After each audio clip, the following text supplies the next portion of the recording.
India's Vikram headed for victory. Space icons bless Isro's baby Vikram.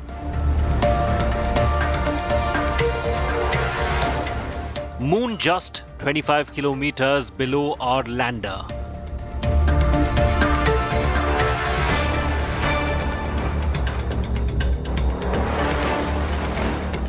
Lunar history by biggest democracy.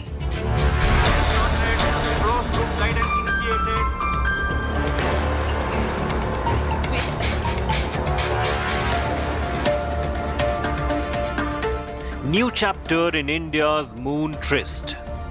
Top focus on 5 Live.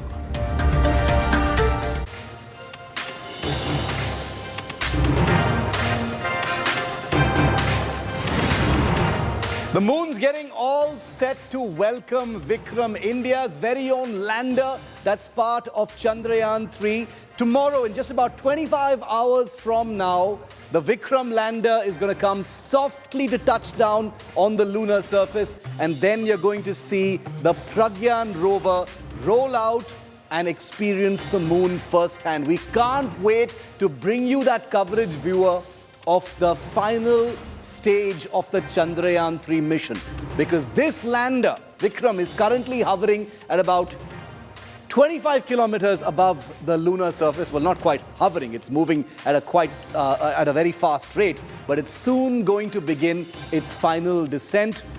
And while what we've recreated here isn't quite the same thing as what we're going to see tomorrow, hopefully on the telemetry screens, and then finally from the actual cameras themselves, this is India's moonshot becoming lunar history. Thanks as always for being with me. This is a special broadcast of 5 Live. I'm Shiv Aroor. Let's get you to the headlines. India today accesses CCTV images of Delhi rape accused and his wife attempting to evade arrest. Delhi Commission for Women Chief writes to Amit Shah, demands meeting with victim or family. Also asks for probe on delay of Delhi Babu's arrest. Shocking Bihar VVIP culture on display. Ambulance blocked for Chief Minister Nitish convoy despite patient's family crying while Bihar top cop seen holding umbrella for RJD Supremo Lalu Prasad. South Africa hosts 15th BRICS summit. Prime Minister Modi to reach Johannesburg very shortly amidst wide suspense over India-China bilateral. Superstar Rajinikanth defends his gesture of bowing down to touch UP Chief Minister Yogi Adityanath's feet, says it's a habit. Congress mocks the Rajini-Yogi meet, calls it a courtesy call to the next Prime Minister. India's teenage chess prodigy Pragyan has just begun his final match at the World Chess Championship, the World Cup in Azerbaijan, against world number 1 Magnus Carlsen. 1 billion hearts are beating for India's chess grandmaster.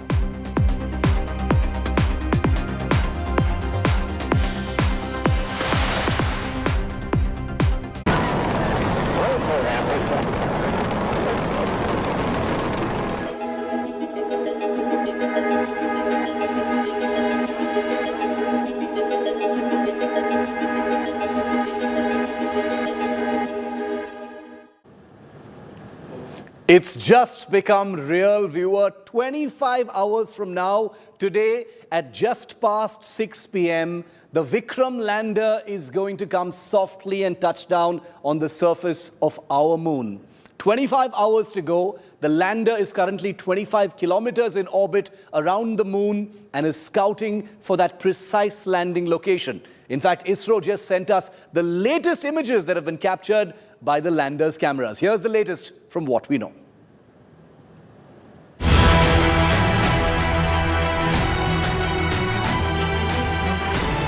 India's moon mission is hours away from a historic climax.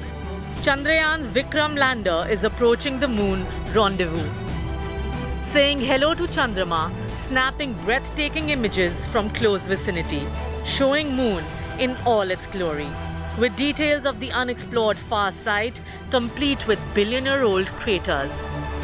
Indian Space Agency asserted that the mission is fully on track. The system is undergoing regular checks to ensure a smooth touchdown. It is almost similar to what we designed or developed for Chandrayaan-2, except for instead of orbiter now, because orbiter is anyway working fine and it is still useful and it is giving a lot of important data which will be utilized for Chandrayaan-3 landing also. So we decided that orbiter will be replaced by a propulsion module, which duty is to take it to the orbit of moon surface. Isro is not taking any chances, especially after crash of the Russian moon mission. Keeping another landing site ready for Sunday touchdown if parameters aren't ideal on Wednesday. Former Isro chief K. Sivan broke down the final maneuvers moments before the planned touchdown. I want to start by asking you about the lunar mission of the Russians, which crashed very unfortunately over the weekend without being able to land successfully. You know, given what has happened with the Lunar 25, which was Russia's first attempt to land a spacecraft off the moon and that ending in failure, you know, would that increase the levels of anxiety of the team in the Space Center of Isro at this moment? Does that make you one extra level more anxious? No, it is not so. First of all, Luna mission failure and this one, they are not related. Luna actually that is have its own system, its own the sensor, thrusters, and it may have its own characteristics. But we have our own system, our own thruster, our own sensors, which it has been functioning very nicely and without any problem. And till now we are achieved what we want in a perfect way. And I am sure that this will repeat on 23rd also. So we will get a good landing, and we are not getting disturbed by the Luna 25 failure. They are not related. They are not a similar system. They are different system. Okay. So we are confident that we will be able to achieve without any problem. A billion cheers, prayers and wishes are meanwhile pouring in as India roots for Chandrayaan-3. एक बहुत बड़ा इतिहास भारत के सभी विशेषज्ञों ने, हमारे वैज्ञानिकों ने रचा है और प्रधानमंत्री जी के नेतृत्व में भारत नई ऊंचाइयां तो छू ही रहा था। भारत का तिरंगा केवल देश के अंदर नहीं लेकिन विश्व पटल पर अब हमारी यही कोशिश है कि वो तिरंगा चांद पे भी गाड़ के रखा जाए। Special pujas are being held in temples and namaz is being offered in mosques, all for Chandrayaan success. The lander is expected to touch down on Moon's south polar region at 6:04 p.m. on Wednesday. We wish India a grand success in conquering the moon. With Akshita Nandagopal in Bengaluru and Milan Sharma in Ahmedabad, Bureau Report, India Today. Now let me just show you step by step how the landing will actually take place, technically speaking. Remember that the Vikram lander is currently floating between 25 and 30 kilometers above the moon at this point of time. It will have a controlled slowdown to reduce its speed because its speed currently is still quite high. The moon, which has, of course, its own gravity, will guide the lander downwards at about 60 meters per second. That's a very, very high speed which needs to be decelerated further. The Chandrayaan twists slightly. The Vikram lander twists slightly, aligns itself with the landing spot. It's a maneuver of nearly 90 degrees that happens. It then hovers about 7.5 kilometers above the moon's surface. And that's when final approach officially begins. There are sensors on board the Vikram lander which are calibrated to check the moon surface and confirm its earlier readings as well. The lander then becomes completely vertical, perpendicular with the lunar surface. It hovers at about 800 to 1300 meters above the landing spot that has been finalized and identified as confirmed. The altitude then carefully decreases to just about 150 meters, very, very low. And then there's no looking back. The lander touches down on the moon surface. There will be live feedback throughout this entire situation to the Isro ground control in Bengaluru. They'll have both visual as well as telemetric data of this entire final sequence, but it is going to be a nail-biting finish. Only 25 hours to go. I want to go across to India Today's Akshita Nandagopal. She's our space girl. She's in Bengaluru. She's been meeting ISRO scientists, members from Team Chandrayaan-3 as well. Akshita, it's all coming true now. It's finally real. No more waiting. Only 25 hours to go.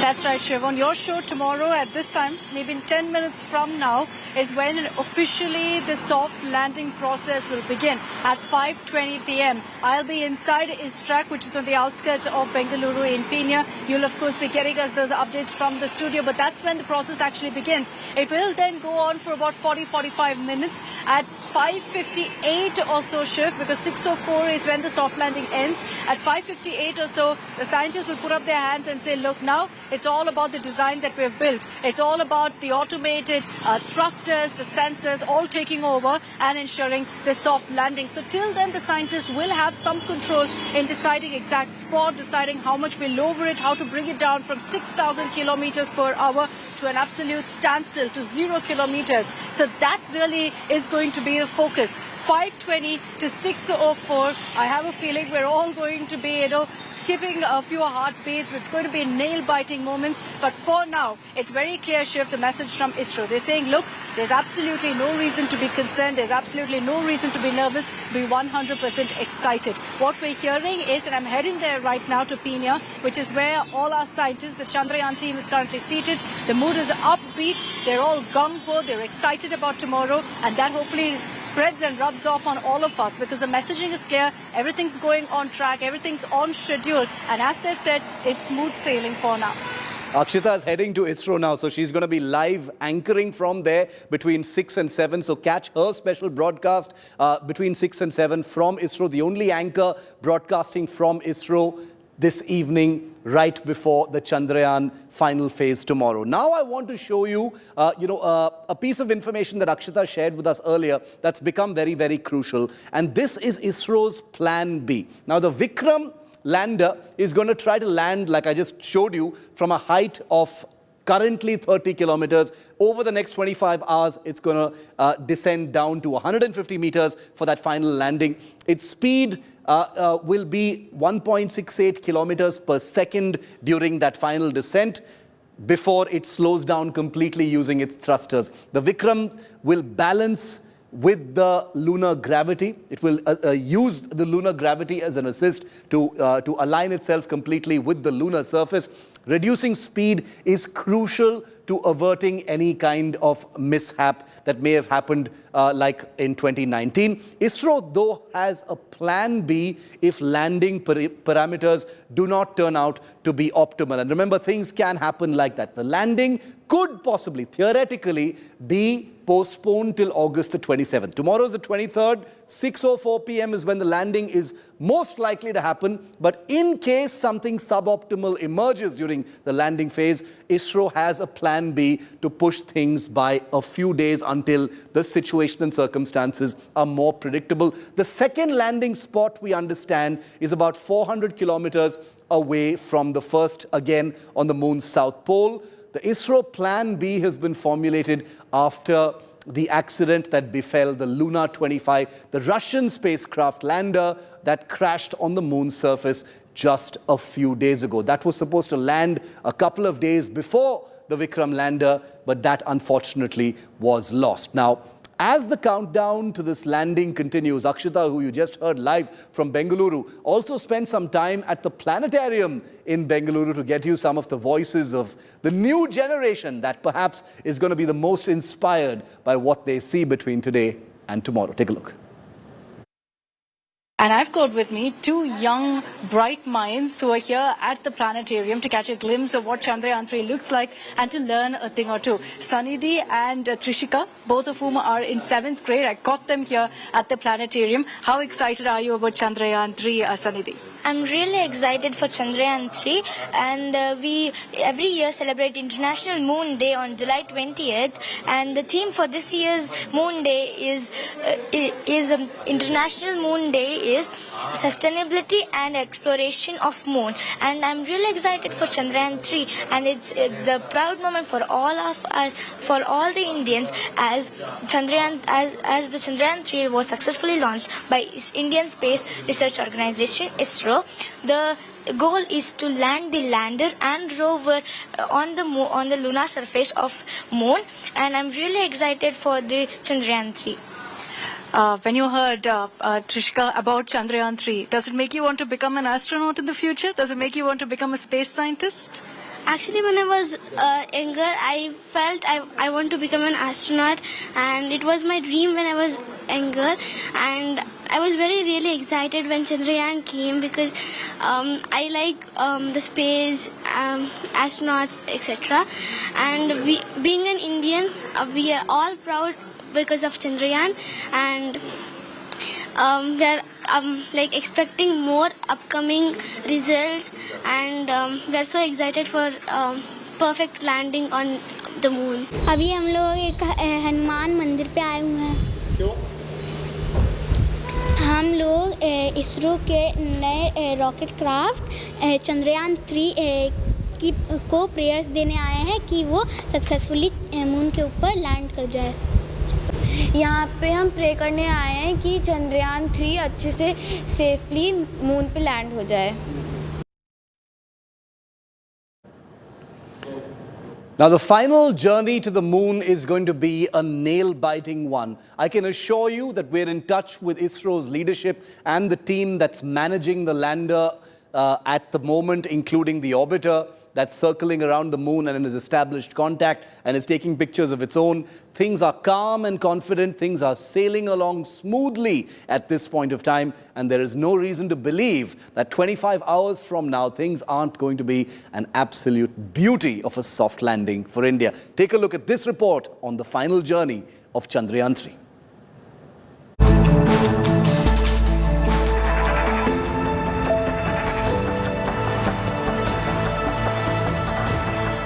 Chandrayaan-3 spacecraft and propulsion module, having spent 34 days together, parted ways and embarked on their respective journeys on 17th August. The propulsion module separated from the lander while in lunar orbit. A day before, on 16th August, the spacecraft had successfully completed a crucial firing operation, placing it into an orbit of 153 kilometers by 163 kilometers around the moon. This marked the completion of the lunar-bound maneuvers and brought the spacecraft one step closer to its ultimate goal of landing on the south pole of the moon. It is really a vital element, because now you look at your Chandrayaan-3 mission, basically consists of 3 plus 1 4 modules type of thing. First is LVM-3, which has taken the composite of Vikram lander, propulsion module, and the Pragyan, the rover, to the 36,000 kilometer highly elliptical orbit. From there, using a 5 earthbound maneuvers, propulsion module has taken the composite of Vikram lander and the Pragyan to the lunar orbit. Again, the lunar orbit also, from the elliptical orbit, it has now brought to the near circular, close to the moon, around 153 kilometer orbit. It has brought 153 by 163 kilometer. So now the important thing is, final thing is softly and securely landing on the moon. The propulsion module is a box-like structure with a large solar panel and a cylinder on top. It is responsible for carrying the lander and rover configuration until the spacecraft reaches 100 kilometers lunar orbit. The propulsion module will now continue its role as a communication relay satellite. Now Vikram has to take its own course of action. Further it has to separate. So even after separating, then the major event comes. The major event is 4 800 Newton thrusters. They have to fire to take it to the lower orbit. That also will be done in 2 steps, and ensuring that all the 3 systems are working properly. These 2 steps it will go down, put 100 kilometer orbit, then from 100 to go to the 30 kilometer orbit. 100 by 30 kilometer orbit. That's a very, very vital. But when it's going very closer to the Earth, so the position of the module has to be ascertained properly. Carrying hopes of billions of Indians, Bahubali rocket LVM-3 lifted off from Sriharikota on 14th of July, with Chandrayaan-3 aiming to land a rover on the moon's surface. The takeoff was picture perfect. More than a month later, it's now on its last leg to make history, an Indian space dream come true.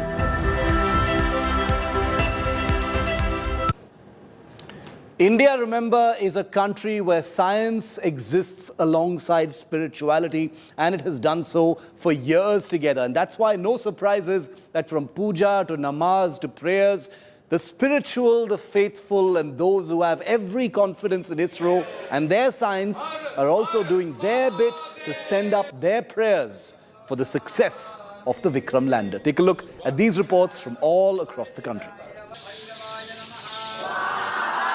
Chandrayaan के चांद पर पहुंचने की आहट भर से ही देश भर में उत्साह का माहौल है। मध्य प्रदेश की राजधानी भोपाल में चंद्रयान की सुरक्षित लैंडिंग को लेकर के रुद्राभिषेक किया जा रहा है। ये न केवल चंद्रयान की सुरक्षित लैंडिंग बल्कि इस मिशन की सफलता के लिए भी भगवान भोलेनाथ से ये कामना की जा रही है। और यहाँ पे बाकायदा एक तिरंगा और साथ ही में एक फोटो जो है चंद्रयान का वो भी लगाया गया है, ताकि यहाँ पर एक संदेश देने की कोशिश की जा सके कि ये रुद्राभिषेक जो है वो क्यों किया जा रहा है। चंद्रशेखर तिवारी यहाँ पे मौजूद है, उनसे हम बात करते हैं। क्यों आपको लगता है कि इस बार, क्योंकि ये तो विज्ञान का खेल है, विज्ञान के बीच में अध्यात्म और धर्म, विज्ञान हो चाहे कुछ हो, धर्म के बिगर कोई संभव नहीं है। पुष्पक विमान तो कितने वर्षों पहले था ना। देख रहे हैं आप 11 ब्राह्मण हमारे जो है बटुक संकल्प के साथ अनुष्ठान कर रहे हैं, ये अवश्य सफल होगा। तो आप देख सकते हैं चंद्रयान की सुरक्षित लैंडिंग और मिशन चंद्रयान की सफलतापूर्वक पूरा होने की कामना के साथ फिलहाल राजधानी भोपाल में रुद्राभिषेक किया जा रहा है और जो तमाम ब्राह्मण बटुक यहाँ पे मौजूद है वो पूरी तरीके से आश्वस्त है इस बार चंद्रयान की चांद की सतह पर सुरक्षित लैंडिंग को लेकर। कैमरामैन अमरीश के साथ अवीशपाल सिंह, भोपाल, आज तक। So what happens once Vikram successfully touches down on the moon? And successfully it will touch down 24 hours from now. The Pragyan rover is going to be rolling out. A lot of experiments are going to happen and we're going to get some photographs. What is that imprint going to look like? What is that first impact of the Vikram landing? Take a look. We explain it to you.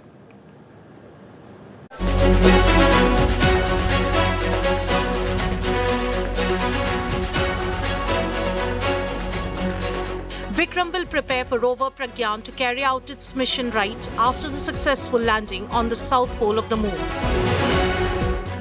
The rover will then conduct in situ chemical analysis of the lunar surface. As it starts to move, it will leave an indelible mark of India on the lunar surface. The back wheels of the rover have logos of Isro and Ashoka's line emblem. They are not on the same wheels, so the two parallel imprints on one side will create the Isro logo and the other will mark the Ashoka's line emblem.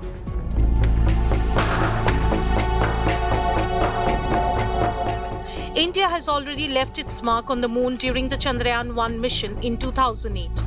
On 14 November 2008, the moon impact probe separated from the Chandrayaan-1 orbiter and struck the south pole in a controlled manner.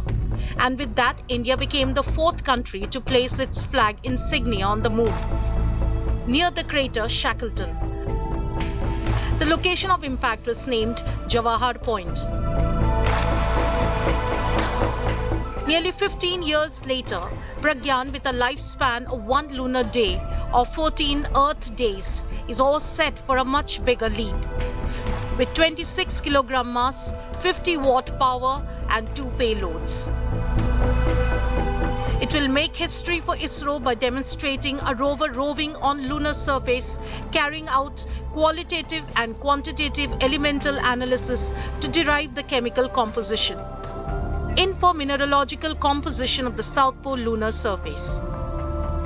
This is critical for mineral and chemical finding, as well as for ISRO's future manned moon mission, Gaganyaan.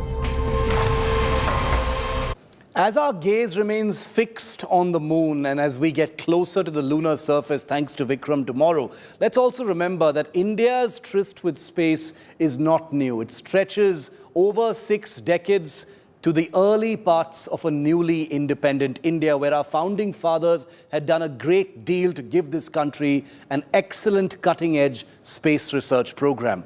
ISRO was the result of that. Here's a look in this report of everything that India has achieved in space, and it still is the admiration of the entire world. वास्तव में अंतरिक्ष में है तो क्या वैसी ही हालत है या कुछ अलग लग रहा है? India's pride soars high. ऊपर से भारत कैसा दिखता है आपको? मैं बगैर किसी झिझक के कह सकता हूँ कि सारे जहां से अच्छा.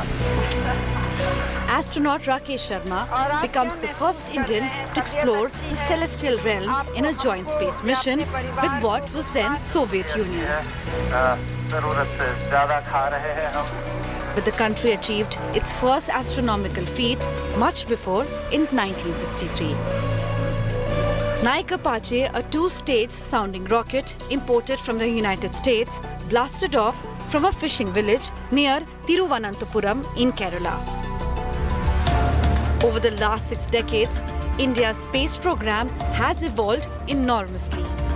From launch vehicles for satellites, INSATs for telecom, broadcasting, meteorology, remote sensing for satellite imagery, to research and development in space. From Aryabhat, a satellite designed and fabricated indigenously and launched from a Soviet rocket in 1975, to now on course to reach the moon and become the first country to explore its South Pole. Here we have a majestic liftoff of LBM-3 M4 rocket carrying India's prestigious Chandrayaan-3 spacecraft. Because that's a place where we can get sufficiently enough solar heat, light for power generation. If you go further, there is a possibility that you will not get the full daytime utility. 15 years ago, India's first moon mission performed a detailed search of evidence of water and chemical composition of certain lunar rocks. The sky is the limit for the country's space ambitions. India's first space-based mission to study the sun. Aditya L1 nearing its launch date by the end of August or early September. Currently, payloads are getting integrated with the satellite, and it will go through a series of testing, including thermovag, vibration, so many things. And after that, we will have the launch. It goes in a PSLV, so that will send a commercial launch. So after that, we are already starting another building a next PSLV, and we are targeting by August end that Aditya can go. ISRO working on the Gaganyaan mission, India's first manned space flight program. Blazing its way through the Earth's final frontier, India establishes itself as a space power and a master of space engineering. Bureau Report, India Today. Indians everywhere are cheering for Chandrayaan. Many millions have joined India Today's Cheer for Chandrayaan campaign as well, where we're closing the gap between your voice and the team that's going to be landing Vikram on the moon tomorrow. Lots of celebrities have also been cheering for Chandrayaan. Take a look. I think it's a great moment for India and a proud moment for each and every Indian. The kind of, you feel that pride in your heart. And as an Indian, all of us, I think, right now, we're waiting to watch it. A lot of people are going to be glued watching it. And I'm going to be doing that with my boys as well, with bated breath. We would perhaps be the first to reach there. And I understand that the world might not acknowledge this, but every Indian in his heart or her heart knows that this is a very, very great achievement. And even if we don't achieve it, that's perfectly fine. I think the attempt that we have made is stupendous. Nobody has gotten so close, especially on the dark side of the moon. We've got pictures of the dark side of the moon for the first time. So I think it's a tremendous achievement, and we are all elated, proud of whatever you have achieved, ISRO. And may God be with you. May the moon be with you. These are great moments. We always keep talking about sports, but these are also tremendous achievements for the country. So wish them all the best. मुझे इस बात की बहुत खुशी है, सब भारतवासियों को खुशी है कि आज हमारा विक्रम लैंडर जो स्पेस क्राफ्ट है वो चांद से बिल्कुल 100 किलोमीटर के आसपास दूर है और ये एक बहुत बड़ी अचीवमेंट है हमारे भारत की, पूरे विश्व के लिए, पूरे यूनिवर्स के लिए, पूरी ह्यूमैनिटी के लिए। और मैं सबको मुबारकबाद देता हूँ, इसरो के चेयरमैन साहब को और उनकी पूरी टीम को।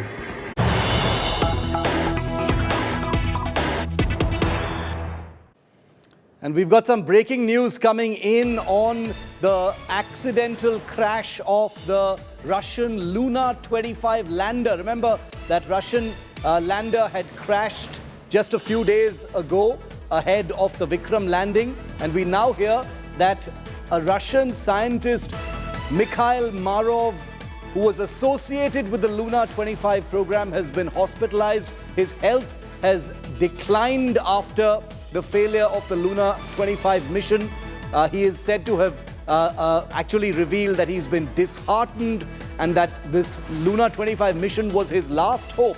A very sad story. Mikhail Marov is a well-known Russian scientist, and he says his heart is broken as a result of the loss of Lunar 25. He's been hospitalized now. His health has declined. That is the kind of impact, the kind of intensity that space programs have on the people that run them. Many, many emotions are involved. People like Mikhail Marov, have sacrificed years of their lives to the commitment of science and the furtherance of the Russian space program. So one can only imagine what the loss of Lunar 25 must have been like. I want to bring in India Today's Gaurav Sawant very quickly. Gaurav, a sad story, and we wish Mikhail Marov the best of health, but an indicator and a reminder of how much scientists actually put into all of these experimental space programs. When we say blood, sweat and tears, it is quite literally true. Heart and soul goes into it, and therefore the loss of something like the Lunar 25 can impact a scientist's health, as we're seeing here. Shiv, you're absolutely right. It's a huge blow to Russia's space program. It's a huge blow to Russia's moon mission, a mission after 47 years.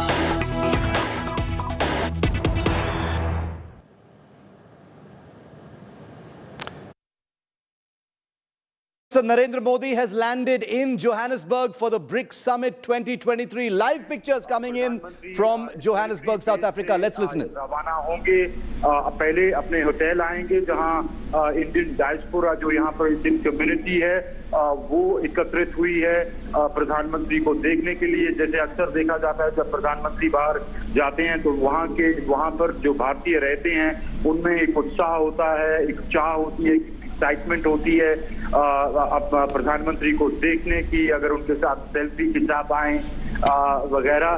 तो प्रधानमंत्री कुछ देर के लिए उनसे मुलाकात करेंगे, फिर सीधा प्रधानमंत्री जो बिजनेस फोरम है उससे जो ब्रिक्स का बिजनेस फोरम है उसकी लीडर्स मीटिंग पे जाएंगे, में शिरकत करेंगे।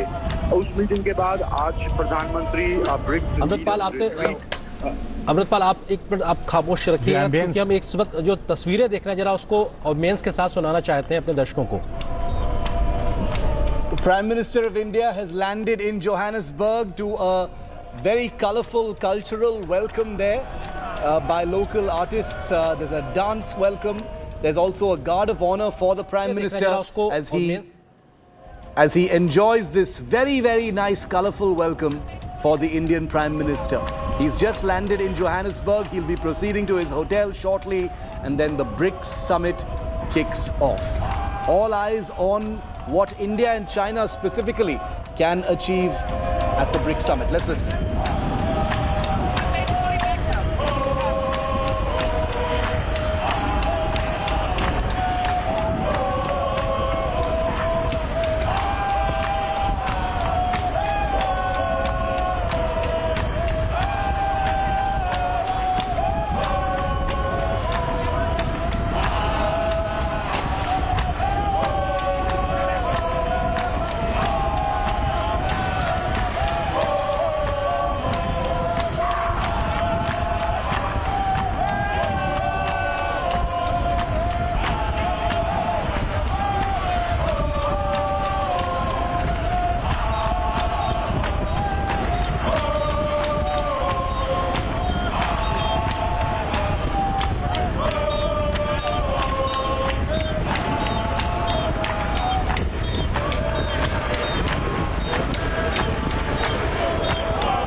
तो ये सीधी तस्वीरें आप देख रहे हैं इस वक्त जोहानिसबर्ग से प्रधानमंत्री नरेंद्र मोदी अपने विशेष विमान से south Africa.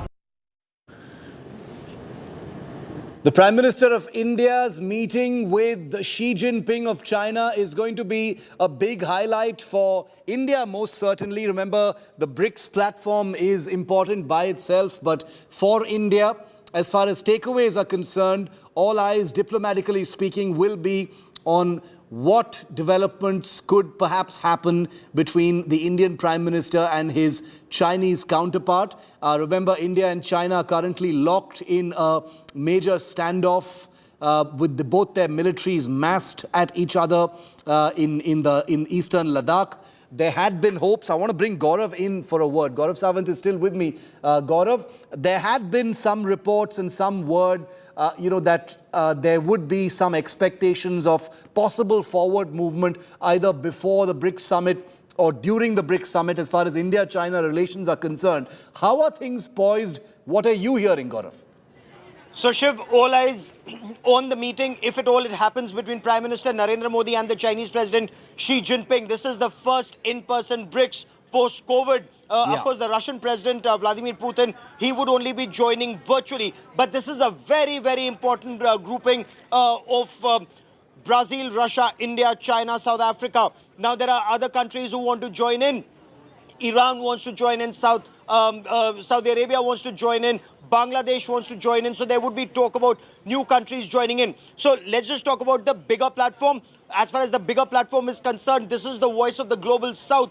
Developing countries play a very important role, and this is where both China and Russia are in a way pushing in a very big way that you need to have somebody who will counter Western hegemony, as they put it. So this could be a very important economic grouping. The Prime Minister also has a meeting. So there's BRICS, there's BRICS Plus, there is BRICS Business Forum. So and a number of bilateral meetings that Prime Minister Narendra Modi is scheduled to have. If there is one with the Chinese president, there is hope that there would be forward movement on the remaining two friction points, Depsang and Demchok. Shiv, do remember Wang Yi, China's foreign minister, and India's national security advisor Ajit Doval, they met at the BRICS NSA's conference, and there was some expectation that there is some possibility of forward movement and disengagement before G20 summit in India. Okay, very important. The G20 summit next month is up and running. All anticipation towards that as well. The BRICS summit comes as a bit of a semi-final before that G20 as far as India's own positions on many issues are concerned. The global south really is the big focus as far as BRICS is concerned. BRICS, as you know, viewer, stands for Brazil, Russia, India, China, South Africa. It's the global south, the developing world, as it were, and an offset to the groupings like the G7, etc. I want to go across now. Peter van Onselen is live with us from Johannesburg. He's a journalist in the city there. Peter, thank you very much for your time and for joining us live on the story. The Indian Prime Minister has just arrived, Peter, and he's going to be heading to the hotel shortly. Just take us through, broadly the contours of the BRICS summit. If you could just take us through what all is going to happen between now and when it begins. Yeah, very good afternoon to you, South African time here. That is correct. The Prime Minister has touched down maybe about 20 minutes ago at Waterkloof Air Force Base. It's about a 40-minute drive from the Air Force Base to the center of Sandton here, which is a hive of activity, very high police presence. I'm going to just update you on what has happened this morning in terms of you mentioning that BRICS Business Forum, which has been underway this morning. A couple of Indian representatives, top business leaders. We heard from Nishant Arya. He is the MD of JBM Auto. They were just talking about clean energy and what South Africa and India can learn from each other in terms of electric cars and global warming. All of those kind of hot topics have been the center of attention today. But everyone's waiting for the Prime Minister to arrive. He will be greeted by a large diaspora contingency here who are ready to welcome him. He will be addressing them today. And more importantly, at about 4 o'clock this afternoon, which is in about 2 hours from now, we'll be hearing from all the leaders. All of them have arrived. Narendra Modi is the last leader to arrive, although obviously Russian President Vladimir Putin is not here. We know that. that has been a bone of contention in itself. Yes. But between 4 and 5 this afternoon, all the BRICS leaders will be literally down the road here, about 100 meters from where I am, and they will give their opening remarks to the summit.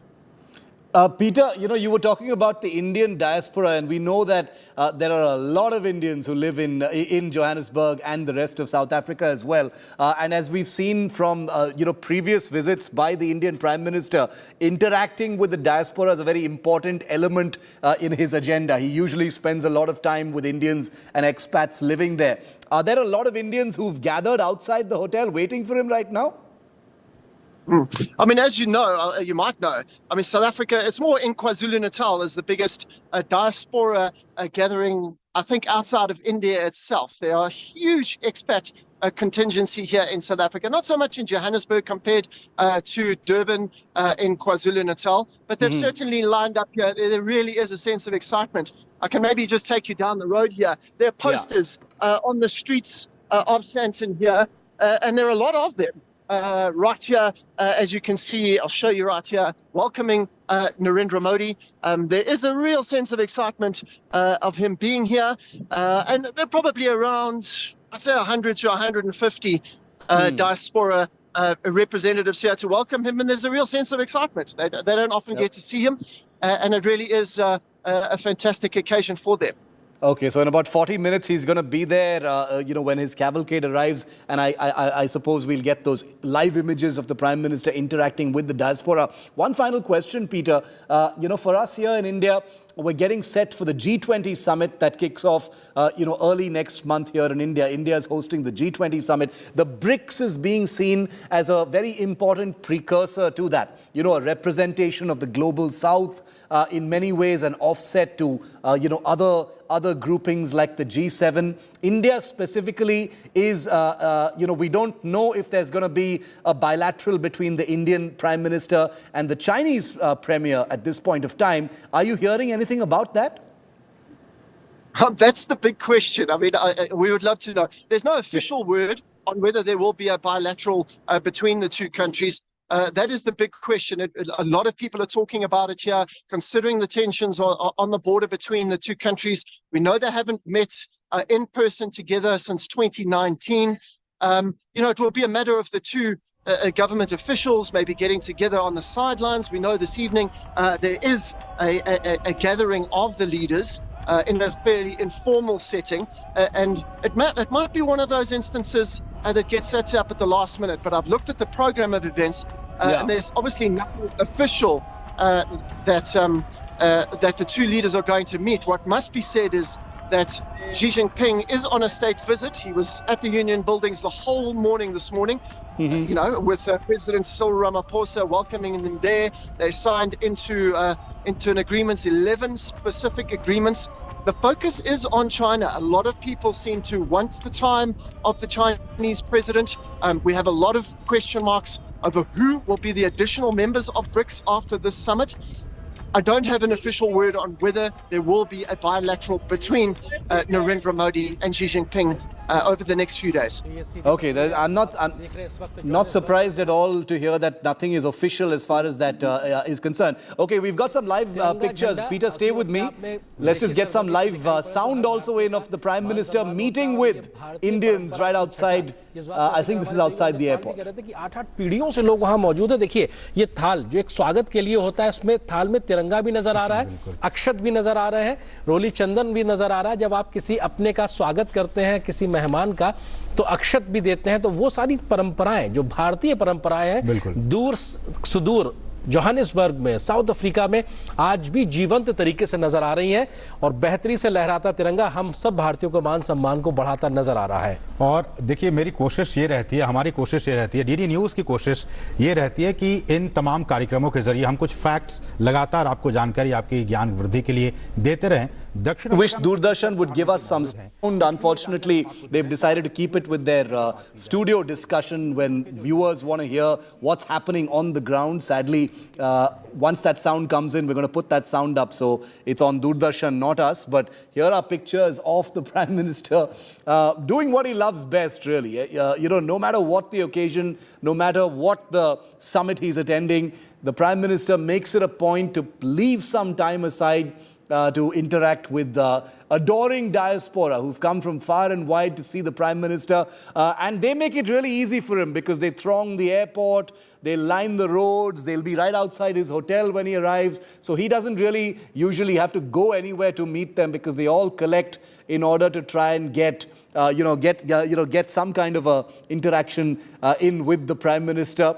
Sometimes he holds large, arena events like he has at the Madison Square Garden in Sydney and elsewhere, the Wembley Arena, the O2 Arena in UK as well for Diaspora. But this time, I don't think there is a separate Diaspora event.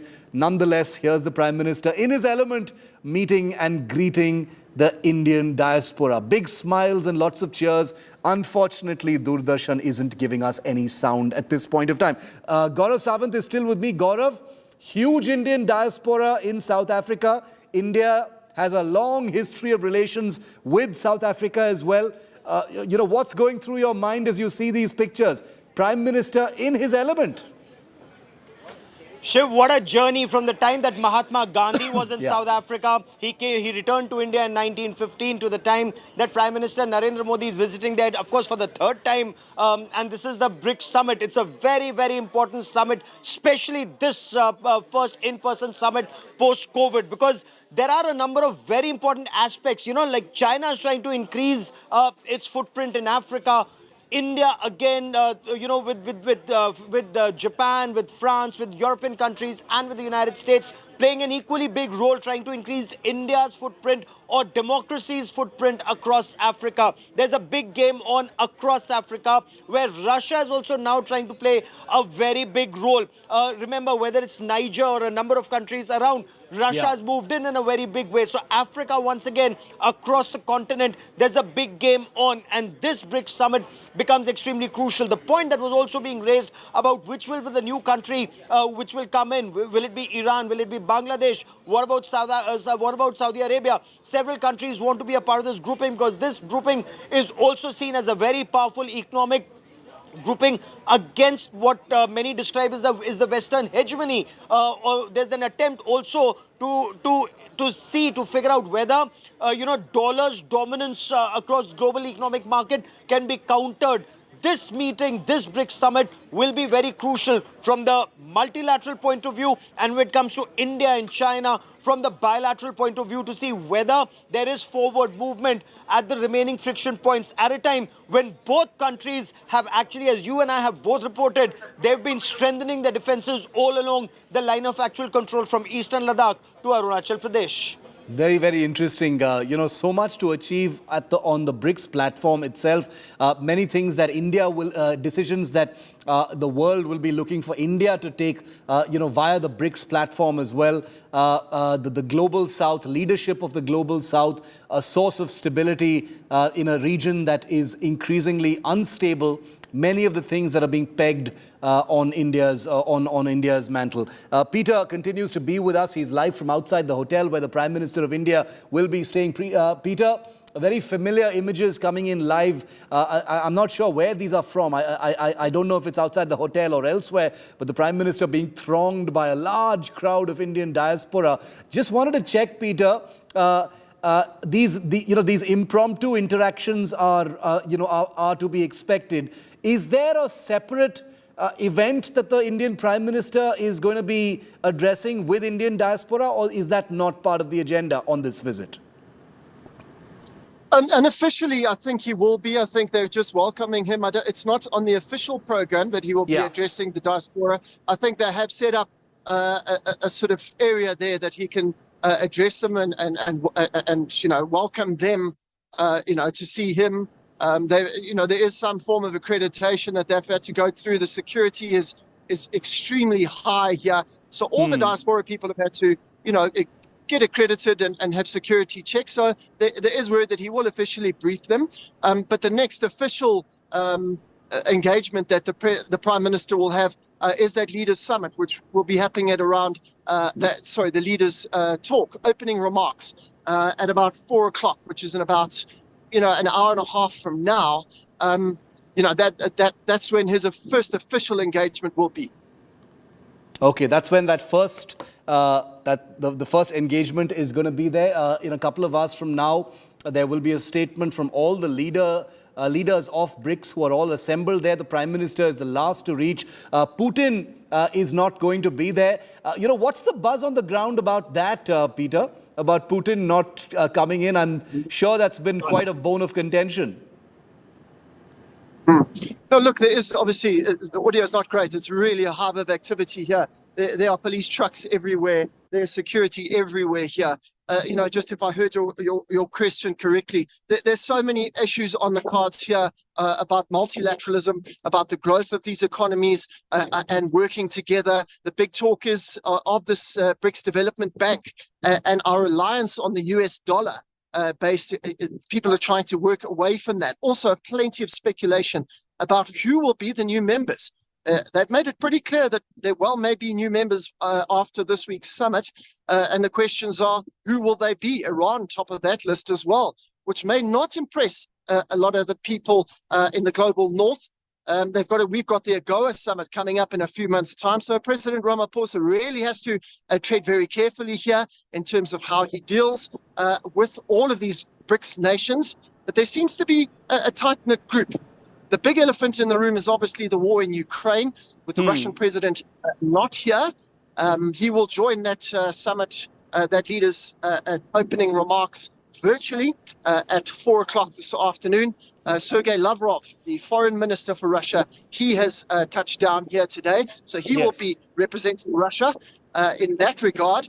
That is the big elephant in the room right now, at how Russia will be using this BRICS summit to gain support globally from all these other countries as well. So that's will be interesting to see how they navigate that topic. This is diplomacy in motion. There are hopefully going to be many more takeaways from BRICS. It's all going to kick off very, very shortly. What Peter has outlined for us here is that there is the weight of expectations on platforms and summits like the BRICS summit. There are many more summits that are going to happen. The big elephant in the room, Russia, Ukraine, the war. It's been over a year since that invasion began, and we all know where things have gone since then. Vladimir Putin, the Russian president, not going to be there, going to be absolutely deafeningly conspicuous by his absence. His foreign minister, Sergei Lavrov, who you've heard here on India Today through the conflict, has touched down in South Africa for the BRICS summit as Putin's representative. So we'll get you the latest from the BRICS summit. We have our man on the ground, Peter, who's going to be reporting all of those big developments for us. The Prime Minister of India has just touched down, and we'll get you those statements as and when they're happening. But before we end, Akshita Nandagopal, our in-house space expert, is at Isro, the only Indian anchor to be broadcasting out of Isro starting right now. Akshita, you completely ready? The next 24 hours, no sleep for you. I don't think I could sleep even if I had the option, Shiv, because we're so excited. And you're right, 24 hours exactly to go. At this moment tomorrow, we'll be seeing that soft landing happening. We're going to be getting our viewers all that and much more in just a few moments from now on 6 p.m. Prime. I'm also very, very excited to be joined by a commander of the International Space Station, Chris Hadfield, at 6:15 on 6 p.m. Prime, Shiv.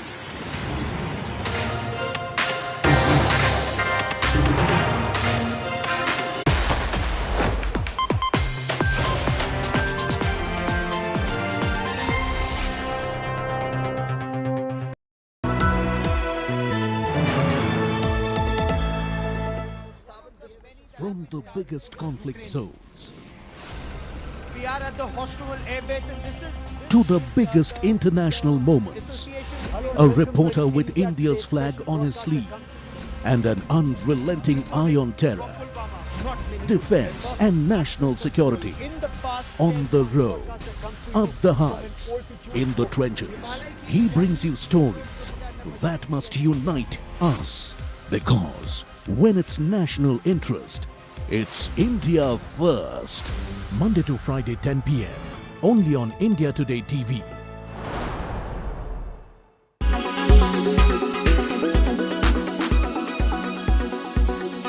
Sunny Deol's Gadar 2 is roaring at the box office, but the actor is in the news also for the wrong reasons. He was heavily criticized for his negligent approach towards his constituency of Gurdaspur in Punjab. Now a fresh row over a bank notice issued for his villa at Juhu has triggered a controversy. Take a look. His captivating on-screen heroics. But it's not all roses for Sunny Deol in real life. Back in his parliamentary constituency in Punjab, residents seen battling heavy floods on their own. If that wasn't enough, the 2.5 kilo ka haath actor seen caught in a financial whirlpool on Sunday. Bank of Baroda issued this auction notice for Sunny Deol's ocean-facing villa at Juhu in Mumbai. A 5-storied property spread over 6,000 square meters. The Bank of Baroda announced the sale of the Stars estate for non-payment of a loan worth 56 crore rupees. The notice set September the 25th for the proposed auction.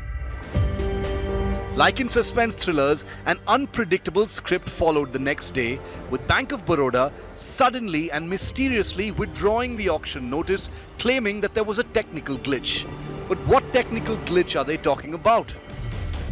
How could a formal auction notice printed in newspapers suddenly be pulled and blamed on a technical glitch, that too by a well-known bank?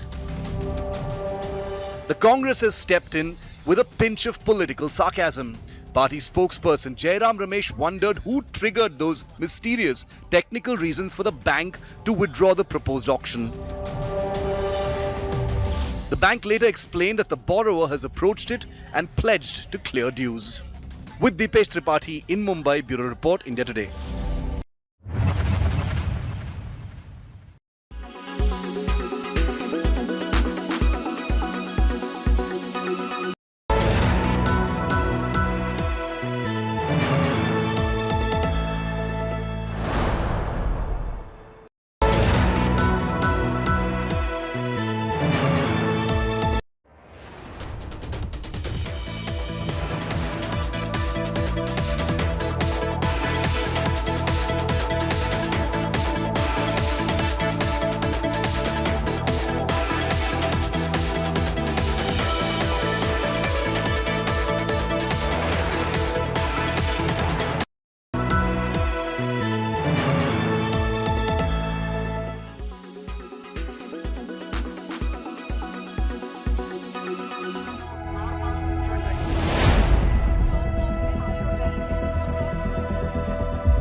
As Chandrayaan-3 heads to the moon and will land on August 23rd at 6 p.m.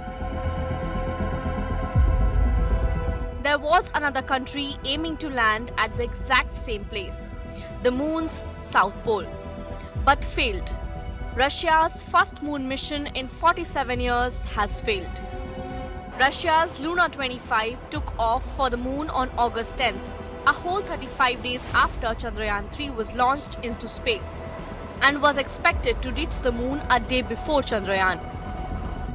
Lunar 25 spacecraft crashed into the moon after spinning into an uncontrolled orbit. Russia's space agency lost contact with Lunar 25 after a technical issue in the spacecraft. Measures taken to locate Lunar 25 were also unsuccessful. The Russian spacecraft was scheduled to land on Monday to explore southern pole of the moon, which scientists think could hold frozen water and precious elements.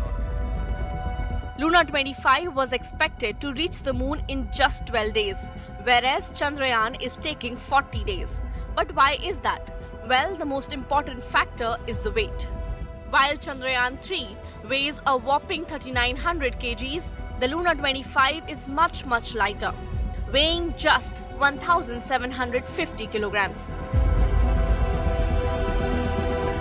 Now that Russia is out of the race to moon, all eyes are on India's Chandrayaan-3. After successful completion of India's moon mission, India will join an elite league of 3 nations: the United States, Russia and China to make a soft landing on the moon. Bureau Report, India Today.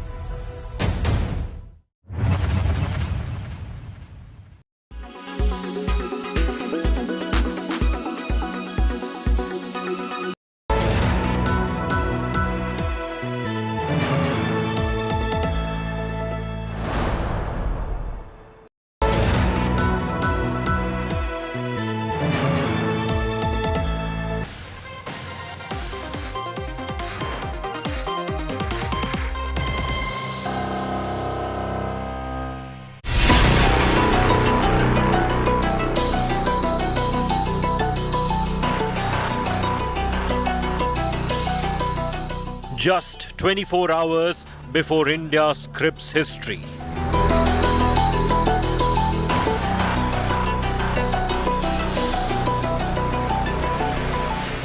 India's Vikram headed for victory.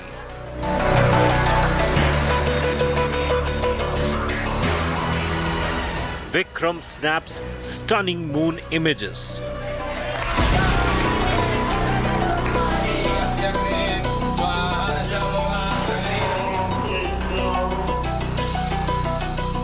India prays for Chandrayaan-3.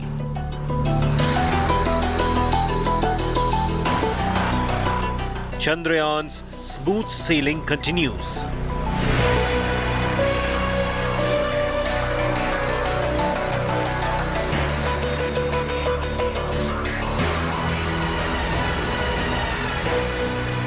Science and spirit in celestial dance.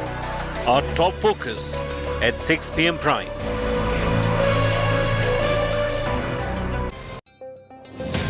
Good evening. You're watching the special edition of 6 p.m. Prime with me, Akshita Nandagopal. In 24 hours from now and 4 minutes exactly, you will see the soft landing of Vikram on the moon tomorrow evening. And I'm going to be getting you all the updates. As you can see, I'm standing here at what's called the Isro complex. It is the mission control complex, and behind me is where Team Chandrayaan is currently seated, tracking every update that comes in on lander Vikram as he heads closer and closer to the moon. I unfortunately can't pan our cameras because this is a high security complex. We've gotten the permission to stand here, but this is pretty much all I can show you for today. More, I promise, coming up tomorrow. I'm very, very excited to also tell you that in about 15 minutes from now, we'll be joined by an astronaut, by Chris Hadfield, the first Canadian to have walked in space. He's built several space stations. He's had several firsts. He will in fact commanded the International Space Station as well. And he's going to be joining me at 6:15 p.m. to talk about India's space moment, to talk about our moon mission and much, much more. First, as always, let's take a look at the headlines.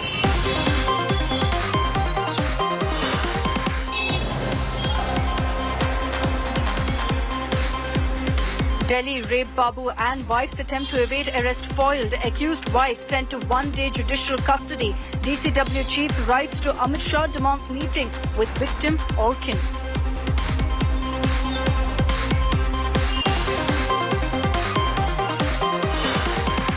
Prime Minister Modi lands in Johannesburg to participate in the 15th BRICS summit. Chinese President Xi to also participate. Big suspense over in India-China bilateral.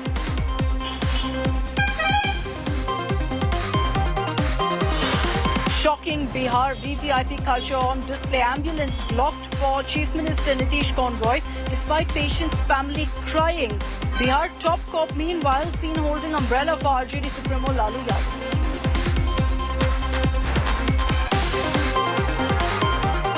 Superstar Rajnikant defends his gesture of bowing down to touch UP Chief Minister Yogi Adityanath's feet. Says it's a habit. Congress mocks Rajni Yogi meet, calls it a courtesy call to the next Prime Minister.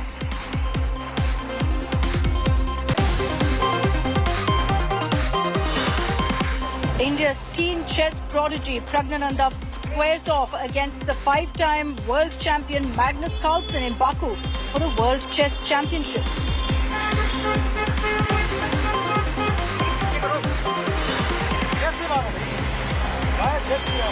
And high drama in Telangana after BRS releases first list of candidates for winter polls.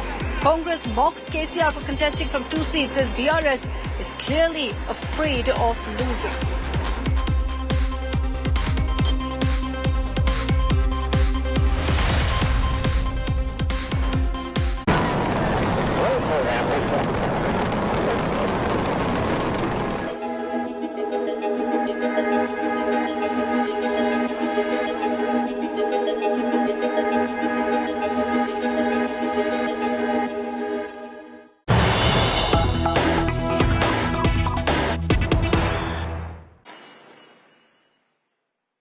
know I've been using the phrase the final countdown rather loosely, but this truly is it. It's 6:03 right now, so tomorrow at this time we'll be 1 minute away from the soft landing of Vikram on the lunar surface. Remember that it will start in less than 24 hours from now. At 5:20 p.m. is when officially the soft landing will begin.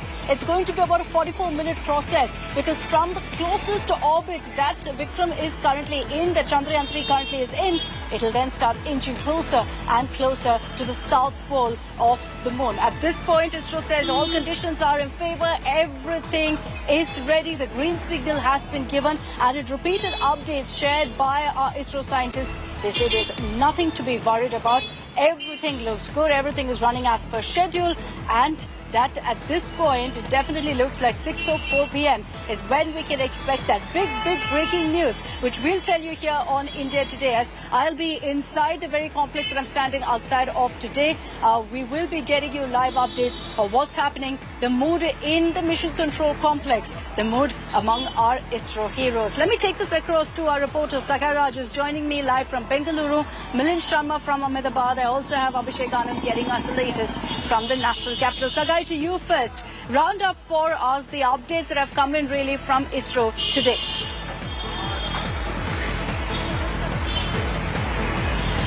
Absolutely, the entire Isro is excited and they are quite confident that this time it will be a successful landing for lander Vikram. Remember, there are a lot of updates which has been done. The software has been enhanced, the hardware has been enhanced. There were several, the trial which was being done in the Isro's lab to find out that lander this time, and it lands safely, it is not going to crash. And after a successful trial, now they are quite confident that this time it will land without any kind of hassle. Remember, last time there was no special camera on the lander. This time you have a camera. The camera will capture the moon surface. It will find out whether there is any kind of craters or boulders on the surface, and it will try to land at a place where there is no hassle, there is no problem for the lander. And even the radius of the landing of the lander has been increased. Last time it was close to 0.5 kilometer. This time they have a liberty to land in a radius of 4 kilometers. And thanks to the software enhancement which has been done in this particular lander, and also the velocity meter which has been used, the advanced one, which is also helping them to reduce the speed, the velocity when it's coming towards the moon, which will also control the speed of it according to the gravitational force of the moon. So as of now, the scientists are quite confident that they have learnt from their past mistakes, and this time it should be a successful one. You know, there's an interesting aspect to this, and this is a news break that we got in earlier today, which has sent quite a ripple on social media. Everyone's talking about it, which is the plan B of Isro. Milind Sharma got us that news break after her conversation with the Isro team based in Ahmedabad. Milind, there's a lot of talk about this plan B. Will Isro go ahead with that soft landing tomorrow? So going to be pushed to Sunday. Can you just kind of clear the air on that? I think we need to put it in perspective for our viewers that this is just a contingent. This is a plan B.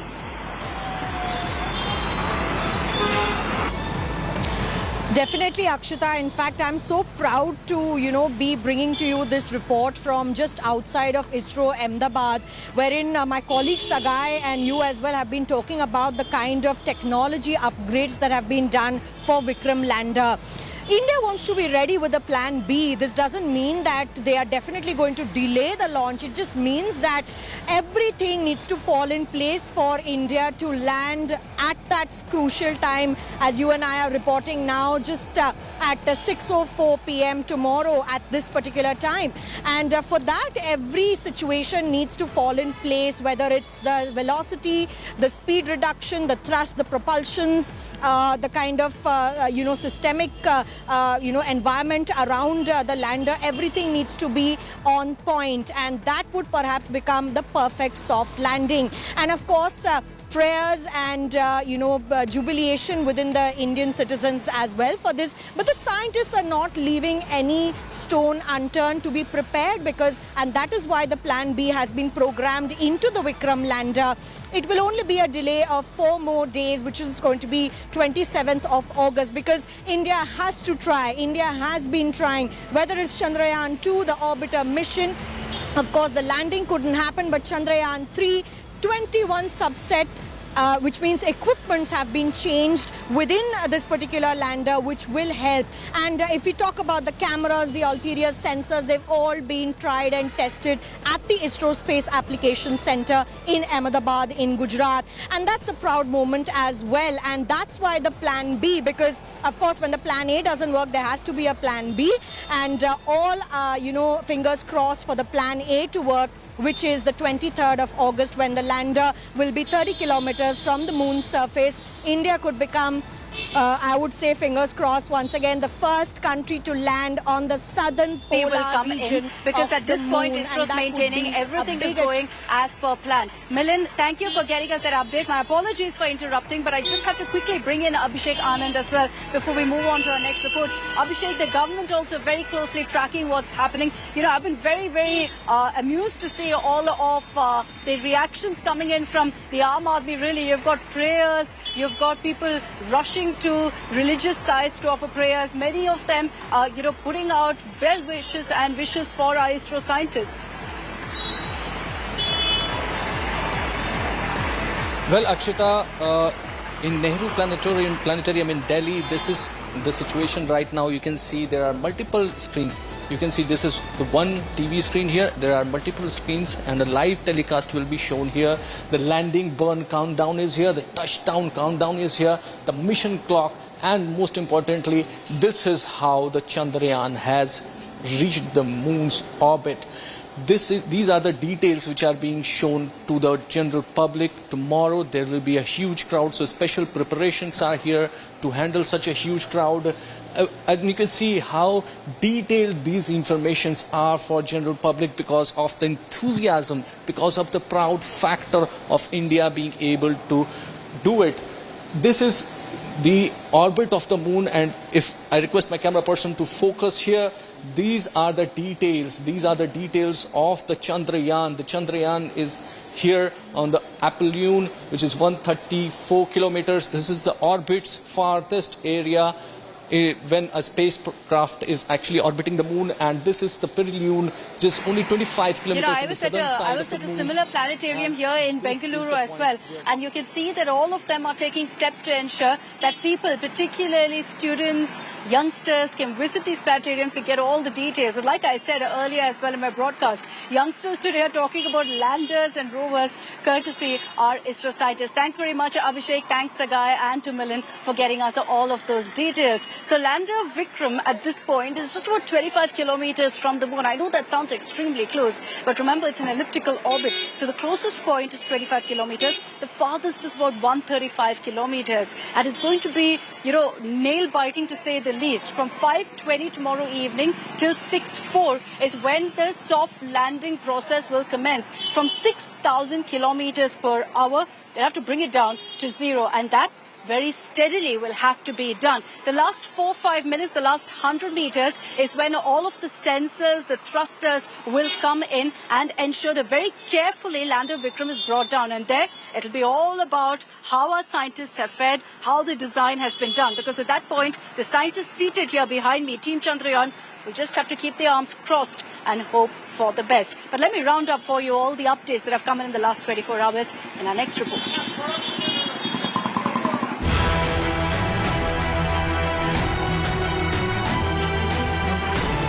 India's moon mission is hours away from a historic climax.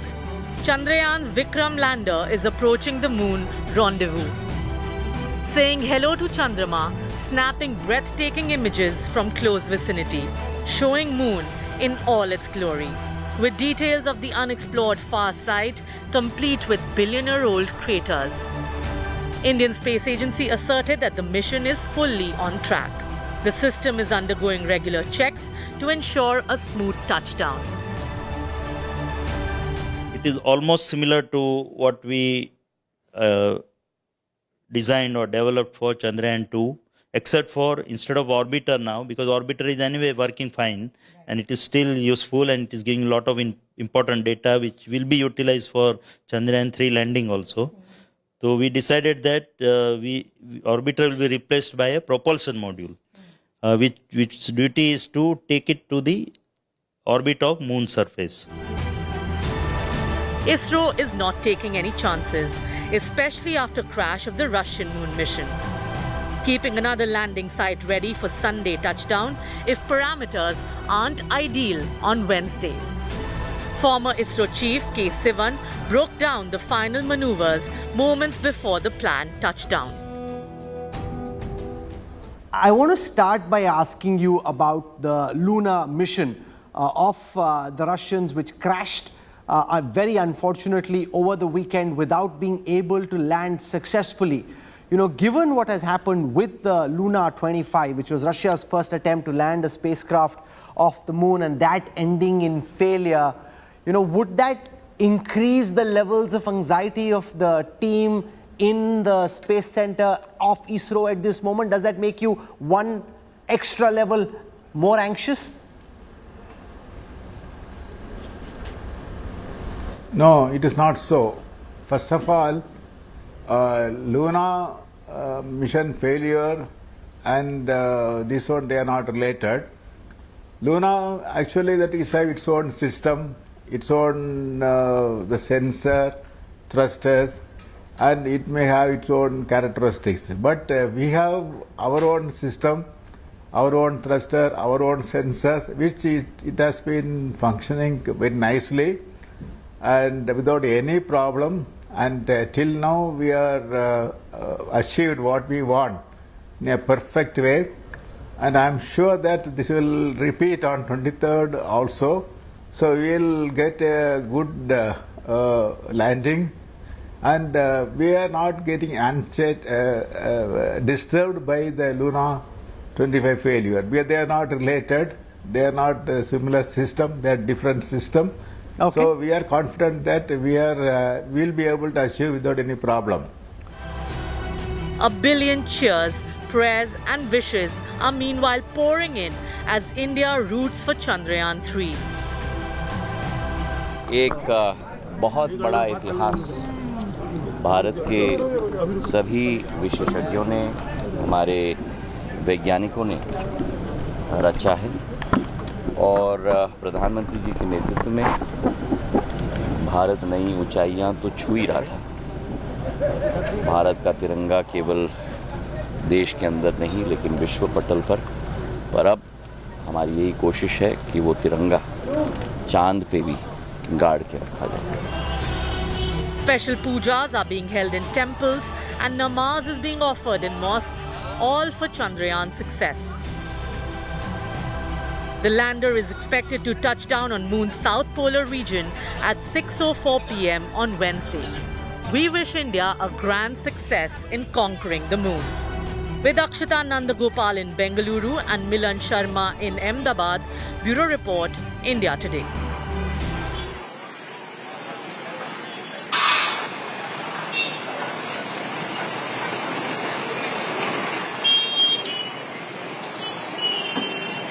And it's my absolute pleasure to be joined here on India Today by Chris Hadfield, former commander of the International Space Station and author of the Apollo murders. Just to give you a brief sense of all that Chris has achieved, he's flown in 3 missions, built 2 space stations, performed 2 spacewalks, and was the first Canadian to have walked in space. So you'd understand why I'm particularly excited about his new book, The Defector, that is in fact releasing on October 10th. That's coming out.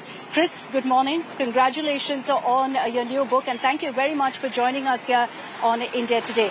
I've been seeing, from your social media interactions that you've been tracking the Chandrayaan-3 moon mission very, very closely. Just so for our viewers to understand from an expert perspective, from your perspective, how hard really is a soft landing on the moon? Well, thank you and good evening. Yeah, I heard someone say 1 billion cheers for Vikram, and add my voice as one of those billion cheers. It's immensely exciting. But as you say, It's extremely hard. It's 400,000 kilometers away, and we're landing way down to the south, 70 degrees south. It's as if you were landing on the edge of Antarctica, and you're trying to do it where the final last few meters or few feet of touchdown, you're just counting on the automatic systems. And so there can always be, a boulder in the way or an uneven spot on the ground, even though they've chosen a plateau. And I know that the Russians had no success earlier this week. Remember, they've launched 27 missions to the moon, and they only landed 7 times, and the last one was a failure. So it's still exquisitely difficult. But with the tremendous experience gained in Chandrayaan-3, which helped discover water on the moon, in Chandrayaan-2, which has been mapping the moon ever since, and now with sort of the granddaughter of all of those, of Chandrayaan-3, I'm really optimistic and excited about the landing that's going to be happening just slightly under 24 hours from now. I loved how you referred to Chandrayaan-3 as the granddaughter of these missions. It's so aptly put. I'm going to borrow that phrase also in the next 24 hours. You referred to Lunar 25, and the reason I talk about it right now, Chris, is look, Russia has attempted this, as you said, 27 times. They've got it right 7 times. Now, in the last 50 years or so, we've seen several such soft landings occur. It's 2023, and yet we haven't really been able to master it. Why is that? What makes it so unpredictable or so hard so many years on? Well, part of it is the nature of the moon itself. If you were going around the moon, the amount of gravity that you feel in different parts of the orbit changes. The moon is a lot more lumpy than the Earth is. It's got big, dense sections. And so that makes orbital prediction more difficult. It's hard to know exactly where you are. There's no GPS. So where exactly around the moon are you? How do you even figure that out? And even though we've taken lots of images from the orbiting vehicles of the plateau that Chandrayaan-3 and Vikram are going to land on, you still don't know the fine details. Imagine if you were trying to land a helicopter somewhere in India and you looked and looked and looked, but then just when you got close to the surface, you had to sort of close your eyes and then just descend the last 50 meters with your eyes closed. It's sort of that level of difficulty. And that's why the engineers at Isro have been working so hard since Chandrayaan-2 to improve all of the systems, to make the landing gear wider and more robust, to try and give extra layers of backup. And it is possible to land on the moon. 3 other nations have done it. And I think India is really poised right now to be the 4th nation in history to land on the moon. The scientific impact of that and the inspirational impact of that for young Indians right across the country. But it all comes down to that last descent and touchdown coming up within a day now. Very true. And, the point that you also made about how hopefully this will come through, we've all got our fingers crossed. But also, besides what this will mean for ISRO and the kind of, experiments and the moon mission that they want to complete, Chris, what does this mean really in the global space race that's underway? Where do you think it'll put India in that race? I work with several Indian companies. I help run an international technological incubator called the Creative Destruction Lab. And right now I'm working with several Indian space companies. One of them is called Dhruva Space. And I think this type of mission of showing kind of the ultimate capability of what Indian science and technology and combined capability can do, it's extremely inspiring, not just to young Indians across the country, but to young business owners and young inventors, people who are looking to do something that used to be impossible. You need to have an inspirational vision of what might be possible to then drive yourself to make the most of your own capability. And when I work with the Indian companies and see the educational capability, the insight, the brilliance of the minds, and the opportunity that's opening up now, it's really showing just how Isro and space exploration in India is coming of age. And if you can land on the moon, I mean, you can do anything. And to me, that is the real essence of what is being attempted tomorrow.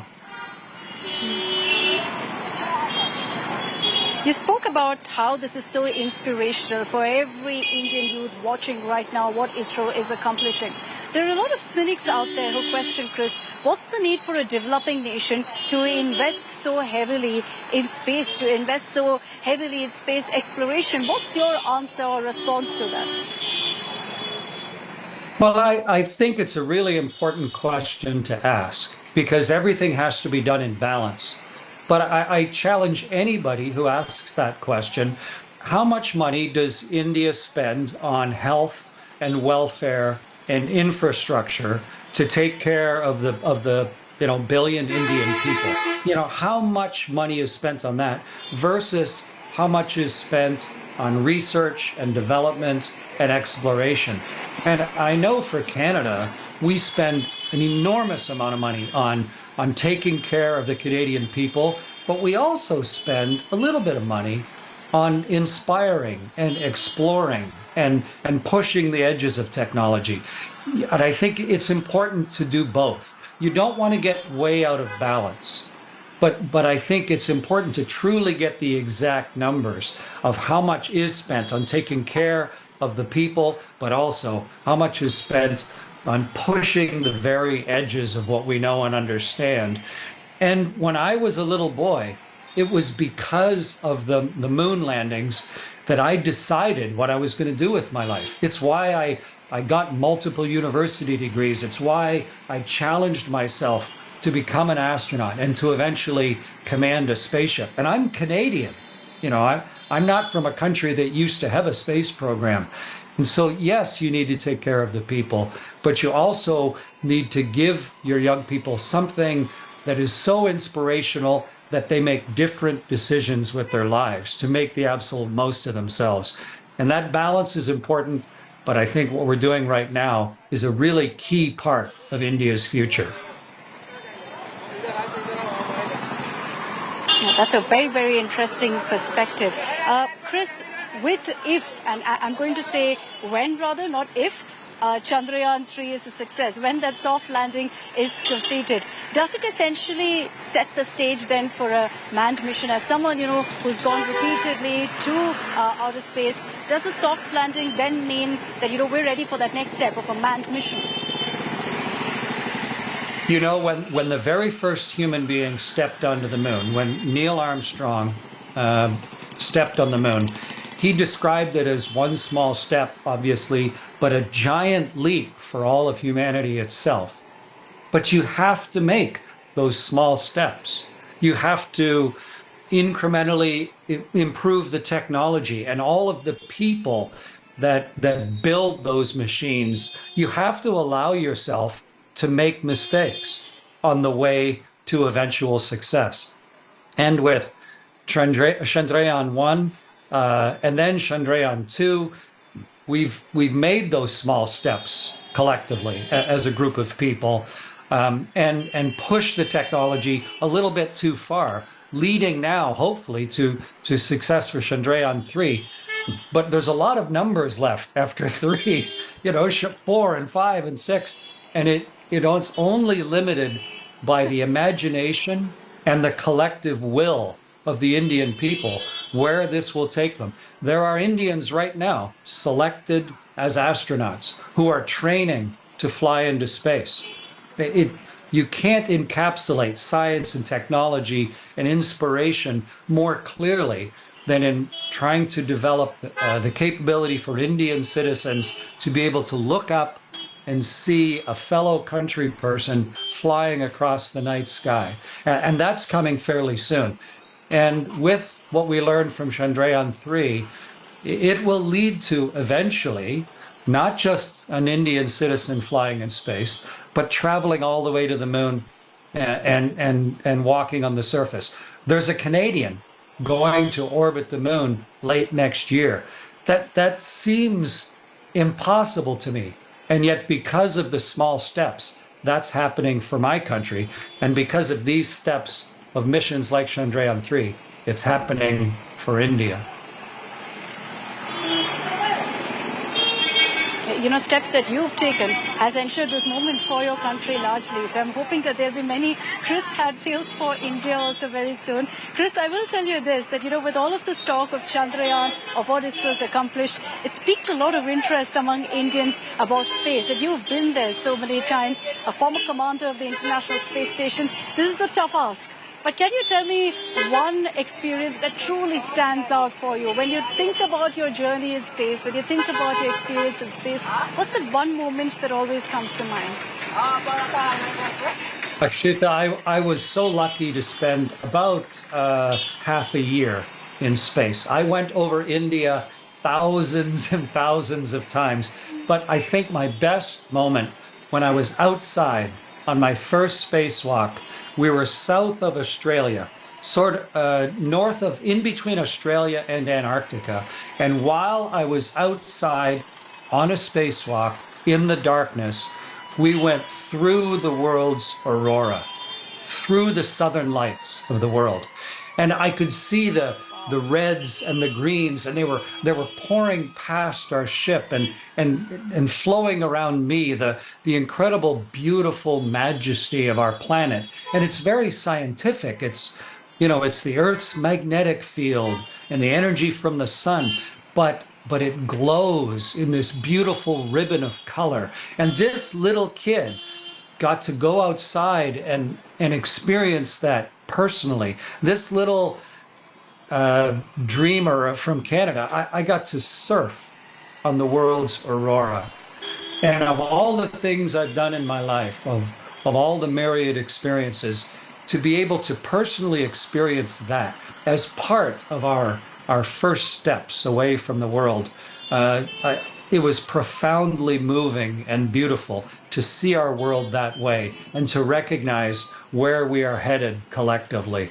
It's a memory that is seared into my brain, and one that I hope more and more people get to experience as our technology gets better and better. You know, you've described that so beautifully. I half wish that instead of a journalist, I chose to be an astronaut after this conversation. But thank you very much, Chris, for taking the time out and joining us here in India today. This was a beautiful conversation and so inspiring for all of us here.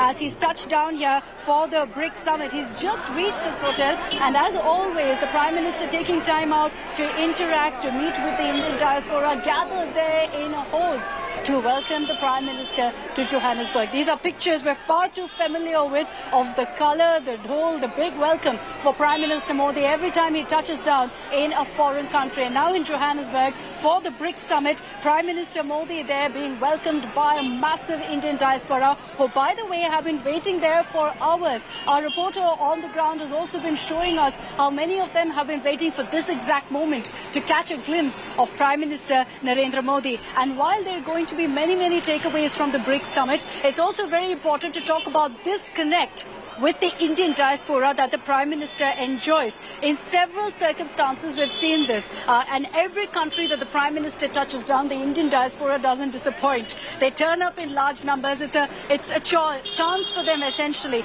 to show off Indian culture, to once again celebrate their Indian roots. And that's what they do there, coming out in large numbers, getting a chance to shake the Prime Minister's hand, getting a chance to click selfies with him.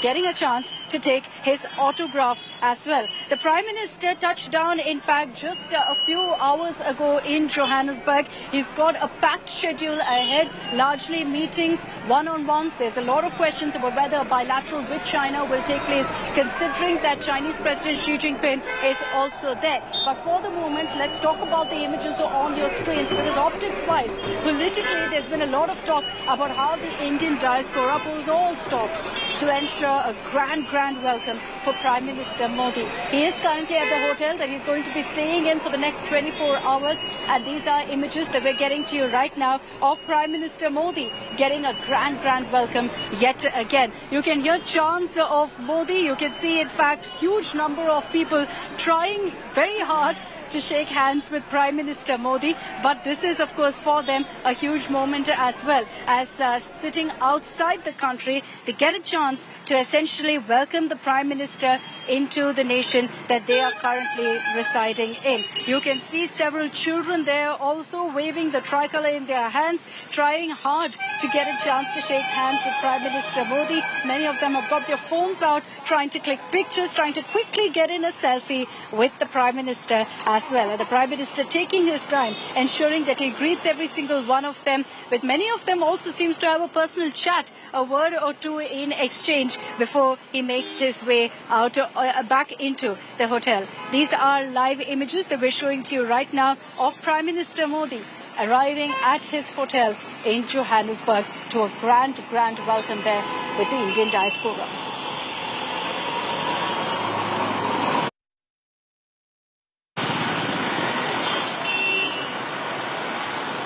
Lots lined up as part of, in fact, the Prime Minister's schedule at the BRICS summit. You've got all of the leaders who've arrived there. The big question is about whether there will be a bilateral between India and China. We'll be connecting with my reporter Peter in just a bit to get you the live updates. He's been getting us constant ground reports from that very location, from, in fact, the hotel where the Prime Minister is residing. As, in fact, we track the latest that is coming in right now, let's show you those pictures once again of the grand welcome for Prime Minister Modi, and the Prime Minister also going ahead and also reaching out, going ahead and entertaining many of the requests that people have from him. Let's cut across to some of the reactions from that excited Indian diaspora. All the strength to continue. What's your name, ma'am? What's your name? Narish. My name is Narisha Jagan. And how long you have been here in South Africa? I beg your pardon? How long you have been here in South Africa? I was born here.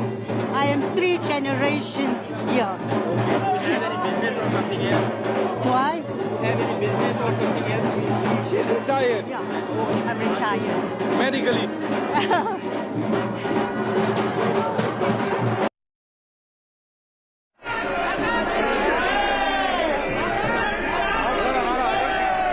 Okay, so that gives you a sense of the flavor on the ground, the excitement, the color on ground as the excited Indian diaspora got a chance to meet with Prime Minister Modi. He is there for the first in-person BRICS summit since 2019, and the Prime Minister is also going to be a part of several bilaterals with some of the leaders who are present in Johannesburg. And like I said, there's a big question mark of whether there will be a bilateral between India and China, between Prime Minister Modi and Xi Jinping. I'm slipping into a very short break here on 6 p.m. Prime with these images. We'll be right back with lots more.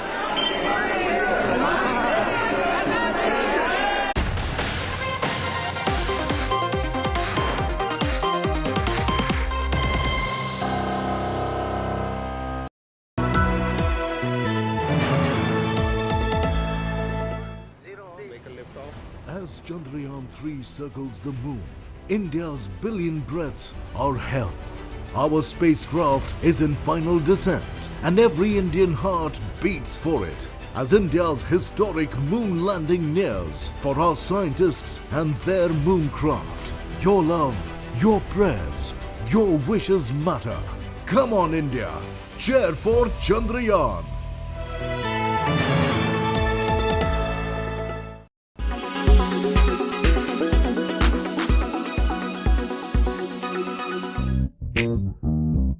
Where did our moon come from?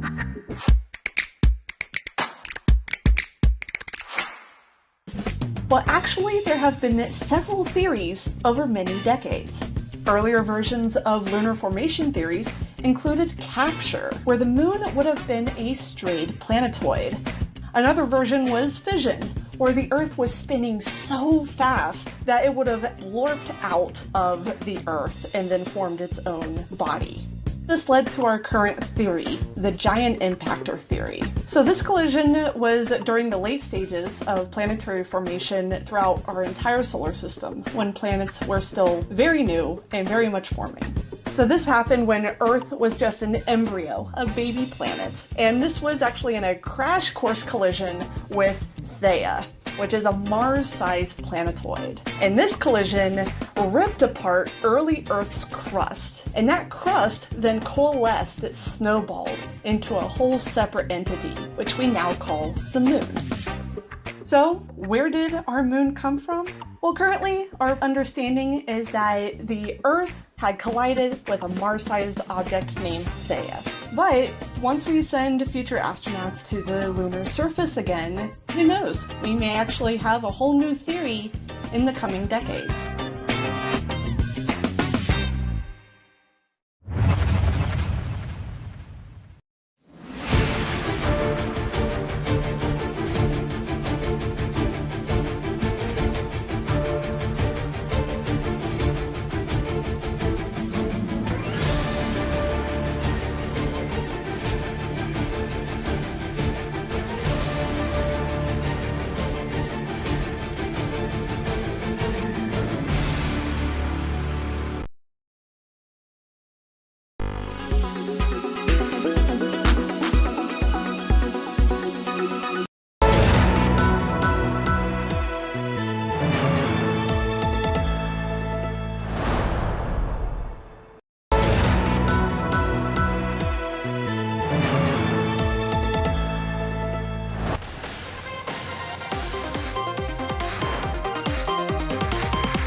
Welcome back. You're watching 6 p.m. Prime, and as the sun sets on today, tomorrow brings a new day and history beckons India. As tomorrow evening, by this time, we'll have the great news. I'm going ahead and saying it with confidence that we'll have the great news of Vikram going ahead and making that soft landing on the moon. Let's get you all the developments that have come in so far.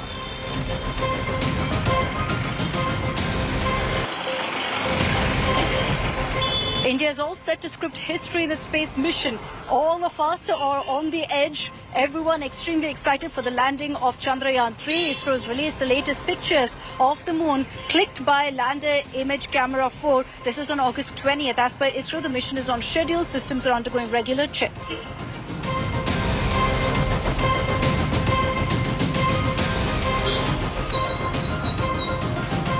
India today, meanwhile, has accessed ISRO's Plan B. In case of any delay, another attempt of landing will be carried out on August 7th. The second landing spot is 400 kilometers from the chosen site.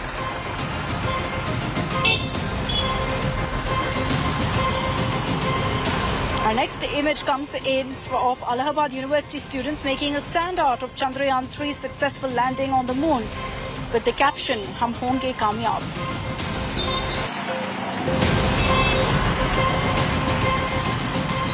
Mariappan, an artist from Coimbatore, created a 1.5-inch miniature lander module using 4 grams of gold to celebrate Chandrayaan-3.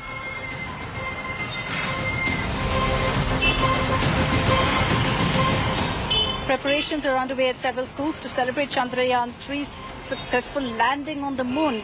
Plastic models at school halls being decorated, special songs being sung, school kids also ensuring that they're a part of the Chandrayaan fever.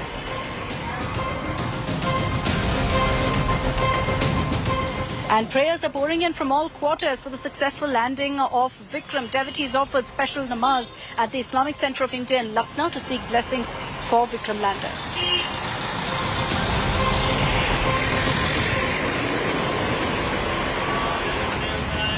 Pujas and havans are also being performed across temples in India. In Varanasi's Kamakya temple, a havan was performed by devotees.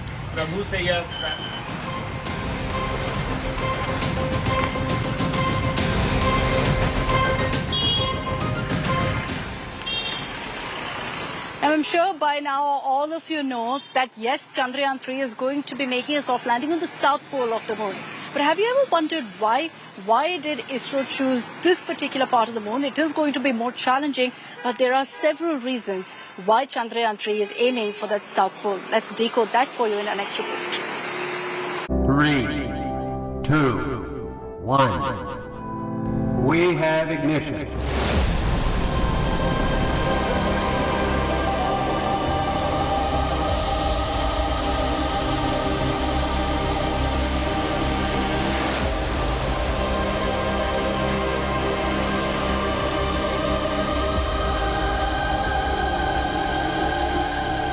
The moon is just 25 kilometers below India's Chandrayaan-3.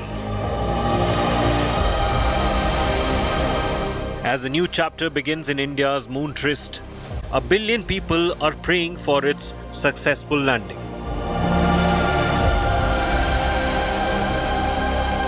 The Vikram lander is aiming to land on the lunar south pole, which is a difficult feat. So what makes the soft landing near the lunar south pole incredibly difficult? The south pole of the moon's rugged terrain lies in the shade of perpetual darkness and plummeting temperatures. This is where researchers had previously discovered the presence of frozen water. Chandrayaan-3's successful landing will expand knowledge of frozen water on the moon, potentially one of the moon's most valuable resources. Scientists are interested in pockets of ancient water ice because they could provide a record of lunar volcanoes, materials that comets and asteroids delivered to Earth, and the origins of oceans. If water ice exists in sufficient quantities, it could be a source of drinking water for moon exploration and could help cool equipments. It could also be broken down to produce hydrogen for fuel and oxygen to breathe, supporting missions to Mars or lunar mining.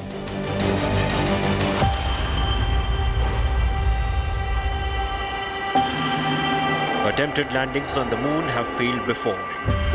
Russia's Luna 25 craft had been scheduled to land on the South Pole this week, but spun out of control on approach and crashed on Sunday.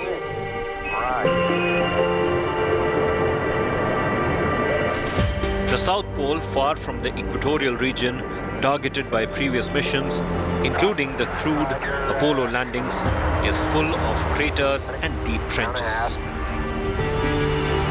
Chandrayaan-3 is proposed to land in the plateau between two craters, Manzinus and Boguslawski, and a third, Simpelius.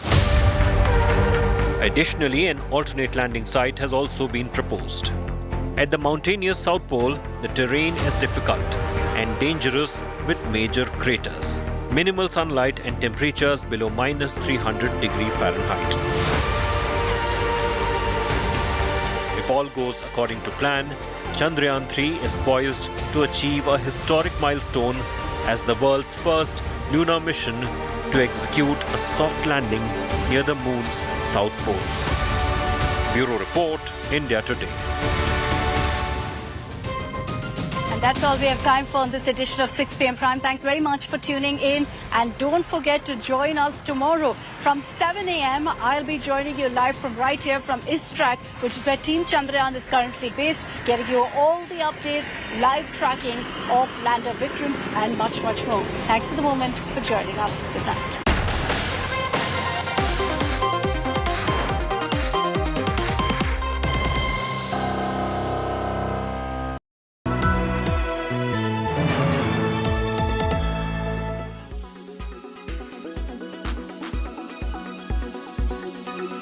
Sunny पाजी के साथ it was amazing working with him. He becomes a different person जब ही start camera action. मैं बोलता हूँ आपको धाड़ एक तरफ बाकी सब एक तरफ ले. ऐसा यूज किया कि यूज भी नहीं किया, यूज भी कर दिया. वेडनेसडे को जाके देखूंगा. Hello everyone, this is Anita Brito in conversation with the one and only Shyam Kaushal. Hello sir, कैसे हो आप? हेलो, नमस्कार जी. Firstly very good morning आपको. थैंक यू हमारे साथ जुड़ने के लिए आज. Thank you, it is my pleasure. आप लोग आज स्पेशली हम मिले हैं बहुत सारी चीज़ों के बारे में बात करने के लिए आपसे. So first let me begin by asking you, it's been 43 43 years for you. हमने वो छोटा सा आपका क्लिप भी देखा ऑनलाइन जो आपने डाला था, and it really touched me. So I want to start by asking, how has been your journey this 43 years? What were the highlights of this journey? मतलब ऐसा मैं देखूं तो सिर्फ एक ही बोल सकता हूँ, भगवान का जितना शुक्रिया अदा करूँ कम है, क्योंकि 43 इयर्स पहले जब भी मैं गांव से आके पहले 1 साल जॉब किया, जॉब में कुछ नहीं कर पाया, तो फिर मैं स्टंटमैन बना, तो मेरे को मालूम नहीं था जर्नी कहाँ पे लेके जाएगी। मैं तो सर्वाइवल के लिए स्टंटमैन बन गया था, पैसे मिलेंगे, रोटी मिलेगी, तो रहने की कोई जगह नहीं थी। पर आगे ऐसे जैसा भगवान ने डेस्टिनी चाहा तो अच्छे लोग मिलते गए, रास्ता दिखता गया, थोड़ा सीखने को मिला। फिर करते करते 90 में एक्शन डायरेक्टर बन गया, फिर अच्छे लोग मिले, अच्छे लोगों के साथ काम करने का मौका मिला, सीखने का मौका मिला। 1990 में आपने पहली साउथ मलयालम फिल्म की थी, उसके बारे में थोड़ा बताइए। And then now you still continue doing South films, जैसे अभी रिसेंटली पोनी सेल्वन भी आपने किया था, 1 and 2 बोथ आई थिंक। हाँ जी। तो प्लीज उसके बारे में बताइए, वो साउथ जर्नी आपकी। जैसे मैं डेस्टिनी पे बहुत विश्वास करता हूँ कि ना, जैसा मैं स्टंटमैन भी बना, इट वाज डेस्टिनी। कुछ लोग जहाँ पे पेइंग गेस्ट रहता था मिल गए, लड़के पंजाबी, उन्होंने स्टंटमैन बना दिया।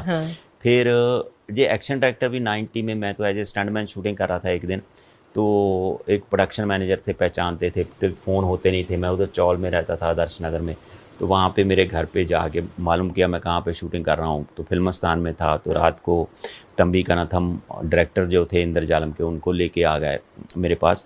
तो उनको क्या था, उनके एक्शन डायरेक्टर आने वाले थे केरला से, वो बीमार पड़ गए, तो उनको नेक्स्ट डे एक्शन शूट करना था। तो तंबी कनाथम जी क्या थे, उनको मलयाली यूनिट था, तो उनको हिंदी नहीं आती थी, उनको चाहिए था जो आदमी इंग्लिश जिसको आती हो। तो मेरी उस टाइम पहली बार पढ़ाई काम आई कि मैं इंग्लिश लिटरेचर में MA किया था, तो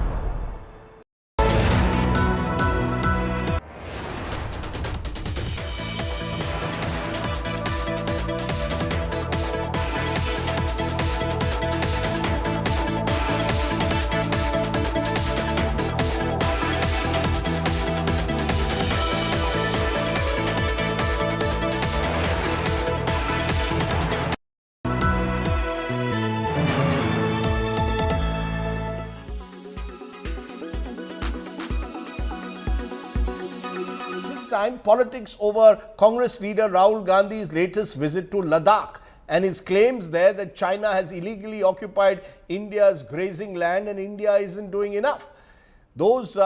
That statement has led to an escalating war of words. The BJP slamming Mr. Gandhi, claiming he was allegedly making false claims, misleading the country. Other political parties, including Shiv Sena, are demanding that the Modi government put a clear picture before the country. Just why are these remarks that Rahul Gandhi makes always getting into some kind of a political controversy? Is he getting under the skin of the BJP, or is he simply shooting off from the hip? Take a look at this report.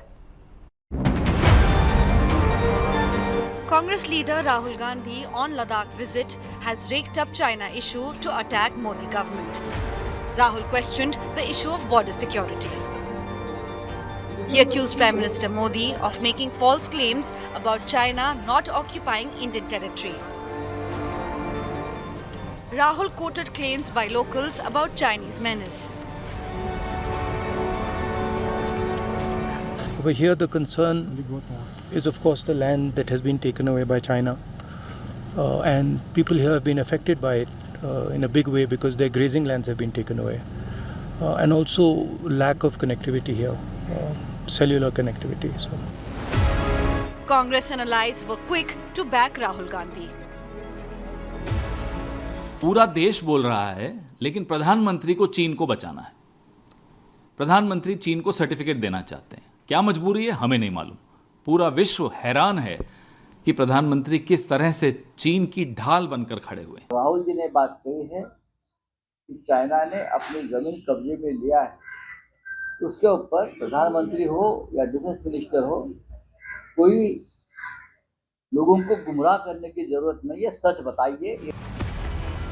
The government countered Rahul Gandhi's claim and said that Nehru government was chanting India Chini Bhai Bhai while China was usurping Indian land.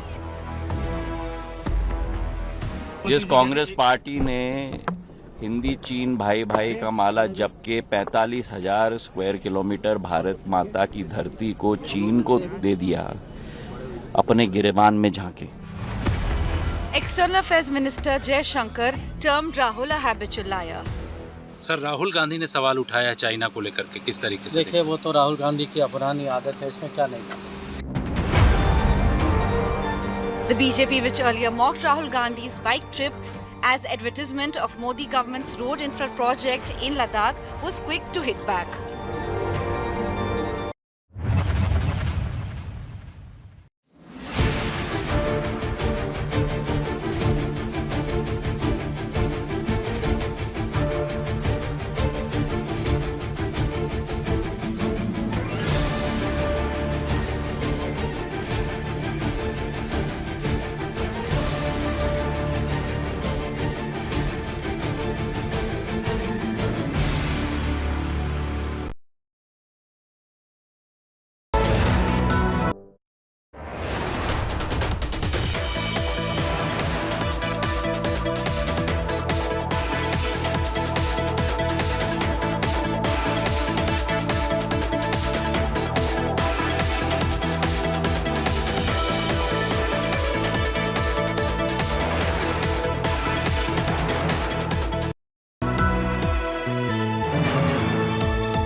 What really should be your alternatives to white refined sugar, which clearly is something that you must avoid? Let's talk about what you can use instead of this white sugar.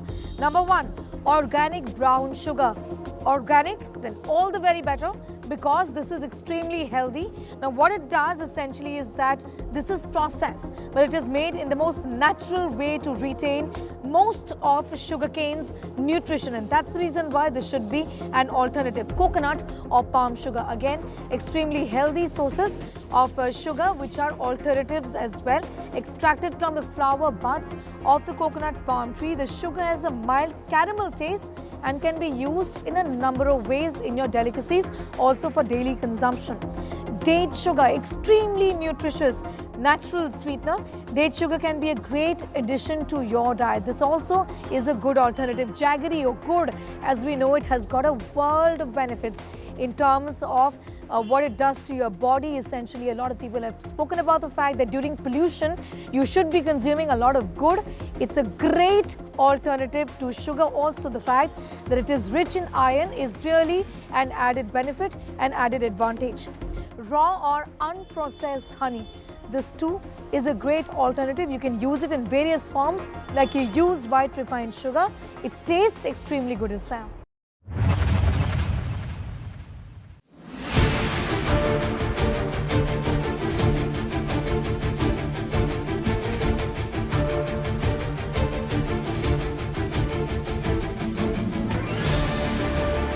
Nippon India Mutual Fund. Wealth sets you free.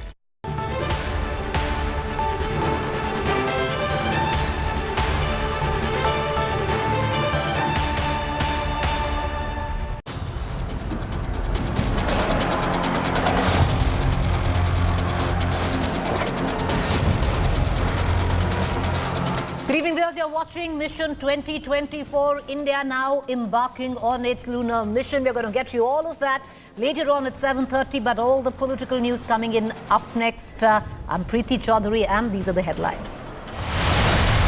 24 hours countdown for Chandrayaan-3's moon landing begins. Vikram lander just 25 kilometers away from the moon. Isro puts a plan B also on standby. Delhi rape Babu and wife attempt to evade arrest foiled. Accused wife sent to one-day judicial custody. DCW chief writes to Amit Shah, demands meeting with the victim or kin. Prime Minister Modi lands in Johannesburg to participate in the 15th BRICS summit. Chinese President Xi Jinping to also attend. Big suspense over India-China bilateral. Shocking Bihar VVIP culture on display. Ambulance blocked for Chief Minister Nitish's convoy despite patient's family crying inside. Superstar Rajnikant defends his gesture of bowing down to touch UP Chief Minister Yogi Adityanath's feet. Says it's a habit. Congress mocks Rajni. Yogi meet calls it courtesy call to the next Prime Minister. High drama in Telangana after BRS releases first list of candidates for winter polls. Congress mocks KCR for contesting from 2 seats. Says BRS clearly afraid of losing. India's teen chess prodigy Pragyan squares off against the 5-time world champion Magnus Carlsen in Baku for World Chess Championships.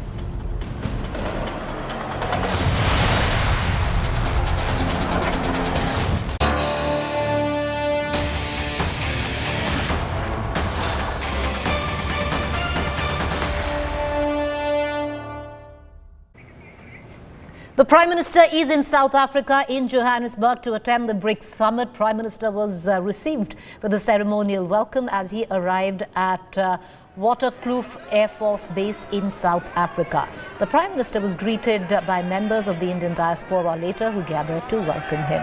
He will be in South Africa and for the next few days at the invitation of President of the Republic of South Africa. Meanwhile, Chinese President Xi Jinping is also in the country to attend the BRICS summit. Lots of suspense over the India-China meet, especially in the backdrop of the border standoff, which refuses to die down.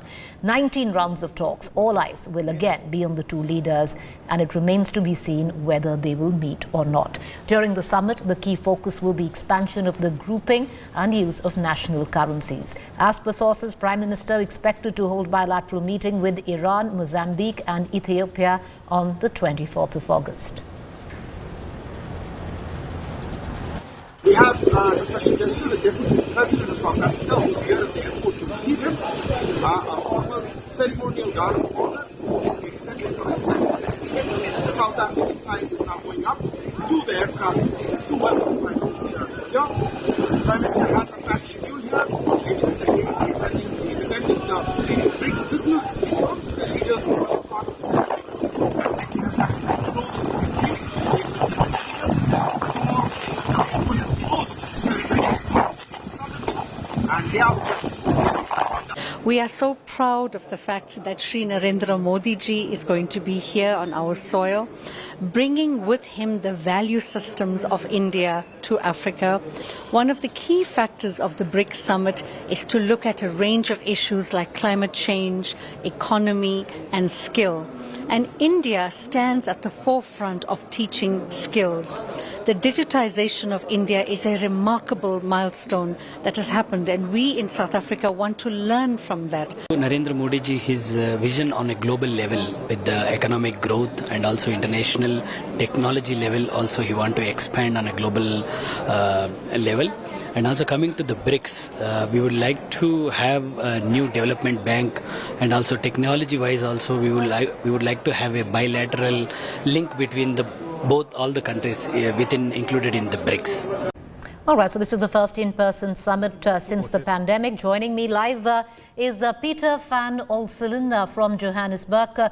Peter, you know, from India's perspective, of course, what would be of keen interest is whether the Indian Prime Minister meets the Chinese counterpart, which comes in before the G20 summit in India as well. But can you take us through on what's expected in the next few days? Well, a very good afternoon here from Johannesburg. Just a short while ago, maybe about 20 minutes ago, Prime Minister Narendra Modi arrived here. I'm literally outside the hotel at which he's staying. It was a real sense of joy when everybody arrived. There must have been about 50 or 100 people here from the Indian diaspora welcoming him. There was music playing. He's arrived. He seemed in good spirits. He was ushered straight through the really tight security here as he was ushered through. I think he's probably just upstairs now, refreshing up. He will be addressing the Indian diaspora before he heads over to the convention center, which is literally 100 meters across the road here. that is scheduled to start at 4 o'clock in about 30 minutes time from now. So excuse the sort of shaky picture, but there were all of these posters welcoming Narendra Modi here. Everyone seemed to really be happy. I spoke to a couple of the Diaspora supporters, and the elephant in the room was raised as to whether he was going to meet with President Xi Jinping. That's still unsure. They seem to think that it would be a good idea, but at the moment it's just jubilation that he's here, and they'll get down to business in about half an hour from now. Well, Peter, that elephant in the room continues to sit very quietly there, but we're going to keep a keen eye on all developments. But thank you for joining us, and we're going to cut across to you in the next 20 minutes from now. But I just want to now quickly. All right, these are live visuals which are coming through of Prime Minister Modi being welcomed in Johannesburg, South Africa. Peter, if you're still with us, is Peter still with us? If he's still with us, Peter, I want to just take...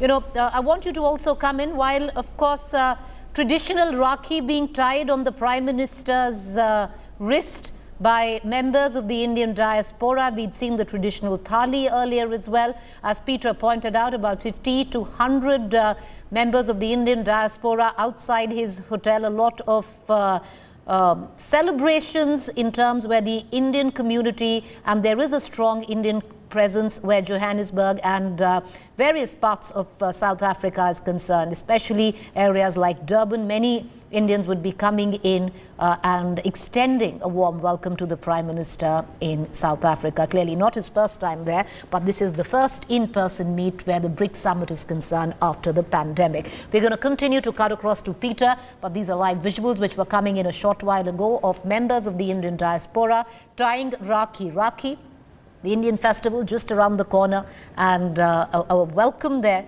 given, a warm welcome in fact, given to the Indian Prime Minister by the Indian community. All right, so that's the latest that we are getting in, but more news coming in. While Prime Minister is going to be in Johannesburg, in South Africa, he will join the Chandrayaan team post-landing. Prime Minister to join virtually from South Africa. Well, understandable, because it's a big moment where India is concerned. The last time around where there was a bit of a disappointment, the Prime Minister was there encouraging Isro, encouraging the Indian team behind Chandrayaan-3 at that point of time because of things really not going down as planned. But this is India's big moment, and of course the Prime Minister is going to be virtually present from South Africa. He's attending the BRICS summit in person in South Africa, and he will be joining the Chandrayaan team post-landing. I want to quickly cut across to my colleague Polumi Saha, who's joining us live for more details. Polumi, it's interesting. Lots of bilaterals meeting lined up, but the Prime Minister clearing his schedule with India's tryst with history when it comes down to India's moon mission.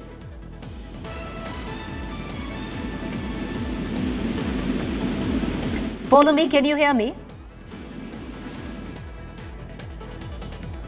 All right, we don't seem to have my colleague Polumi, but that's the latest news break that we're getting in. The Prime Minister not going to miss out on India's big moment. He is going to be virtually joining in from South Africa post-landing and he will be in fact speaking with the Chandrayaan team post-landing as well. He'll virtually join from South Africa. He's there for the BRICS summit for the next few days, and he is not going to let this opportunity go by, and understandably so. The last time around, he, literally, figuratively lent a shoulder for the Isro scientists to maybe shed a tear of so many years of hard work, things not going according to plan. But this time around, it's all fingers crossed.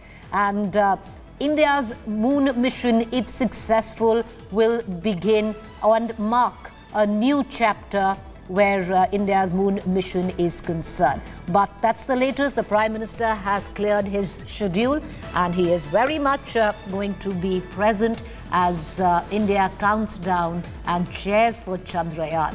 And we can expect him to join the team post-landing. Let's just say post-landing. It's going to happen. Let's cut across for a quick reaction from my colleague Poulomi Saha, who's joining us on the phone line. Poulomi, in midst of bilateral meetings, the Prime Minister clearing his schedule, understandably so. It's a big moment for India, and who else but to have the Prime Minister hopefully congratulate the team. Absolutely. The entire team obviously waiting in anticipation, as is, of course, the whole of Government of India at the moment as well. There's a program, of course, which will involve the scientific secretaries and, of course, the MOS and the Department of Space, Dr. Jitendra Singh, which will, in fact, take place in Delhi at the CSIR headquarters. And he will, of course, be at the program, Dr. Jitendra Singh, 4:30 p.m. onwards, in anticipation of the big landing. But we're expecting also the Prime Minister to virtually connect with the program as soon as, of course, news reaches in that it has been a successful mission. So he will, of course, be clearing his, like you said, his diary to make, time for that, because this obviously will be a momentous, program as far as India is concerned, something that will go down in history. And obviously the Prime Minister will be there to congratulate the scientists and everyone who's played a critical role in making this happen. So all fingers crossed for that. Well, all fingers crossed, and let's hope this time around it happens and the Prime Minister not willing to miss that moment, like I said, where India stands at the cusp of history. The last time around, figuratively, the Prime Minister lent a shoulder for the Isro scientists to possibly shed a tear on what was a missed opportunity, just there but just not quite. This time it's going to be different, viewers. And the Prime Minister clearing his schedule and counting down as India cheers for Chandrayaan.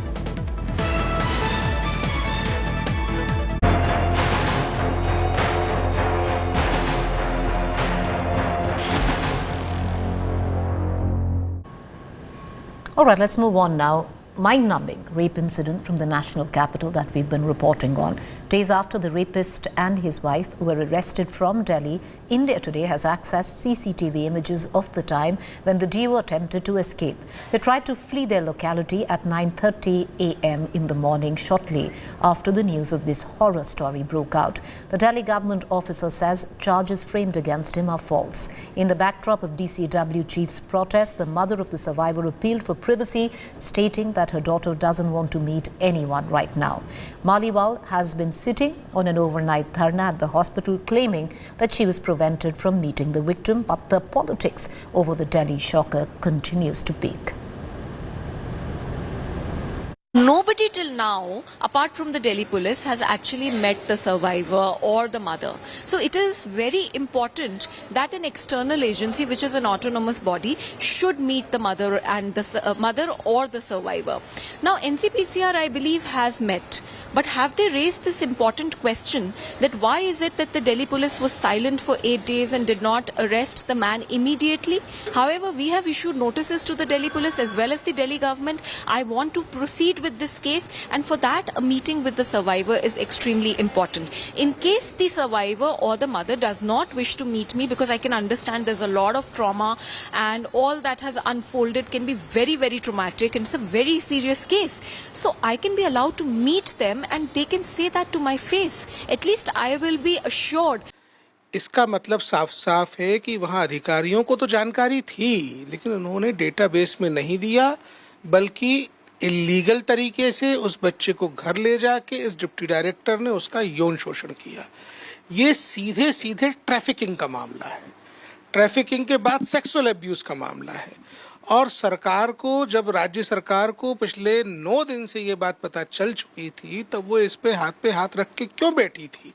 Delhi सरकार ने इस officer को suspend करने के लिए क्या कार्रवाई की, या इसको अपने ऑफिस से हटाने के लिए क्या कार्रवाई की, या डीसीडब्ल्यू ने जो आज धरना कर रही है, धरना दे रही है, उसने 7-8 दिनों में इस बच्ची से मिलने का क्या प्रयास किया, या उनके द्वारा बनाए गए सीडब्ल्यूसी के सिस्टम ने इस बच्ची के संरक्षण के लिए क्या काम किए, या किस प्रकार से उनकी सरकार में एक सिस्टम नहीं है जहां पर ऐसा प्रेडेटरी ऑफिसर जो बाल और महिला शोषण के खिलाफ जिसको काम करना है, वही बाल और महिला शोषण में लगा हुआ है, ऐसे ऑफिसर को आइडेंटिफाई करने का क्या सिस्टम है?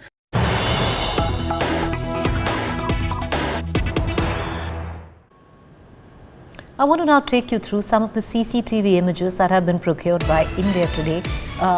on camera, you can see the Delhi rapist in church on the 20th of August. Mind you, the FIR was lodged on the 13th of August. This man roamed free till the 21st of August. On the 14th of August, he had even gone and given his statement. But visuals of him in church, attending the Sunday Mass, and like nothing has happened, all of that. And then trying to flee on the August 21st morning when the news broke at 9:45 a.m. These are visuals coming in from the church where this man, a deputy director in the Women and Child Development Department of the Delhi government, can easily be seen mingling freely, fearlessly. When an FIR was registered, once again I'll repeat viewers, on the 13th of this month alone. I want to cut across right now to Arvind Oja, who's joining us live for more details. Arvind, you know, these जो CCTV की images निकल के आ रही हैं, अरविंद, साफ है कि बिना कुछ उसको फैक्टर किए ये आदमी खुला चर्च जा रहा है, घूम रहा है, लोगों से मिलजुल रहा है. इसमें जो पुलिस है उसका क्या कहना है? अभी इतना टाइम क्यों लगा अरविंद? नहीं, देखिए, पुलिस पर तो कई सवाल खड़े होते ही हैं, क्योंकि देखिए 13 अगस्त को FIR रजिस्टर्ड होती है. काफी हीनियस क्राइम था. पॉक्सो एक्ट की FIR दर्ज होती है. 376 लगता है, 120 भी, यानी क्रिमिनल कॉन्स्पिरेसी के सेक्शंस के तहत FIR दर्ज होती है. और उसके बावजूद भी जो अक्यूज्ड है वो फ्रीली घूम रहा था. अगर इंडिया टुडे ने ये CCTV एक्सेस किया है जो बुराड़ी चर्च का है, विक्टिम ने ये भी एलिगेशन लगाया है कि इस चर्च में भी उसके साथ मोलेस्टेशन किया था जो अक्यूज्ड है उसने. बावजूद इसके 13 अगस्त को FIR लॉन्च होती है और ये 20 अगस्त का CCTV है बुराड़ी का. अब बाकायदा जो अक्यूज्ड है, फॉर्मर डिप्टी डायरेक्टर, वो इस चर्च में आता जाता दिखाई दे रहा है. सवाल यही उठा रही है, चाहे वो DCW चीफ स्वाति मालीवाल हो कि दिल्ली पुलिस पर वो सवाल उठा रही है. और साथ ही साथ दिल्ली पुलिस क्या कर रही थी? अरविंद, एक बहुत बड़ा सवाल है जो प्रेमोदय खाखा है. जब ये FIR रजिस्टर हुई थी, ये तो पॉक्सो के तहत रजिस्टर हुई थी, तो ये तो इमीडिएट अरेस्ट मांगता है उस एक्ट के तहत. बिल्कुल बिल्कुल प्रीति, आपने बिल्कुल सही कहा. इमीडिएट अरेस्ट मांगता है. खासकर से पॉक्सो एक्ट की अगर FIR दर्ज होती है, लॉन्च्ड होती है. दिल्ली पुलिस ये दलील दे रही थी कि 164 का स्टेटमेंट नहीं हुआ है क्योंकि जो विक्टिम्स है वो उसकी मेंटल कंडीशन ठीक नहीं थी, इस वजह से. लेकिन जब पॉक्सो एक्ट की FIR दर्ज होती है उसके बाद पुलिस अमूमन जो केसेस में देखा गया है वो तुरंत अक्यूज को नैप करती है, अरेस्ट करती है. कुछ नहीं तो कम से कम नोटिस भेजकर पूछताछ की जानी चाहिए थी अक्यूज से. अक्यूज इतना फ्रीली कैसे घूम रहा था जब उसके खिलाफ FIR दर्ज हो चुकी है? अलग ऐसे कई मामले हमने देखे हैं कि जैसे ही FIR लॉन्च होती है अक्यूज को डिटेन किया जाता, उसको अरेस्ट किया जाता. लेकिन पुलिस ने इस मामले में पॉक्सो एक्ट की FIR दर्ज थी. लड़की की हालत ठीक नहीं थी. उसकी जो अक्यूज उसकी वाइफ के खिलाफ भी FIR लॉन्च है. कई जो सीरियस चार्ज उसके ऊपर लगे थे. बावजूद इसके अगर आप ये CCTV देखिए जो हमने एक्सेस किया, इसमें जो अक्यूज है बाकायदा वो फ्रीली चर्च आता जाता दिखाई दे रहा है. वो तो इंडिया टुडे ने जब खबर दिखाई उसके बाद पुलिस एक्शन में आई और इंडिया टुडे ने जब न्यूज ब्रेक की उसके 3 से 4 घंटे के अंदर अक्यूज को अरेस्ट कर लिया गया. कैसे? पहले क्यों नहीं दिल्ली पुलिस ने अरेस्ट किया? यही सवाल दिल्ली पुलिस पर उठ रहा है. बहुत शुक्रिया अरविंद कि आप हमसे जुड़े. Thank you. My colleague Arvind Oja there accessing the CCTV footage coming in on the 20th of August and while the FIR was lodged on the 13th of August. We're going to keep a keen eye on all developments. With that, I want to go into a quick break. To stay with us on the other side is our fact check segment.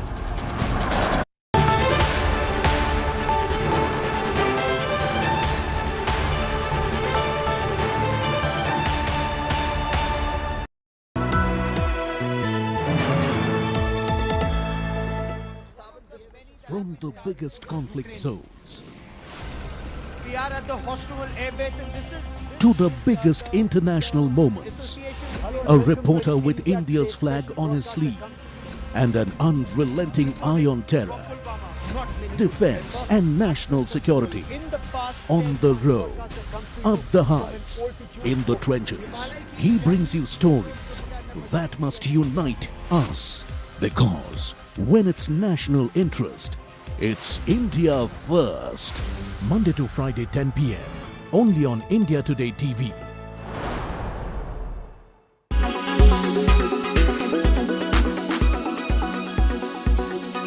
Amid the success of the film, Thalaiva's meet with the Uttar Pradesh Chief Minister has sparked a mega political showdown. The superstar was seen calling on Uttar Pradesh Chief Minister Yogi Adityanath for a special screening of the movie and touching the feet of Yogi, who is also the Mahant of revered Gorakhnath Mutt in eastern Uttar Pradesh. Taking a jibe at Rajni's gesture, DMK student wing chief R. Rajiv Gandhi accused the BJP of doing religious politics. Congress MP Karti Chidambaram slammed the superstar, accusing him of bowing down to what he called wild bulldozer. Rajni, who had earlier been on a religious trip of Char Dham Yatra, then headed to Ayodhya unfazed by criticism hurled at him, but not before calling on SP Chief Akhilesh Yadav and paid his respect to the late SP Patriarch Mulayam Singh Yadav. Taking a swipe at Chief Minister Yogi, Akhilesh wrote on Twitter, "People hug when hearts meet." 9 साल पहले बॉम्बे में एक function में अखिलेश जी से मुलाकात हुआ था। उस दिन से हमारा दोस्ती चल रहे है, आपस में फोन में भी बात करते हैं। On Sunday, Thalaiva visited Ayodhya and prayed at the famous Hanumangadi temple in the holy town. Rajni sir, you are here at Ramlala for Ramlala Darshan. How do you see this, sir? Sir, open the catch, open the. That's one, yeah. How do you see this, Rajni sir? Yeah, बहुत भाग्यशाली हूँ मैं। ये बहुत सारा का इरादा था, आज पूरा हो गया, आज पूरा है। Rajnikant, who shares special ties with political leaders, had earlier shied away from a political plunge, citing his health. But Thalaiva can certainly not stay away from political limelight. With Samar Srivastav in Lucknow, Bureau Report, India Today.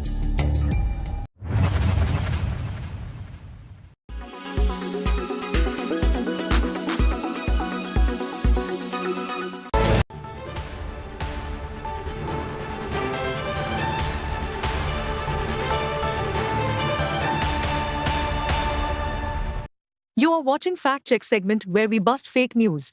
Tropical storm Hillary unleashed furious flash floods east and west of Los Angeles in California, US, on 20th August. In its aftermath, several videos circulating on social media claim to show wreckage caused by the tropical storm. Both videos are actually from different parts of Universal Studios Hollywood, a film studio and theme park in the San Fernando Valley area of California. They have nothing to do with the storm. This video purportedly shows water gushing onto the platform of a metro station in Los Angeles.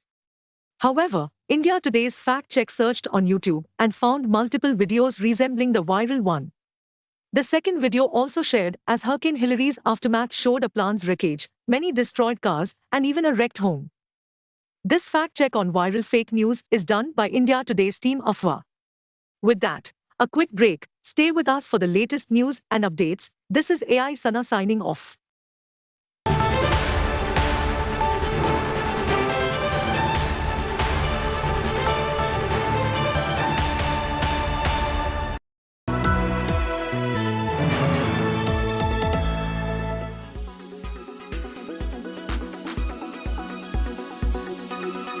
Deol's Gadar 2 is roaring at the box office, but the actor is in the news also for the wrong reasons. He was heavily criticized for his negligent approach towards his constituency of Gurdaspur in Punjab.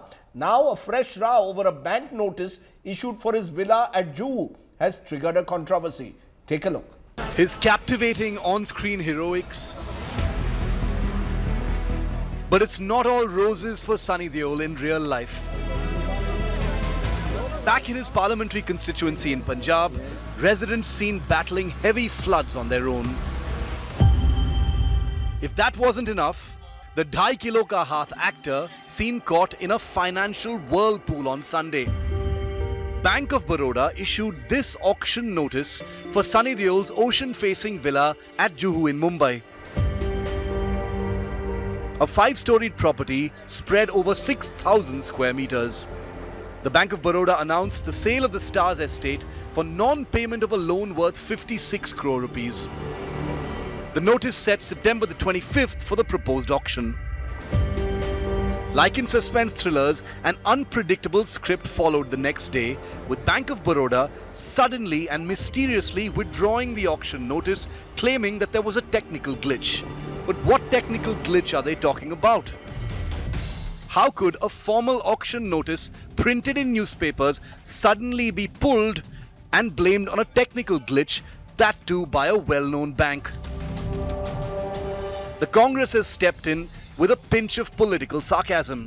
Party spokesperson Jairam Ramesh wondered who triggered those mysterious technical reasons for the bank to withdraw the proposed auction. The bank later explained that the borrower has approached it and pledged to clear dues. With Deepesh Tripathi in Mumbai, Bureau Report, India Today.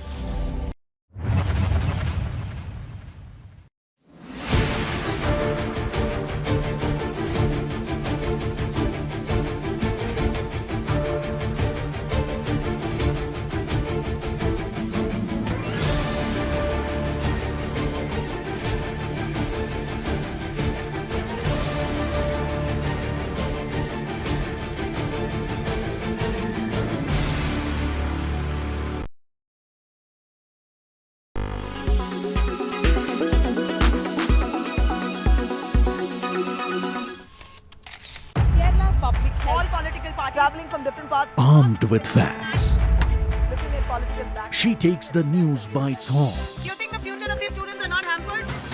Fierce, bold and direct, setting the tone for the biggest stories.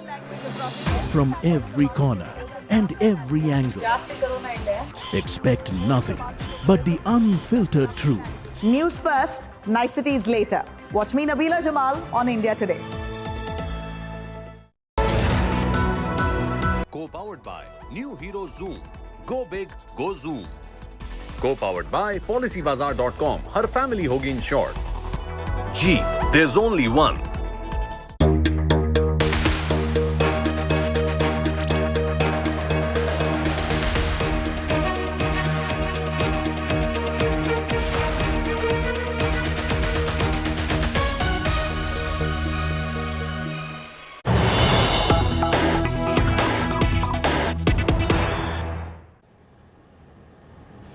Good evening, you're watching To The Point. I'm Preeti Chaudhary, and India right now standing on the cusp of etching lunar history. Let's take you now through the latest news break that is just about coming in. And the Prime Minister, even though he is in South Africa, Johannesburg, attending the BRICS summit, will not miss out India's date with lunar history. The Prime Minister will join Chandrayaan team virtually and post-landing. Well, the last time around, figuratively, the Prime Minister had led his shoulder to Isro scientists to possibly shed a tear of making it, but just not quite. This time around, where India is in kissing distance of the moon, just to say 30 kilometers away is where India's lander is.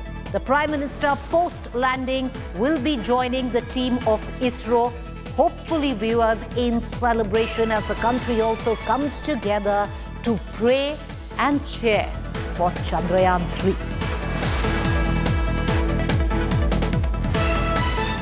All right, so what is expected? Lander Vikram says hello, just about 25 kilometers from the moon. The highly anticipated landing of Chandrayaan-3, viewers, is just hours away. All fingers crossed.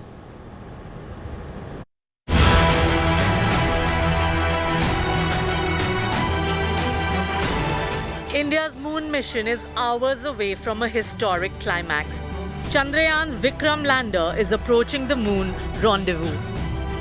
Saying hello to Chandrama, snapping breathtaking images from close vicinity, showing moon in all its glory, with details of the unexplored far side, complete with billion-year-old craters. Indian Space Agency asserted that the mission is fully on track. The system is undergoing regular checks to ensure a smooth touchdown. It is almost similar to what we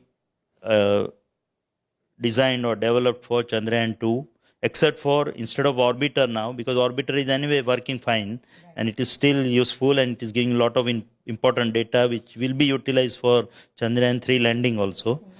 So we decided that orbiter will be replaced by a propulsion module, which duty is to take it to the orbit of moon surface.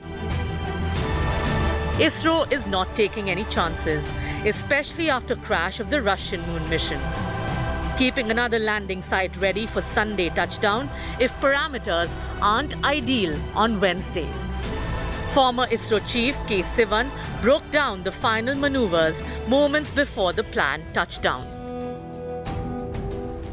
I want to start by asking you about the lunar mission of the Russians, which crashed very unfortunately over the weekend without being able to land successfully. You know, given what has happened with the Lunar 25, which was Russia's first attempt to land a spacecraft off the moon and that ending in failure, you know, would that increase the levels of anxiety of the team in the Space Center of Isro at this moment? Does that make you one extra level more anxious? No, it is not so. First of all, lunar mission failure and this one, they are not related.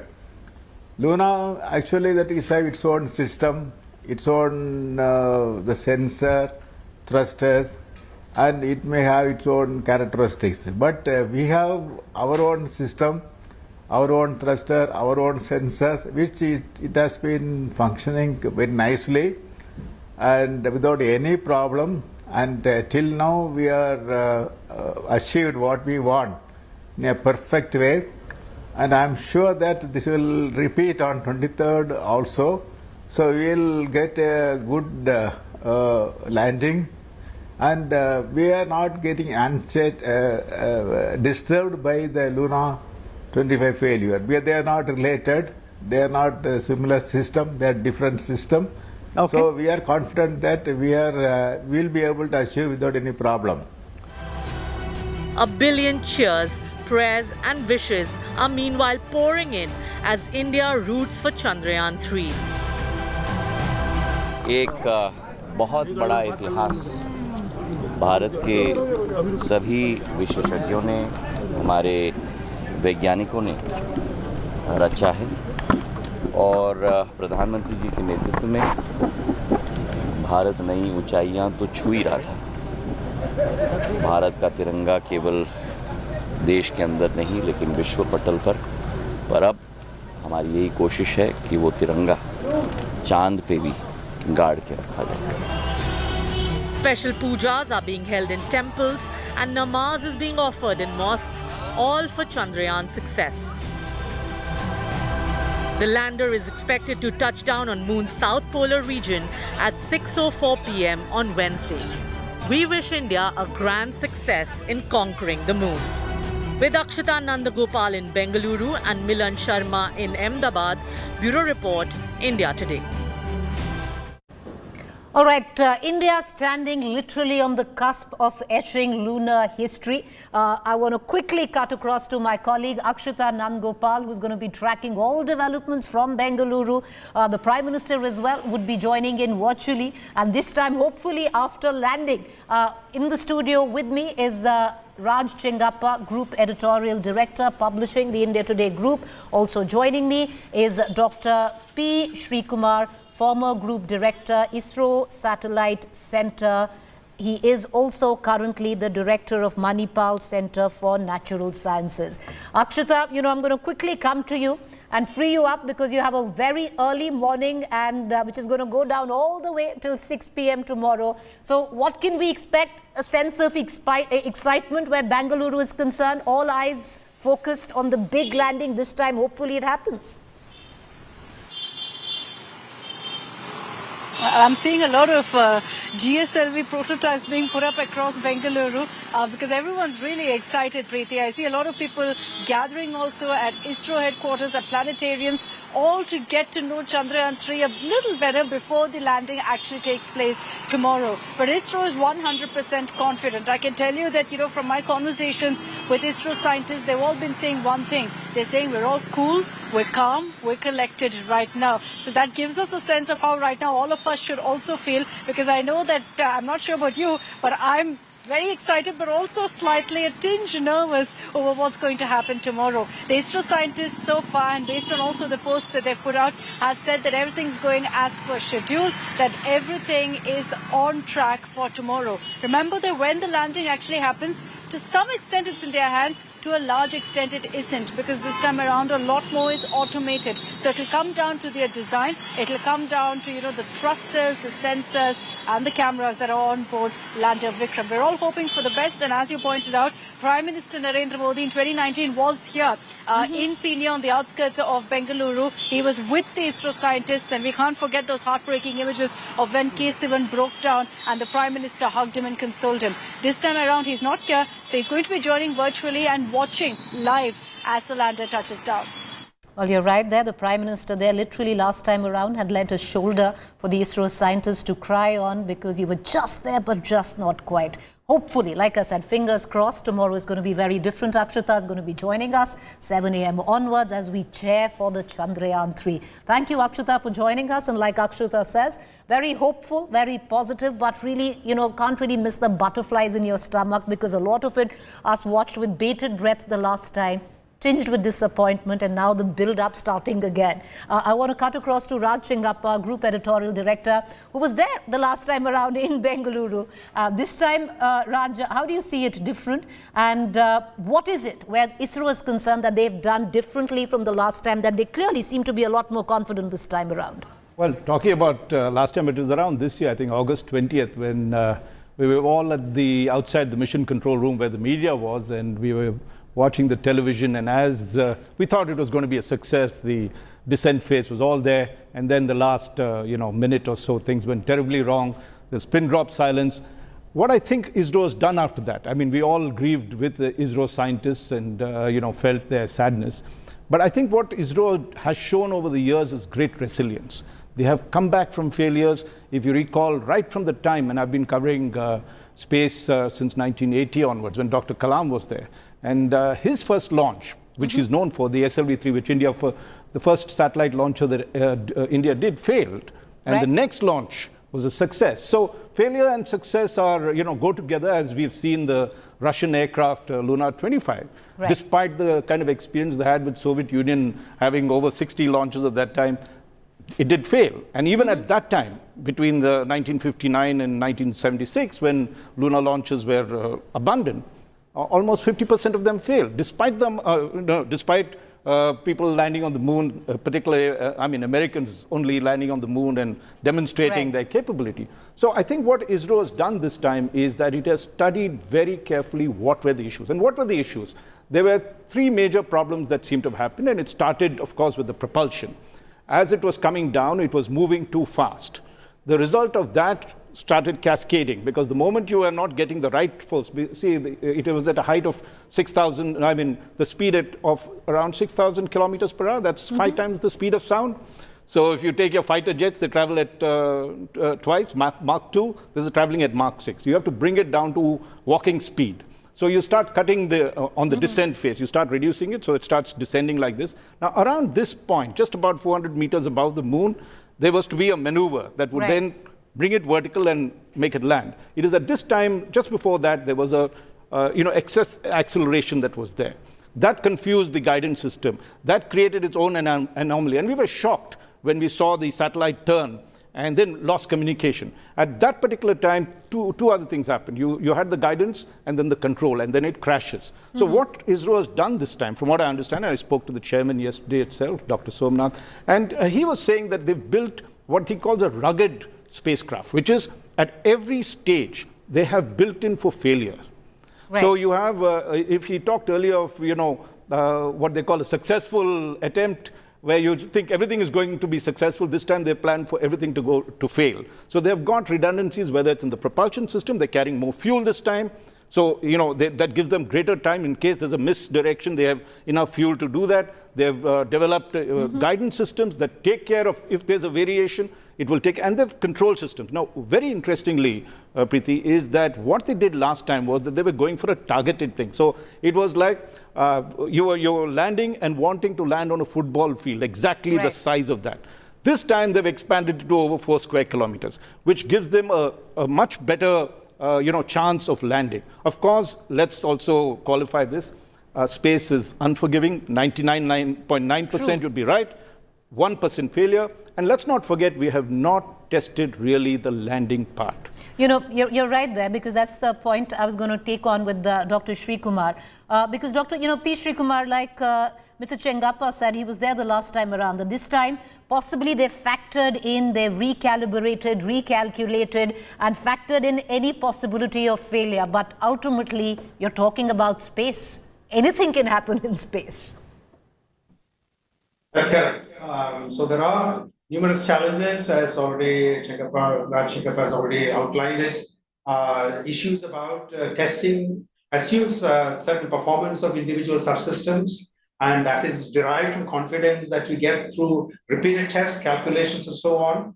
Now, in real space where the vacuum is extremely high and where we cannot create such vacuum conditions on Earth, and the fact that we are restarting certain systems many weeks after launch, there's always a possibility of that. But to the best of their abilities, I think the Isro team has done the necessary precautions, sharpened the sensors, sharpened the algorithms that are involved, necessary cross-checks have been carried out ahead of time, large number of tests from helicopters and other systems that actually simulates as best as possible the conditions that we expect to see. So this is the reason for the high confidence that currently exists. And that's about the best we can really do. And but as in any electronic system or mechanical system, there's always a small percentage of possibility, but we today believe everything will work well and we'll have a fantastic day tomorrow. Well, let's hope we have a fantastic day tomorrow. But you were talking about, Raj, the landing of the Vikram lander. But having said that, we've also chosen a part of the moon, which is, technically a lot of us are reading to be called the dark side of the moon, the south side of the moon, which is a very difficult landing is what we have been given to understand. Would you elaborate on that? Well, essentially the fact is that, lunar temperatures vary between 127 degrees centigrade, that's above the boiling point of water, and minus 170 degrees, right? That's twice the cold of Antarctica. That's how, rugged your spacecraft has to be to do this. Now, South Pole has both its charm, because we believe that water molecules, water ice exists on the moon, and that will enable us, if it is true, to colonize the moon at some point, both for our own water needs as well as, if you look at it in terms of fuel. It's a huge leap where research is concerned. That's right. So the degree of difficulty increases because in the equator you've got enough sunlight and heat and everything else, but here you're given an opportunity only for 14 days unless you have your own generating your own heat. So all the activity that you have to do on the lander has to be done within those 14 days. That's one lunar day. And then it's over, right? Because it gets too cold and your equipment gets destroyed, unless, as I said, you've got a heater or a temperature control. So the challenge in that is that, firstly, it's very rocky. See, the moon has no atmosphere. So actually what happens is there's a lot of craters hammering it. And because of that, you only have regolith, which is sandy stuff that's there, rock cracked up because of the impact. The rest is all hard rock and craters. And the number of craters in the South Pole are much more than they are in the other side of the moon. So the degree of difficulty is that you've got very uneven terrain, high boulders that could be there, craters that are there. So for us to land, you have to choose the right spot to land. And I think cleverly, what the scientists have done this time is used Chandrayaan-3, the orbiter, to map that entire area. Last time we were using the lander cameras to sort of detect which is the best route. And now they've mapped it perfectly. So they've fed that data in. They know precisely where they want to land. And because they know the terrain, though it's a very treacherous terrain, let's not forget, right? It is able to go, and they found a spot where it is good. But there are still risks. The fact is that you are going to land these four pods, right? I mean, 4 legs of the spacecraft right down there, the lander, Vikram, if it's still being called that. And any tilt like this could make it topple, right? So you have to be very careful about where you're landing, what is the degree of tilt. But the good thing is that they've built in the redundancy even for that. They have given from walking speed, if it bangs down like that, to a little running speed. Is there a possibility this time around that the Chandrayaan could crash? Of course. There is a possibility. Of course, because look, we have not tested that part, right? Where landing is concerned. Where landing, we've tested right up to the point where you're hovering at 400 meters. Yeah. The crucial part is the vertical. You know, the spacecraft is coming at an angle like this. Right. And then it puts itself, vertical, and then has to come and land down like that. Now, we haven't really tested this part, which is the critical part, because you're cutting the speed from a tremendous amount to almost near zero, and your ability to hover, find the right spot, land at that spot without damage to your equipment or without toppling over. Dr. Srikumar, would you want to weigh in on that, especially the fact that, Raj calls it a great risk, but, you can go back and take the help of literature and, get into, with great risks come great opportunity. But having said that, to pick the South Pole, trying to land there, would you want to weigh in on what Raj just said? Yeah, one of the other challenges of going further south towards the pole of the moon is the fact that the sun does not appear very high in the horizon. So it will be less than 10 degrees or so, which means it actually produces long shadows. And these shadows are quite critical with regard to power generation, with regard to rover operations when you actually move the rover, even the landing of the lander. The lander needs to be landing in an orientation where its panels powered. The panels have to be powered in order to make sure communication from the rover to lander and lander to orbiter and back, or all happens as per plan. So positioning of the lander is critical. All that has been taken into account. But because of the long shadows, the fact that the sun is really at very low inclination, that adds an additional challenge to a polar landing. But at 69 degrees when we land, it certainly is the southernmost or the highest latitude at which we are actually sampling in situ, actually the regular properties with regard to using instruments on the rover. We have, for example, a laser ablation instrument called LIPS, which is the first time it's ever been used on a lunar mission. And actually ablates the rock and actually produce a plasma from which we can derive the composition of the lunar surface in this southern location. So we have a few unusual, very important scientific experiments on the rover as well as on the lander. But with all the challenges, let's look forward to a good day tomorrow. Well, let's see. We'll only know tomorrow. It's a short time that I have, so it comes to the final question that I want to ask you both. What does it mean for India, Raj, especially at a time where so many have failed, where we are treading? Well, I mean, if we do land, right, we'll be the fourth nation in the world. That's a very exclusive club of nations that have landed a craft on the thing, and as well as a rover. And that, I think, is a tremendous achievement because it's built on the back of the fact that Isro firstly mastered launchers, simultaneously mastered satellites. Right. So we have become self-sufficient virtually in launching, both launching our satellites as well as utilizing them, as we've seen. So that is a tremendous capability. But I think space scientists and my friend who's there, my fellow panelists, need further excitement. The fact is that moon is not the limit. The sky is not the limit for them. So they have to, if you have to keep your scientific talent, alert at the cutting edge of it, you have to start exploration in a much, I would say, let's do a lot more lunar missions. That's the way the world is going. We've headed to Mars, we should get back. We're doing the sun. I think these are tremendous things that boost our capability, whether it's artificial intelligence, computing, you name it. Space is at the cutting edge of all technology and has always proved beneficial to humankind. Dr. P. Srikumar, it's an elite club that possibly India will join if that landing actually that we've shown you through AI takes place. But the question is, what next? Where does it position India, not just the elite club that we were speaking of? I mean, the moon is not just a place to do science, as it's very clear in the last 10 years. It's a place to do much more than that. Exploration of the rest of the solar system, going to Mars. The moon is a point where we actually launch new missions. India's ability to do a soft landing successfully allows the young men and women of the country to really look forward to a capacity, very unique capacity that very few countries in the world actually has, to really be participate in such programs. Our private companies that are excited, looking forward to have a piece of the pie in space sector would find this a great stimulus. So I think it is the starting of a greater revolution and to get an exploration program that I think India as a nation needs to see in wonderful. Thank you. Well, you know, I appreciate both you gentlemen for joining us. Well, till now, we'd wish the Vikram lander Godspeed, and now I would reckon slowing down and gently does it. Let's just hope it happens. Fingers crossed. You can all join us starting 7 a.m. tomorrow as we cheer for Chandrayaan. Let's hope it happens this time for us, for India. A quick break. Stay with us. On the other side is Rahul Kanwal.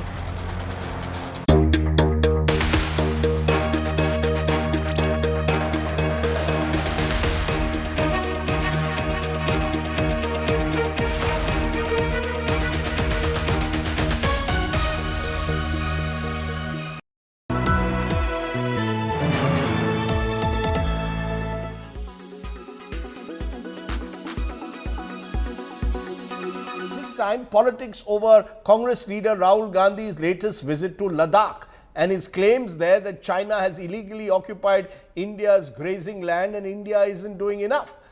That statement has led to an escalating war of words. The BJP slamming Mr. Gandhi, claiming he was allegedly making false claims, misleading the country. Other political parties, including Shiv Sena, are demanding that the Modi government put a clear picture before the country.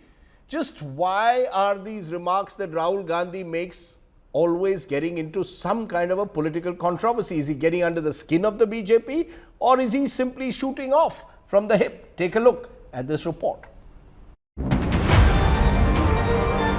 Congress leader Rahul Gandhi on Ladakh visit has raked up China issue to attack Modi government.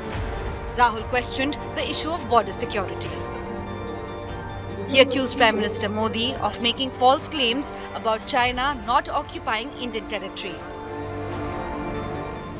Rahul quoted claims by locals about Chinese menace. Over here, the concern is, of course, the land that has been taken away by China. And people here have been affected by it in a big way because their grazing lands have been taken away. And also lack of connectivity here. Cellular connectivity. So. Congress and allies were quick to back Rahul Gandhi. पूरा देश बोल रहा है, लेकिन प्रधानमंत्री को चीन को बचाना है. प्रधानमंत्री चीन को सर्टिफिकेट देना चाहते हैं. क्या मजबूरी है, हमें नहीं मालूम. पूरा विश्व हैरान है कि प्रधानमंत्री किस तरह से चीन की ढाल बनकर खड़े हुए. राहुल जी ने बात कही है कि चाइना ने अपनी जमीन कब्जे में लिया है. उसके ऊपर प्रधानमंत्री हो या डिफेंस मिनिस्टर हो, कोई लोगों को गुमराह करने की जरूरत नहीं है, सच बताइए. The government countered Rahul Gandhi's claim and said that Nehru government was chanting India Chini Bhai Bhai while China was usurping Indian land. जिस कांग्रेस पार्टी ने हिंदी चीन भाई भाई का माला जप के 45,000 स्क्वायर किलोमीटर भारत माता की धरती को चीन को दे दिया, अपने गिरेबान में झांके. External Affairs Minister Jay Shankar termed Rahul a habitual liar. Sir, Rahul Gandhi ने सवाल उठाया है चाइना को लेकर के, किस तरीके से? देखिए, वो तो राहुल गांधी की पुरानी आदत है, इसमें क्या नहीं. The BJP, which earlier mocked Rahul Gandhi's bike trip as advertisement of Modi government's road infra project in Ladakh, was quick to hit back.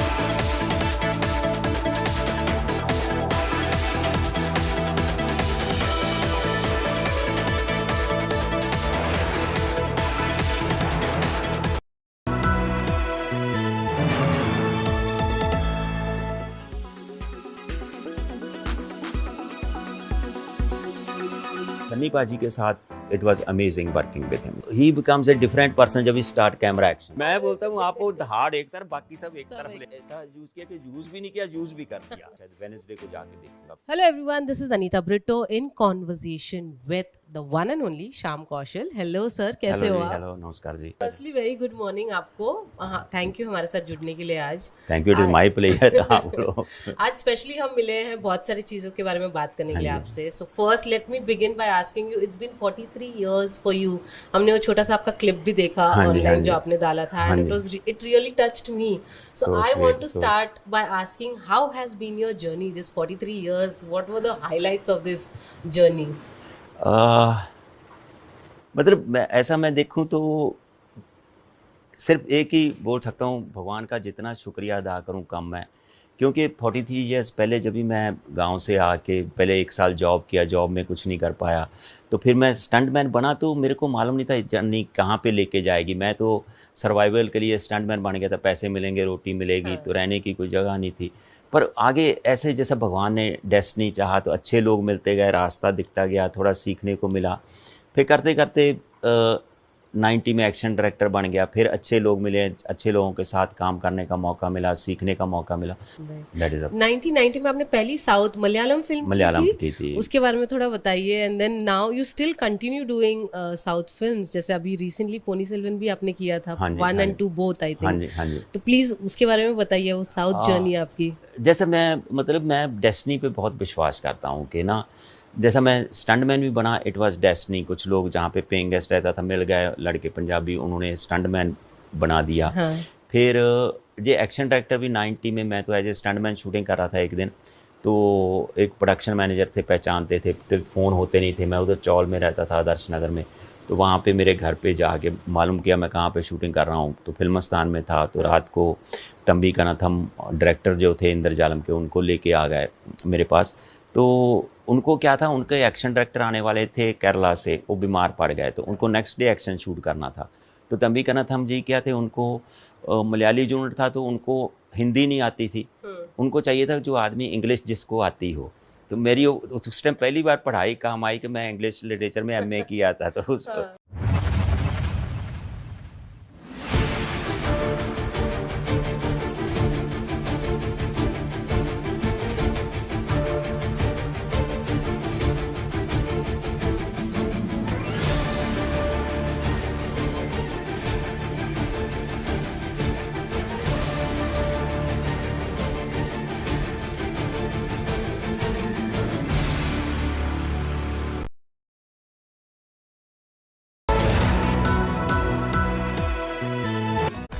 Presented by RP Sanjeev Goenka Group, Growing Legacies. Co-presented by Century Laminates by Manish Malhotra, Fashion for your furniture. Co-presented by Macho Hind, Bade Aaram Se. Co-powered by the new Kia Seltos, the badass reborn. Co-powered by PolicyBazaar.com, Har family hogi insured. Co-powered by Nippon India Mutual Fund. Wealth sets you free.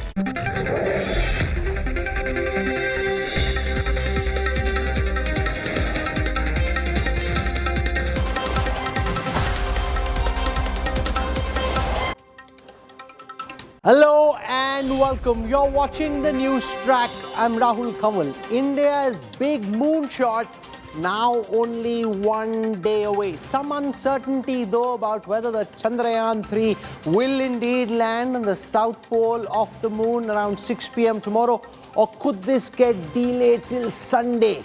We'll get you all the factors at play as we count down to the big landing of Chandrayaan-3.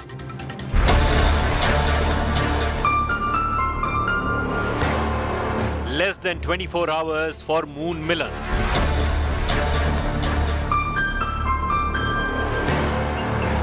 One small step for Vikram. One giant leap for India. Team Chandrayaan-3 is calm and confident.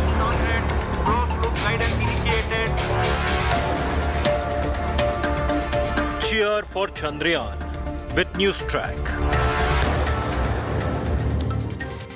The journey of Chandrayaan-3 has India grip. Rarely has any feat in science and technology aroused the kind of public interest as this lunar mission has. Let's get started. Here are the headlines I'm tracking today. Less than 24 hours to go for Chandrayaan-3's moon touchdown. Isro ready with plan B in case conditions are unfavorable. Prime Minister to watch the landing live virtually from South Africa. Delhi rapist Babu and wife's attempt to evade arrest foiled. CCTV video shows the bureaucrat at church days after FIR was filed against him. Delhi Women Panel Chief seeks a meeting with Home Minister Amit Shah over this case. Prime Minister Modi receives a big welcome as he lands for the BRICS summit in Johannesburg. Suspense over bilateral with Chinese President Xi Jinping. Superstar Rajnikant defends his gesture of bowing to touch UP Chief Minister Yogi Adityanath's feet, says it's a habit. Congress mocks the Rajni-Yogi meet, calls it a courtesy call to the next PM.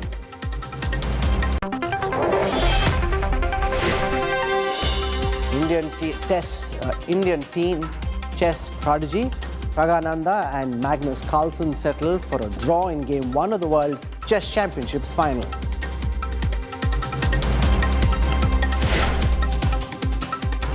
India is at the edge of its seat as the final countdown begins to the landing of Chandrayaan-3. The Vikram lander now just 25 kilometers away from the surface of the moon. At 6:04 p.m. tomorrow, it will attempt to land on the lunar surface. Isro says so far the mission fully on track, all systems are working properly, but just in case conditions tomorrow are not ideal, Isro says they have a plan B ready.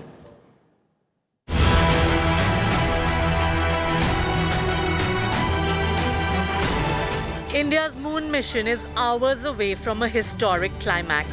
Chandrayaan's Vikram lander is approaching the moon rendezvous. Saying hello to Chandrama, snapping breathtaking images from close vicinity, showing moon in all its glory, with details of the unexplored far side, complete with billion-year-old craters. Indian Space Agency asserted that the mission is fully on track. The system is undergoing regular checks to ensure a smooth touchdown. It is almost similar to what we designed or developed for Chandrayaan-2, except for instead of orbiter now, because orbiter is anyway working fine and it is still useful and it is giving a lot of important data which will be utilized for Chandrayaan-3 landing also. So we decided that orbiter will be replaced by a propulsion module, which duty is to take it to the orbit of moon surface. Isro is not taking any chances, especially after crash of the Russian moon mission.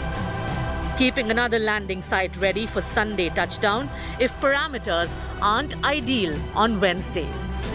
Former Isro chief K. Sivan broke down the final maneuvers moments before the planned touchdown. First of all, lunar mission failure and this one, they are not related. Luna, actually, that is have its own system, its own the sensor, thrusters, and it may have its own characteristics. But we have our own system, our own thruster, our own sensors, which it has been functioning very nicely and without any problem. And till now, we are achieved what we want in a perfect way.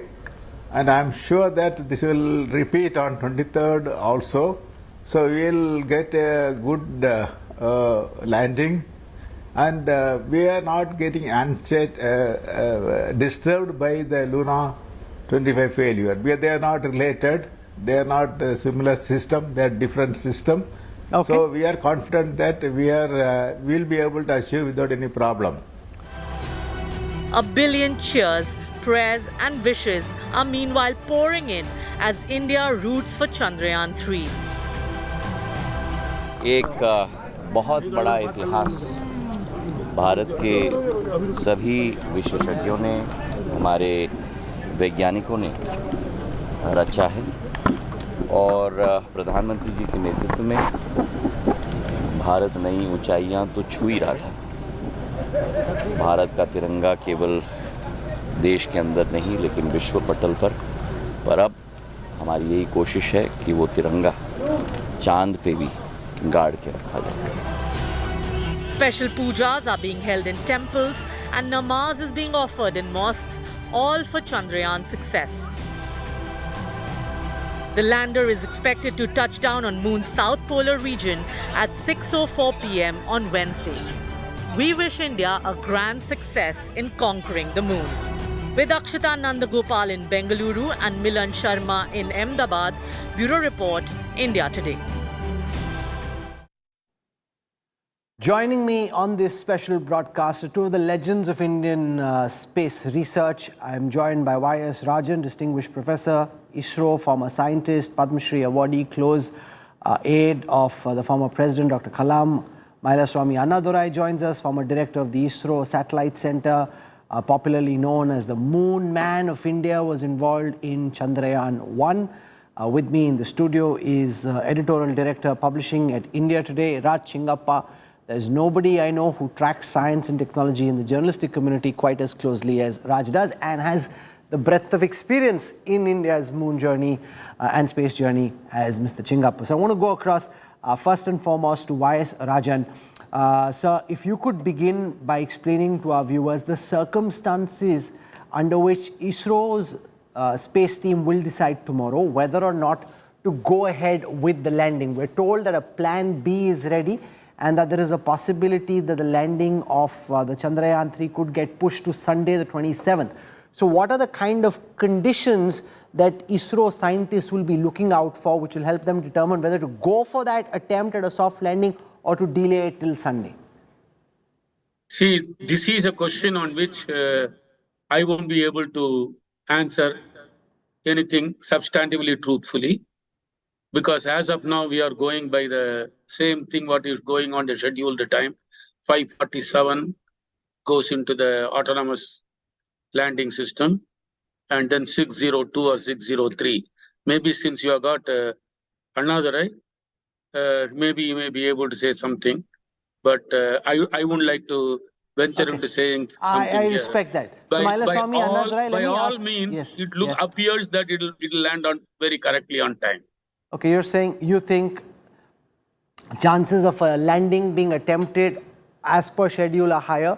Mailaswamy Annadurai, as the Moon Man of India, could you explain, sir, the circumstances which will be involved in determining whether to go ahead with that landing to try and do what no country has pulled off so far, or to push it till Sunday? Yeah, if you look at that, every launch, even the rocket launch, has its own the countdowns for the targeted launch date, and depends on 36 hours before, 48 hours before. You would have seen that PSLV, GSLV launches, and that means every second ticks. We have the host of the parameters to be verified, host of the activities to be verified, not only on the hardware which is sitting on the launch pad, as well as the ground systems sitting in Sriharikota, as well as the downrange ground systems, the communication channels, radar systems. I think the host of the things needs to be verified, including communication links. I think a host of the things needs to be verified. And each one has been identified responsible people. They will do it, and they will report back to the Launch Authorization Board, and Launch Authorization Board tells, yes, you can go for the targeted rate, whether all systems are ready. I think the process is going on, and that I think we have to wait and see what finally, because this countdown, it also gives a room for the possibility if something is abnormal you are seeing, possible room to correct also. I think we have to keep in mind that also. Keeping in mind, I think we have to keep the fingers crossed until the tomorrow, like Launch Authorization Board, the Mission Management Council will look at all the responsible people, whomever they have done, and their reports, and accordingly will go. And you would have seen even the launch time before go is given by the mission director. Each one of the stations giving green, green, green, green. They are only looking all the things put together only. the so-called launch takes place. And and it's no difference when you are going for the soft landing is concerned. All the systems on the lander, the software, the hardware systems, and the ground systems, and the ground communication from the lander all the way to the Earth, both directly to the Earth and as well as through Chandrayaan-2. I think host of the thing, and two-way communication, and what all programs we uploaded here, whether it has normally be downloaded and read thoroughly, whether not even a single bit has an issue. Okay. Then only will go. So Chingappa, what would be going through the minds of our scientists? Because an India-Pakistan cricket match during a World Cup is pressure. This, I just get the feeling, is infinitely more pressure than an India-Pak cricket game. And these are men of science, and there are these namazes and these pujas, havans happening all over the country. How does it play on their psyche? Does it at all? No, I was speaking to Dr. Somnath, the chairman of Isro, yesterday. I think he's experienced, like all space scientists have experienced, both failure and success. And in fact, Dr. Kalam, whom Dr. Y.S. Rajan knows so well, and I'm so happy to see Dr. Rajan on this, used to say, failure is the stepping stone of success. So Isro has learned over a period of time of that. So they have put aside the not put aside, but actually studied the setback that happened in Chandrayaan-2. And then what he says is, let's look at what really failed at Chandrayaan-2, right? There was a propulsion failure. There was too much speed going on at a particular point of the descent.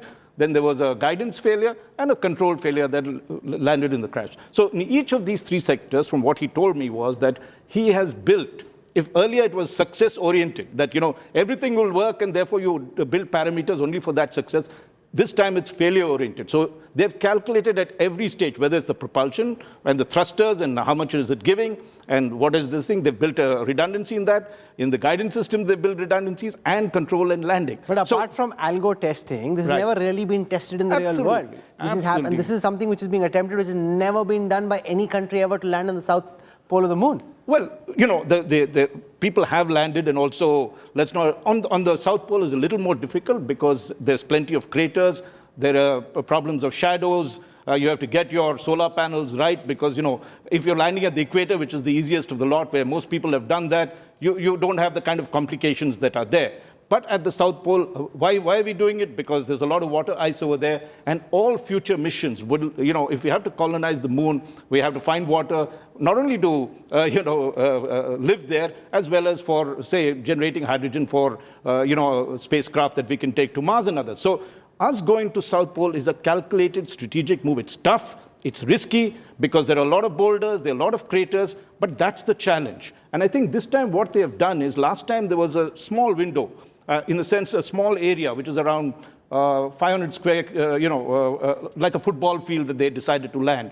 But this time they've expanded it to even larger, 4 square kilometers, which gives you, a lot more sort of leeway. Last time they were rushing through to land at that precise point. The second thing I think is, as different from Chandrayaan-2, is they're carrying more fuel. Okay. And that's very important. Because what happens is, if you have a deviation, you have enough fuel to burn to correct it and get it there. Can you explain, Dr. Rajan, to our viewers, how do you ensure that the Vikram rover, once it lands, is controlled in a way that it doesn't get stuck in any of these boulders or the sandy formations on the surface of the moon? And the fear that even if there is a successful landing, the need to control the lunar probe to be able to execute all the scientific experiments is successful. Okay, thank you. See, main thing is, let us remember one thing.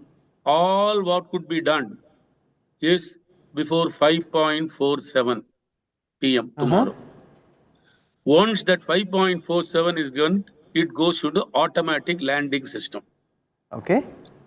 Then they are also in the same boat like us, because then the Vikram and Pragyan of course are inside, so they are of their own. Okay. But to answer your question, what happens? The crater, this one, that one, etc. A lot of data has come from Chandrayaan-2 itself. In fact, Chairman Isro, in the beginning part of it, he explained several things. In that, he said that even for the landing for Chandrayaan-2, they had to restrict it to a certain area, because that's all what they knew. Now, because of the Chandrayaan-2, they got a much more So it has got more areas in which it can be landing. Then it has got automatic velocity seeing, all for the landing, and then altimeter, etc. So once it lands, soft lands, we all pray that it takes place well. Then it is lander of its own. Everything. That fellow this will come out, and then they have programmed it on all possible modes which can take place. This failure, if it takes place, what it will do. If it encounters this, what it will do. If it is a slope, what it will do. Or if something else. Almost for most of these things, those programs have been loaded into the computer system there. And there are so many sensors there. Underneath camera, there's etc., etc.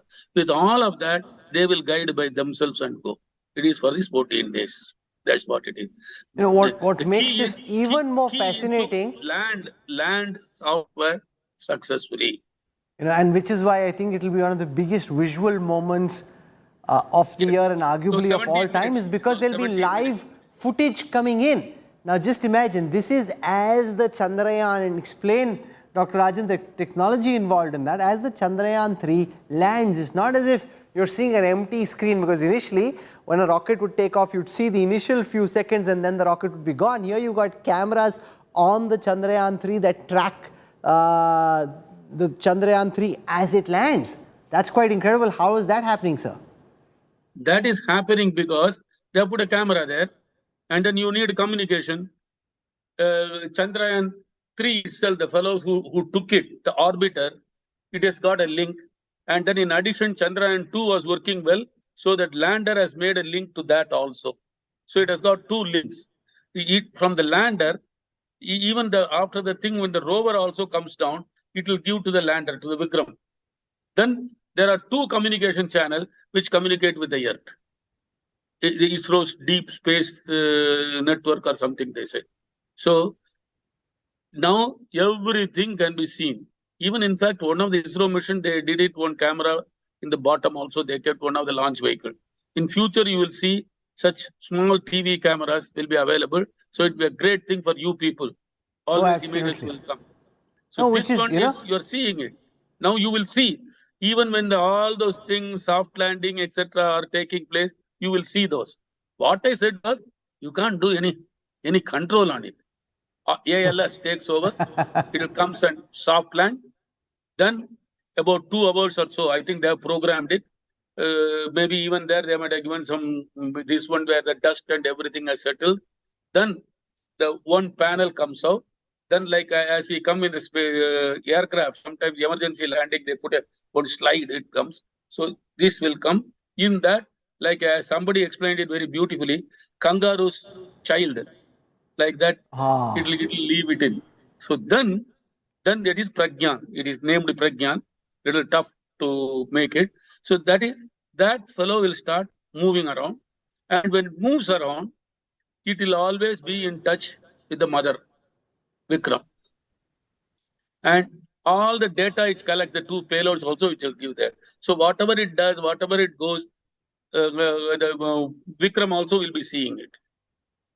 Amazing. I wish I had you, Dr. Rajan, as my science teacher in school and college. It would have been great to learn in the way that you're describing it, this little fellow, that little fellow. It just makes it so much more relatable. And this advancement in technology, Raj, would be so different from the time you started covering India's space mission or the moon journey, where all you had were these images where you could see dots, but not the kind of live broadcast images we're seeing right now. Well, you know, I think what ISRO has done is really built on the competence. It was very hard focused on development, technology, which was building launchers and then satellites that we could utilize. So whether it was telecommunication or remote sensing or even navigation and military satellites, we built a competence. Now we are going into the next big step that is there, which is exploration. We started that with Chandrayaan, we had Mangalyaan, And now we are bringing back, I think, the lunar mission because the world is now interested.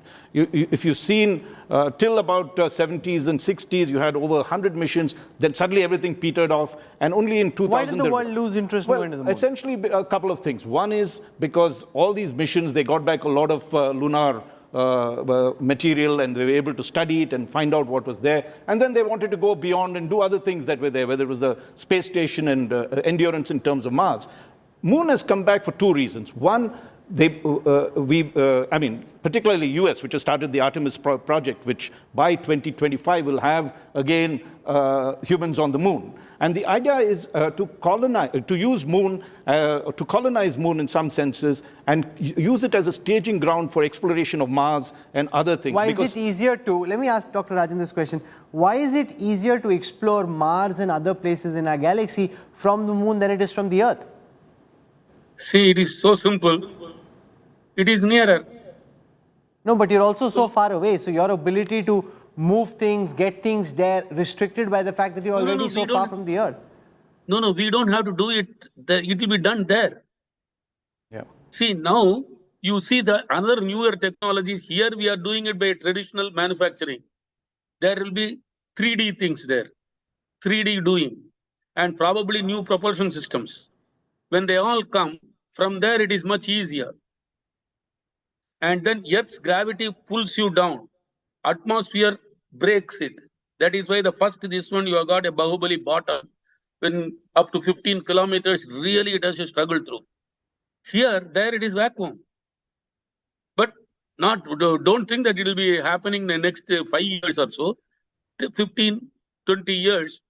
By that time, all those assembly will be done. That is the reason they are going for the South Pole. There has to be a human habitat. Can't go automatic. Everything cannot be automatic. There will be technicians and others who will live, who will do the thing. Then the water will be recycled. Then there will be probably they may start with algae and some plants, because you have to eat also. All the food cannot be transported. Already it is heavy. So all those things will be there. There will be some small habitat which will come. And probably countries are going to cooperate. You mentioned about Artemis. So there is possibly people will cooperate. Some will do this, some will do that, etc. So that's all. So but why have 3 missions failed so far? The Israeli Bereshit, Japan's Hakuto R, Russia's Luna 25, all 3 attempting a similar landing on the south pole of the moon, all failed. Why? See, each one of them had different reasons. Japanese, some other, Israelis, some other, but they were all coming very close, like our Chandrayaan-2, very close to the soft landing. Russians, of course, are very great, but their failure was even before what the current orbit is. Please remember, now it is 25 kilometers by 135 or something like that. Earlier, you were talking about 100. Actually, Russians also were in the higher one, and then they were going a break and then coming to this. At that point, they got into trouble. So that is a different type of problem. That landing has always been, soft landing has been a problem. Because atmosphere is not there. So it has to do purely of its own weight and the thrusters. But people have understood much more. See, just as 2-3, if you see the earlier space, today I was just doing in the Zoom. I knew it before. No, not Zoom, I'm doing in the Google. Earlier failures, if you see from NASA and the USSR, so many. In fact, when we start doing, our relatively failures are low, because the corpus of knowledge which is available in the worldwide, there is some amount of sharing. Nobody can keep everything under. People read, people learn. Many of our fellows will know a lot of things. So we learn. It is a continuous process of learning and doing it. And to me, it appears from all what is there and what all Somnath, the chairman, has explained, the amount of precautions and everything they have taken, not only to fix the earlier problems, but also introduce so many other things. About 80% changes have been done into it. So with all that, I see a very, very, very high probability that it will land well. Okay, we've got our fingers crossed. This has been a masterclass in science. Dr. Rajan, I appreciate you taking our time, and I hope to see you tomorrow after a successful landing. I want to welcome now Dr. Amitabh Ghosh, a space scientist, formerly with the Mars Exploration Rover mission of NASA. We've got Dr. P.K. Ghosh, space strategist and researcher. Dr. Ghosh, the biggest question at this moment is whether ISRO will push for the landing tomorrow, or will they activate plan B, which is to push the landing till Sunday. Could you explain as best as you can the factors that will be at play in the way that you would have done it at the Mars Exploration Rover for NASA? What would be kept in mind, whether determining whether to go for that landing or to delay it and hedge till Sunday? Well, you have to see what the trajectory is at that point. And based on that, you decide whether it's that optimal time to launch or not, right? So anyone who's predicting either way, not landing, landing, probably does not know. It will depend on what they assess 2 hours from now. So all predictions of I think even ISRO is trying to keep the options open. That's why they have come up with that other thing. So there are many parameters they will look at, and if something appears off, then of course they will try a different time. So, and I was listening to the previous discussion about there is a lot of speculation. One is the moon is not going to be the landing stage to reach out to the other planets. There is no advantage. The only advantage is to do technology demonstrations so that you can test these technologies before you head out further. So that's what it is. Okay. How do you think the program has gone so far? From what we are hearing from ISRO is that so far things have been as per schedule in the way that they would have estimated. Is this a project that, say, NASA, the Chinese, the Russians, they've all got their eyes out, or it's not such a big deal for them? Well, it is. It's a curiosity. I wouldn't say that. See, there are many missions going on. As you mentioned, there were Japanese missions and Israeli missions, and so there are a lot of activity going on. So I wouldn't say everyone is rooting for the success. That's for sure. If you look at how NASA missions have gone so up to this stage. So I was actually not just part of the Mars Exploration Rover. It's also Curiosity, Mars Pathfinder, Mars Phoenix. All these missions.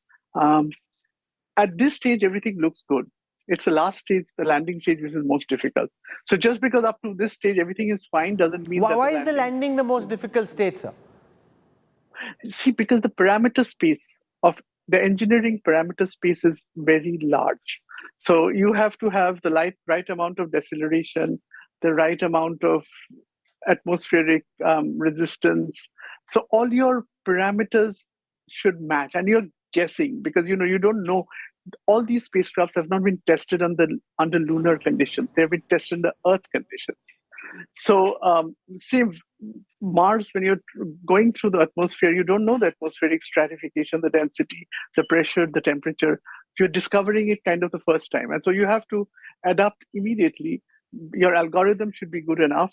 And then there are slight things which can happen, like what if it did not land on the 4 legs? What's your remedy?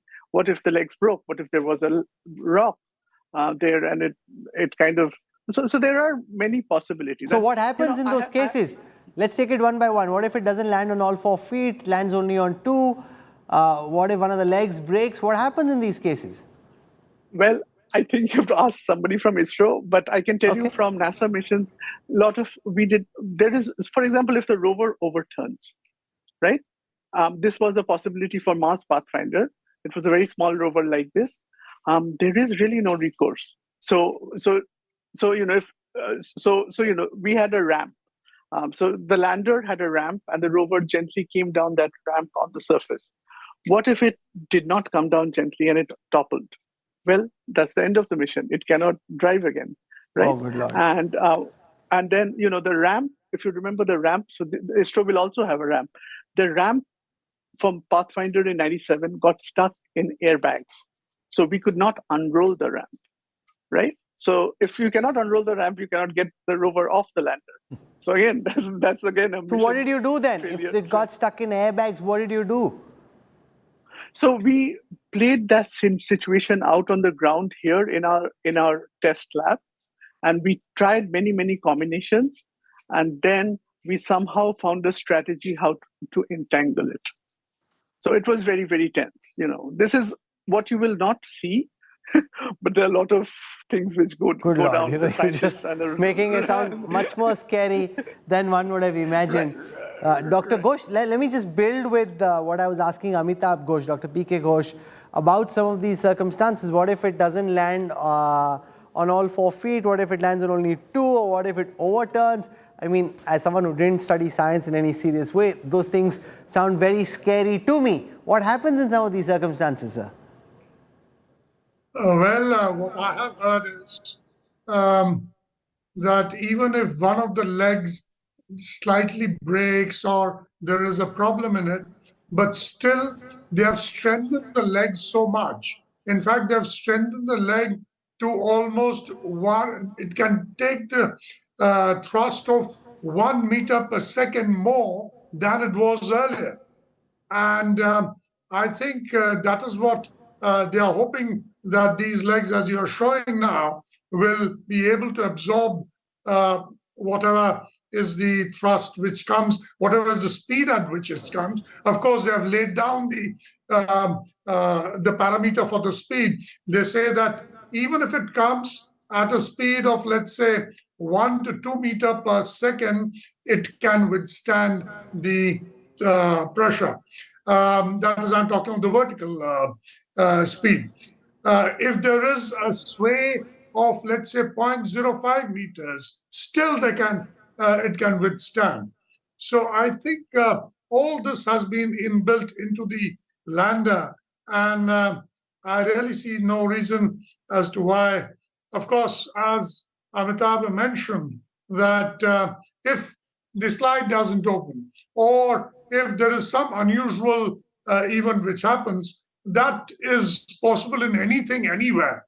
So one, of course, one features in certain contingencies, but it's absolutely impossible to feature out all contingencies. Chingappa, it just shows how the slightest error at any moment can upend all these plans. I mean, you could have engineered a soft, successful landing, and then, like Dr. Amitabh Ghosh was saying, it gets stuck in the parachutes and the rover doesn't come down, and voila, you're stuck. Yes, space is unforgiving. You could be 99.9% there, but that 0.1% can make the difference and destroy it. But I think what Isro is targeting are 3 things, essentially, in Chandrayaan-3. 1, to land on the moon, right? That by itself is an achievement.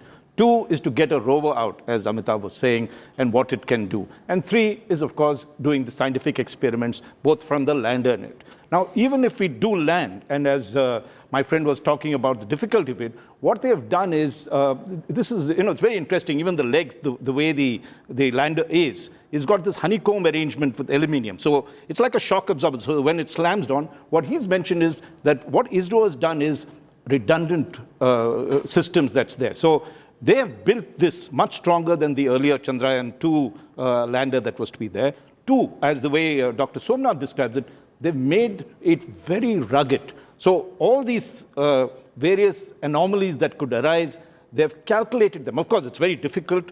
At the end of the day, anything could turn it around. There could be a malfunctioning valve here or there, and you could run into major issues. But what they've done is, in each of these stages, these critical things, whether it's the propulsion, making sure the thrusters, you have enough fuel, you have enough, if one fails, the other can take over. Even the direction thing, the same thing with control and guidance. Last time there was a software error. The software could not, because of the excess speed that came in, it could not calculate and it started tumbling out of control. So that they've built in and worked the algorithms and said, okay, if it is traveling at this speed, we have this much leeway. So they've given almost twice the leeway that they had last time. And finally, when the landing and the procedure of landing, there again, they've made sure that, okay, if we have not got, they've got enough fuel. So if we're not getting the right space, last time what happened was, as it started moving, it suddenly realized that it was at a great distance. The speed was wrong. So instead of decelerating, which is what you're trying to kill the acceleration that's there, it actually accelerated. And when, the crash was almost immediate, maybe 500 meters away from the actual landing site. So this time what they worked out is, okay, if we're not getting it, it's got enough sensors, enough inertial guidance systems and everything else to say it's not happening, enough fuel to go and land. So I think what Isro has done, and I think that's the reason why when you speak to these scientists, is that they've worked out most of the contingencies. Of course, there's always the unknown that could happen, as Dr. Sivan had told you, in his interview, and that is something that no one can plan for. Lieutenant General A.K. Bhatt, Director General of the Indian Space Association, what could this lunar probe mean for India's space ambitions? There's so many space tech firms that are now trying to do interesting things for India's space program, part of global space programs. What could this potentially mean for India's quest in space? Oh, definitely it will give a fillip and more opportunities, because the next big thing in space is the lunar economy. And lunar economy means everything related to, as in the future, maybe a decade or more, when we make space stations, we make a colony, we do mining there. For all that, there would be a lunar economy where private players would be involved. And in India, as you know, after June 2020, the government has opened space to private players. We are, of course, in the nation stage there. We've just had our suborbital launch. We have some of our startups who have made satellites which are there in space. But in the future, we would be seeing private players as partners of this lunar economy, which would be global and which would involve all activities, a lot of robos, maybe for mining, maybe construction activity, and many more. But that is where the future is. Dr. Amitabh Ghosh, if you mine on the surface of the moon, what could you potentially get which is useful for the Earth? And this whole idea of colonizing the moon, which is being spoken of so nonchalantly, how much is this a matter of space and science fiction, and how much of it could be reality? I think 50% is science fiction. I'll tell you what is possible and what is not possible. Okay, what is possible is, like, say, if you go to Antarctica now, I think a lot of nations maintain a whole year access to it. So people live in a habitation module. They are having pizza, they have a refrigerator, they're watching cable TV. It's just like on Earth. You can have something on the moon like that. In addition to everything that you have on Earth, they'll have oxygen. That's what Jeff Bezos is trying through his company Blue Origins. Now, that is rational and doable. That is what NASA could also do. That's what the space station is. It's 250 miles above the Earth. People live there 365 days. Astronauts, they come and do experiments. That is possible. Lunar economy is something, it's even a step further. So things like Disney World, say it is possible. Elon Musk is developing something called Starship. Starship would reduce the cost of moon travel by maybe 1,000. So if you could buy and take a ticket to the moon for 1 crore, would you visit it once in your lifetime? Well, if you got 1 million customers like you, then there will be a tourism industry. Would you, Amitabh Ghosh, trust Elon Musk to take you to the moon if you had 1 crore you wanted to spend on this? See, I have a lot of astronaut friends, but it's actually not as exciting as it sounds. It's quite a dangerous thing. So you go to work and you might not come back. So I prefer being a scientist on the ground. But yeah, coming back to it, it is possible. If you thought of Disney World, you see Disney World today, when Walt Disney made his first pitch as a venture capital thing, that I'm going to build this resort in the middle of nowhere, where people would come to see a mouse. Well, it would have sounded ridiculous, but it is happening today. So people do go there once in their lifetime in the US, right? So it's possible, but it is not a near-term natural progression. It is still science fiction. How many years out is this? 10 years, 15 years, 20 years? Is there a way of knowing? Elon Musk has a lot of ambition, a lot of money. The money, he has to get market participation. He has to get the mass market. His money would not really be sufficient. It will depend. See, he's testing Starship. I think he has had 16 failures, but he's still on the way to go. Starship is a critical component of the US return on 26. If his Starship is successful and it reduces the cost by 1,000% like it does, then the space frontier would suddenly be wide open. Raj, willing to shell out 1 crore rupees, sit on a Elon Musk Starship somewhere to the moon? If I had a crore, sure I would. But I'd just like to add to what Amitabh said and actually differ in some ways. Because I think, we are looking at a climate change crisis that is there. This is only one plan. We only have plan A, right? What is your plan B? Plan B obviously is to find other planets, other places that are hospitable, and see if we can do things over there. And otherwise, the human race But perishes. we haven't really found something so far. Yeah, but the starting point, the lunar gateway as it's called, though he may say that, look, colonizing the moon may not be the kind of thing that is there, it does give us a lot of opportunity, because what someone else was mentioning, I think Dr. Rajan was mentioning earlier, is that you need giant boosters to take anything up beyond Earth because of the kind of atmosphere that is there and the amount of thing that you have to break gravity break free from gravity. At the moon, you don't have that problem. The moon has 1/6 of Earth's gravity. So if you start building things over there, and say you want to go to Mars, right? So it breaks the journey. Otherwise, going to Mars takes a long time. And then acclimatizing, because Mars has its own issues. So what it does, I think, is the reason why we're doing a lot of this, apart from just the fun of it or the being at the cutting edge, is that there is tremendous amount of purpose in it. Apart from technologies that you and I can actually benefit from. Let's not forget artificial intelligence, better materials. All that has benefited humankind tremendously because you're miniaturizing everything in space. Now comes the big thing. What if we can explore and look at other things? Moon, of course, has, you never know where that, they're talking of helium as a fuel, rare minerals that could be there that you could mine and do it. But beyond that, going to Mars, going and exploring other things, you need to get that kind of experience, and Moon is the ideal place to sit and do all the When you mine, Dr. P.K. Ghosh, on the surface of the Moon, what do you get, which is of huge value back home? Apart from the minerals, may I just take a step back? Sure. And I think this point, which I wanted to include in the discussion and has not been included by probably any of the news channels, is you kept mentioning, what is different between Chandrayaan-2 and Raj, of course, laid down what are the objectives of Chandrayaan-3. But one of the biggest differences that the Isro has undergone in 2 and 3 is the change of mindset. And I think that is neither being discussed, nor has it come up. In the 2, that is Chandrayaan-2, the idea was that they were going to be successful and they were going to come up with all these experiments, which was a foregone conclusion. So they had prepared themselves more for success.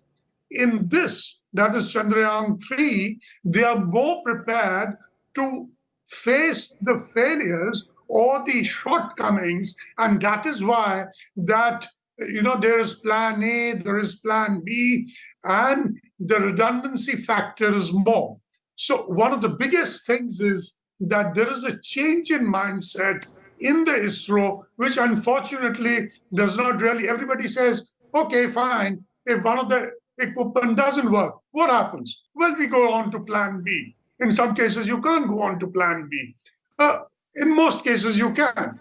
So this is something that has been worked on, and the scientific experiments and etc. are really coming on later. So I just thought this probably should be on the table. No, it's very important. The more redundancy there is, the more backup plans you have, potentially the higher the chance of success. But as Rachingappa said, there are unknown unknowns. You never really know, as Dr. Amitabh Ghosh found out, what you come up across, whether it's just a parachute or sand and the rover overturns, all kinds of stuff can happen. General Butt, before we conclude, your final words on what is it that you would be most anxious about when you look between now and landing around 6 p.m. the 23rd, what is the #1 worry and concern for you? Oh, I am an optimistic person, and I believe that this landing will take place successfully. there are n number of challenges we can talk of, risks which are there. Many of them we have talked of, but I'm very positive with the way we have picked up the right lessons from Chandrayaan-2 and applied them in Chandrayaan-3, as has been mentioned by Raj and many other speakers. I am very confident and optimistic. Okay, Amitabh Ghosh, what's your number one concern? What would spook you the most between now and 6 p.m. tomorrow? See, I think we will not have any access. I mean, it is an automated sequence. I mean, I don't think anyone can control that. 2 hours before, there will be a decision point where they will take ISRO will decide whether to go now or 27th August. But once they, I think, start the sequence, it's an automated sequence. I mean, they cannot stop it. So I don't think there are any concerns per se. I mean, I don't think we are in any control here. I mean, ISRO will have to decide, and then they choose a time, tomorrow or 27th. If they decide not to land tomorrow, what does the Chandrayaan do between tomorrow and the 27th? Because right now it's apparently just 25 kilometers from the surface of the moon. Does it stay in that same area? Yeah, it has an elliptical orbit that it keeps going. So what it does is it'll keep moving, and then they'll find another, like they said, Sunday on 27 to come back and land. So it has to, everything has to be timed. So if there is a problem, it pulls back. Yeah, no, it actually continues with the orbit. What it does, it's moving at a 30 kilometer to 154 kilometer orbit like that, right? It's going around there.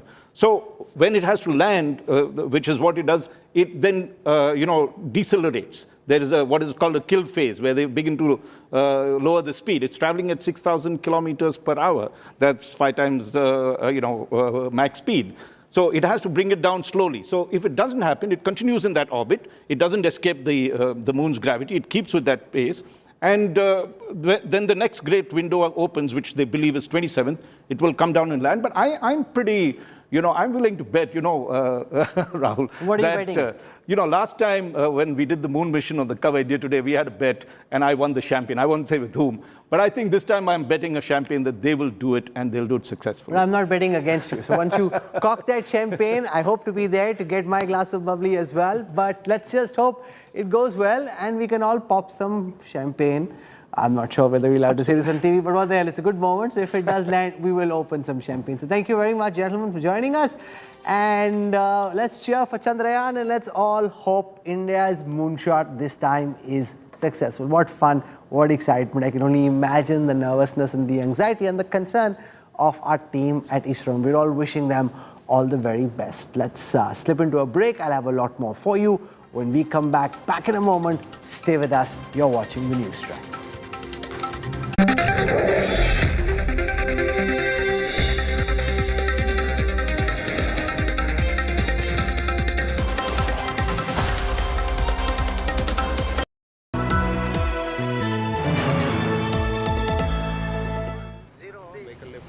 As Chandrayaan-3 circles the moon, India's billion breaths are held. Our spacecraft is in final descent, and every Indian heart beats for it as India's historic moon landing nears. For our scientists and their mooncraft, your love, your prayers, your wishes matter. Come on, India, cheer for Chandrayaan.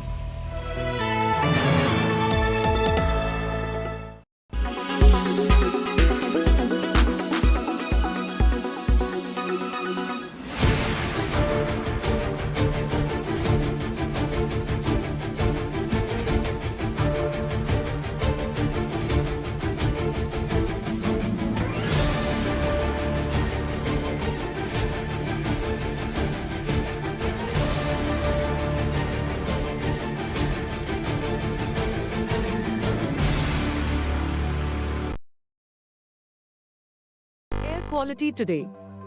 In Delhi, 151. In Mumbai, 58. In Kolkata, 85. In Bangalore, 59. In Chennai, 114. In Hyderabad, 103.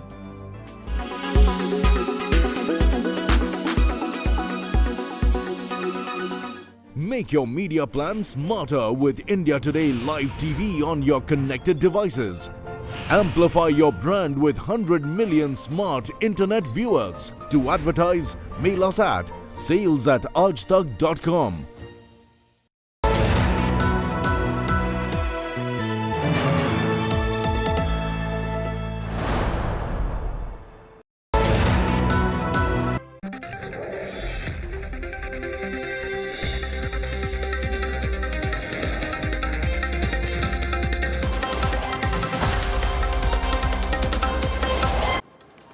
From an imported rocket in 1963 to a made in India Chandrayaan-3 that cost less than the Hollywood film Interstellar, the Indian space mission has come a long way.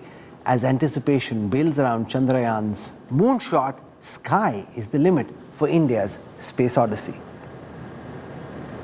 वास्तव में अंतरिक्ष में है तो क्या वैसी ही हालत है या कुछ अलग लग रहा है? India's pride soars high. ऊपर से भारत कैसा दिखता है आपको? मैं बगैर किसी झिझक के कह सकता हूँ कि सारे जहां से अच्छा. Astronaut Rakesh Sharma becomes the first Indian to explore the celestial realm in a joint space mission with what was then Soviet Union. जरूरत से ज्यादा खा रहे हैं हम. But the country achieved its first astronomical feat much before in 1963. Nike Apache, a two-stage sounding rocket imported from the United States, blasted off from a fishing village near Thiruvananthapuram in Kerala. Over the last 6 decades, India's space program has evolved enormously. From launch vehicles for satellites, INSATs for telecom, broadcasting, meteorology, remote sensing for satellite imagery, to research and development in space. From Aryabhat, a satellite designed and fabricated indigenously and launched from a Soviet rocket in 1975, to now on course to reach the moon and become the first country to explore its south pole. Here we have a majestic liftoff of LBM-3M4 rocket carrying India's prestigious Chandrayaan-3 spacecraft. Because that's a place where we can get sufficiently enough solar heat, light for power generation. If you go further, there is a possibility that you will not get the full daytime utility. 15 years ago, India's first moon mission performed a detailed search of evidence of water and chemical composition of certain lunar rocks. The sky is the limit for the country's space ambitions. India's first space-based mission to study the sun. Aditya L1 nearing its launch date by the end of August or early September. Currently, payloads are getting integrated with the satellite, and it will go through a series of testing, including thermovag, vibration, so many things. And after that, we will have the launch. It goes in a PSLV, so that will send a commercial launch. So after that, we are already starting another building a next PSLV, and we are targeting by August end that Aditya can go. Isro working on the Gaganyaan mission, India's first manned space flight program. Blazing its way through the Earth's final frontier, India establishes itself as a space power and a master of space engineering. Bureau Report, India Today. This is where we wrap up the news track tonight. The India Today newsroom, as I'm sure all our viewers are cheering for the Chandrayaan. Do watch our live and continuing coverage all the way from now till the time Chandrayaan-3 lands and then even beyond. Goodbye, good night.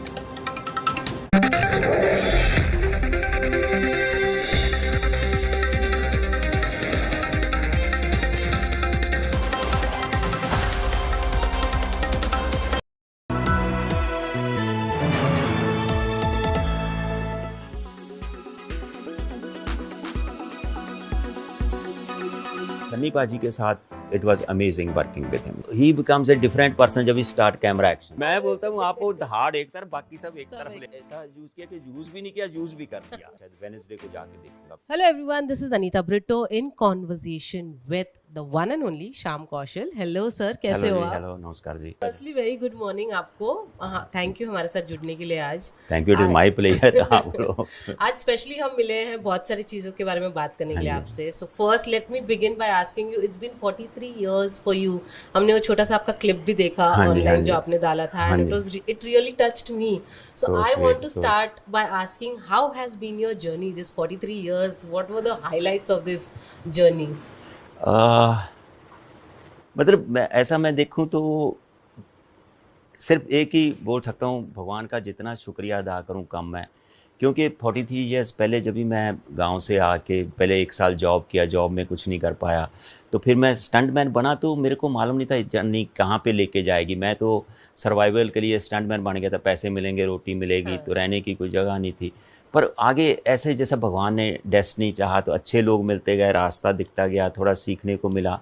फिर करते करते 90 में action director बन गया. फिर अच्छे लोग मिले, अच्छे लोगों के साथ काम करने का मौका मिला, सीखने का मौका मिला. दैट इज 1990 में आपने पहली साउथ मलयालम फिल्म की थी. उसके बारे में थोड़ा बताइए. And then now you still continue doing South films, जैसे अभी रिसेंटली पोनी सेल्वन भी आपने किया था, 1 and 2 बोथ आई थिंक. तो प्लीज उसके बारे में बताइए, वो साउथ जर्नी आपकी. जैसे मैं डेस्टिनी पे बहुत विश्वास करता हूँ कि ना, जैसा मैं स्टंटमैन भी बना, इट वाज डेस्टिनी. कुछ लोग जहाँ पे पेइंग गेस्ट रहता था मिल गए, लड़के पंजाबी, उन्होंने स्टंटमैन बना दिया. फिर ये एक्शन डायरेक्टर भी 90 में, मैं तो एज ए स्टंटमैन शूटिंग कर रहा था एक दिन, तो एक प्रोडक्शन मैनेजर थे, पहचानते थे, तो फ़ोन होते नहीं थे. मैं उधर चौल में रहता था, आदर्श नगर में, तो वहाँ पे मेरे घर पे जाके मालूम किया मैं कहाँ पे शूटिंग कर रहा हूँ. तो फिल्मस्तान में था. तो रात को तंबी का ना हम डायरेक्टर जो थे इंद्रजालम के, उनको लेके आ गए मेरे पास. तो उनको क्या था, उनके एक्शन डायरेक्टर आने वाले थे केरला से, वो बीमार पड़ गए, तो उनको नेक्स्ट डे एक्शन शूट करना था. तो तंबी कनाथ हम जी क्या थे, उनको मलयाली यूनिट था, तो उनको हिंदी नहीं आती थी.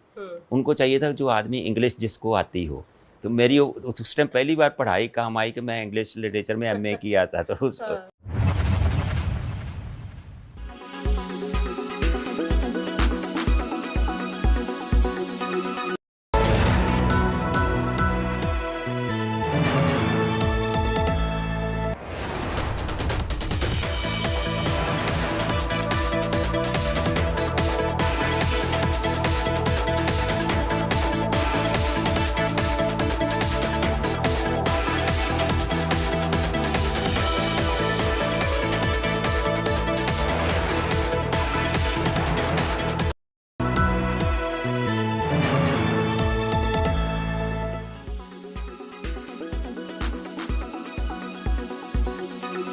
Time, politics over Congress leader Rahul Gandhi's latest visit to Ladakh and his claims there that China has illegally occupied India's grazing land and India isn't doing enough. That statement has led to an escalating war of words. The BJP slamming Mr. Gandhi, claiming he was allegedly making false claims, misleading the country. Other political parties, including Shiv Sena, demanding that the Modi government put a clear picture before the country. Just why are these remarks that Rahul Gandhi makes always getting into some kind of a political controversy? Is he getting under the skin of the BJP, or is he simply shooting off from the hip? Take a look at this report. Congress leader Rahul Gandhi on Ladakh visit has raked up China issue to attack Modi government. Rahul questioned the issue of border security. He accused Prime Minister Modi of making false claims about China not occupying Indian territory. Rahul quoted claims by locals about Chinese menace. Over here the concern is of course the land that has been taken away by China, and people here have been affected by it in a big way because their grazing lands have been taken away, and also lack of connectivity here. Cellular connectivity. So. Congress and allies were quick to back Rahul Gandhi. पूरा देश बोल रहा है, लेकिन प्रधानमंत्री को चीन को बचाना है. प्रधानमंत्री चीन को सर्टिफिकेट देना चाहते हैं. क्या मजबूरी है हमें नहीं मालूम. पूरा विश्व हैरान है कि प्रधानमंत्री किस तरह से चीन की ढाल बनकर खड़े हुए. राहुल जी ने बात कही है कि चाइना ने अपनी जमीन कब्जे में लिया है, उसके ऊपर प्रधानमंत्री हो या डिफेंस मिनिस्टर हो, कोई लोगों को गुमराह करने की जरूरत नहीं है, सच बताइए। The government countered Rahul Gandhi's claim and said that Nehru government was chanting India Chini Bhai Bhai while China was usurping Indian land. जिस कांग्रेस पार्टी ने हिंदी चीन भाई भाई का माला जप के 45,000 स्क्वायर किलोमीटर भारत माता की धरती को चीन को दे दिया, अपने गिरेबान में झांके।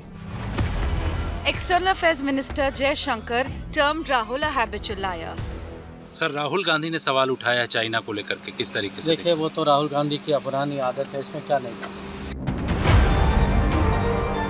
The BJP, which earlier mocked Rahul Gandhi's bike trip as advertisement of Modi government's road infra project in Ladakh, was quick to hit back.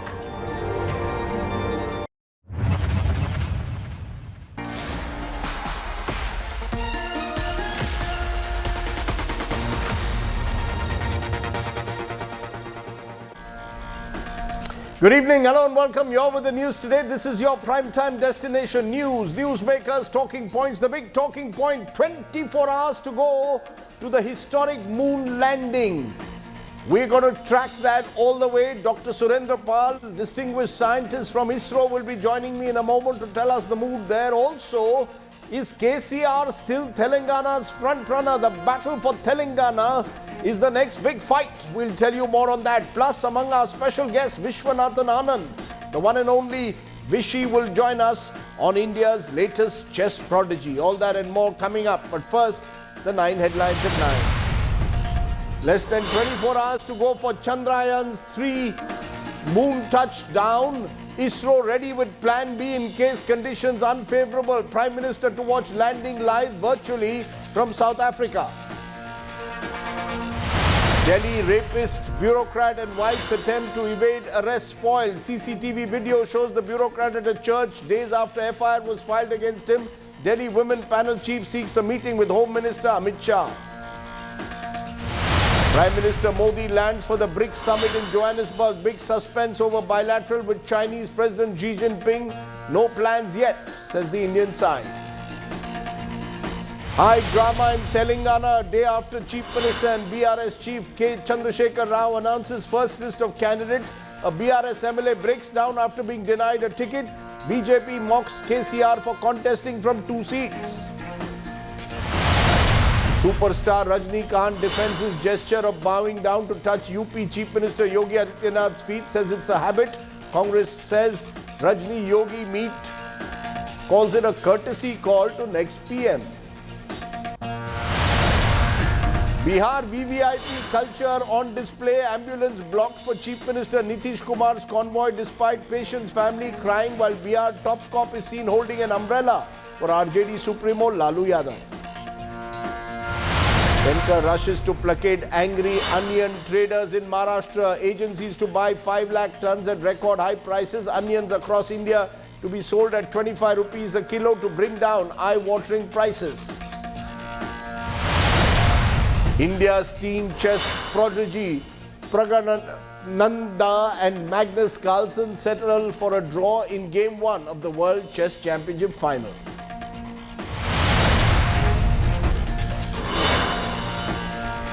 And 18 charred bodies found as wildfires continue to spread across Greece.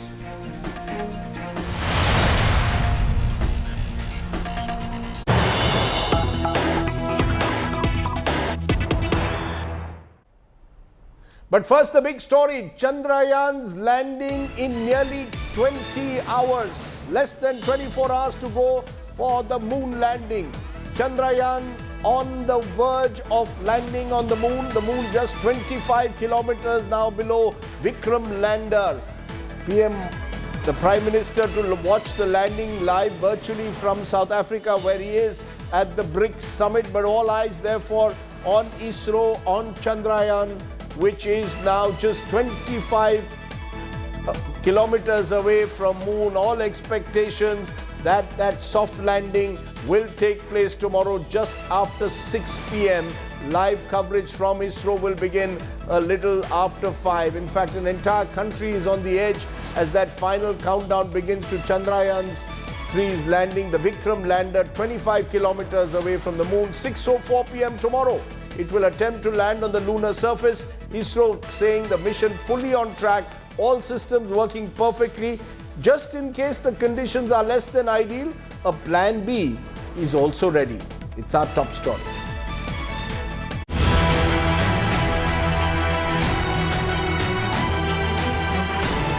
India's moon mission is hours away from a historic climax. Chandrayaan's Vikram lander is approaching the moon rendezvous. Saying hello to Chandrama, snapping breathtaking images from close vicinity, showing moon in all its glory, with details of the unexplored far side complete with billion-year-old craters. Indian Space Agency asserted that the mission is fully on track. The system is undergoing regular checks to ensure a smooth touchdown. It is almost similar to what we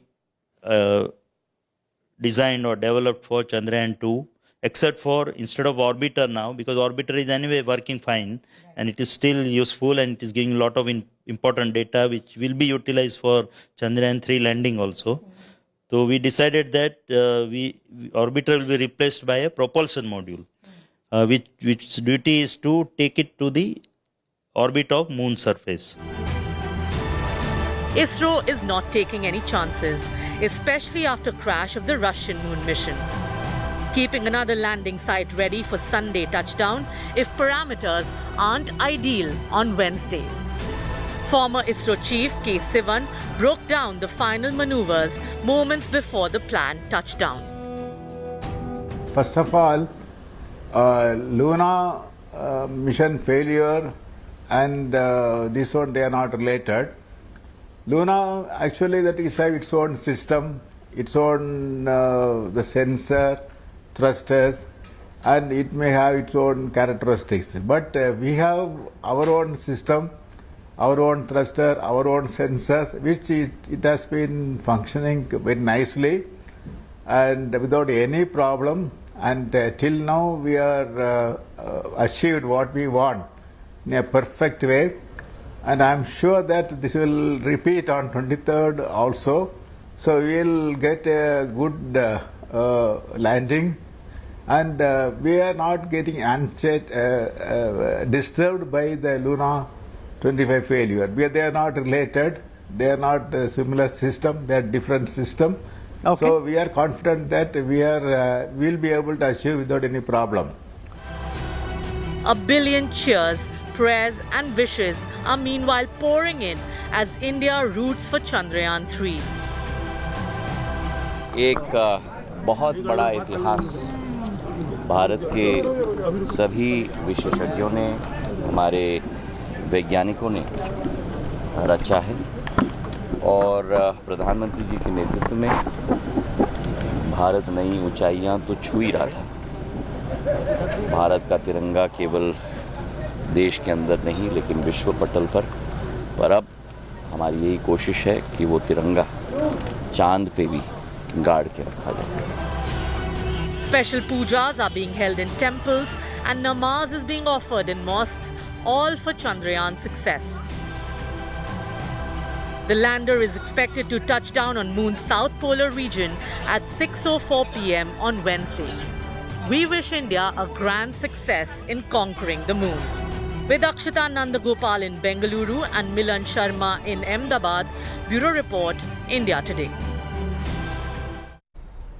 Well, let's go straight across to Dr. Surinder Pal, Distinguished Scientist, Associate Director, Program Director, Satellite Navigation Program at ISRO Satellite Center. Appreciate your joining us, Dr. Pal. Just give us a sense of what this means to the scientific community involved with ISRO. Less than 24 hours to go. What does this mean the next 24 hours for someone who's been connected with ISRO over the years? Is this a culmination of a lot of hard work over several years now? So, Rajeev, I'll reply in two parts. One is, as a technologist, I'm quite confident, and I also see that whatsoever development have been taking place over the last 50 years, the fruits of there are coming up. As far as an Indian is concerned, well, I'm quite confident that we will land, and I'm quite elated that as an Indian, when we land there, we leave our imprints, our Raj Chinna, Ashok emblem will be there, the Isro emblem will be there. When the rover rolls down, all the experiments work wonderfully well, and the redundancies which have been built inside the software as well as hardware, the simulations, which extensive simulations have been done in the software and the hardware, all those they give me confidence that we will be successful. Some of the things have been over-designed also, like propulsion has been put more this time. The battery capacities have been increased, both in the lander, in the propulsion module, also on the rover. The rover has got 10 ampere hour thing, and for 14 days it will work. I see from the chairman ISRO that we will definitely land, even if things are failing. This time analysis has been done based on failure mode analysis, not on success based.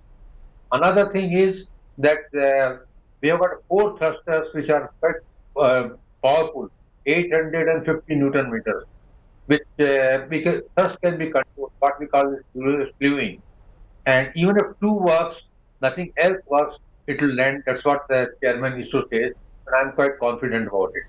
So what you're saying, what you're telling us is that we have learned from the mistakes that might have been made during Chandrayaan-2, and even if something may not work, God forbid, tomorrow, there is enough backup to ensure that there will be a soft landing on the moon. So history in the making.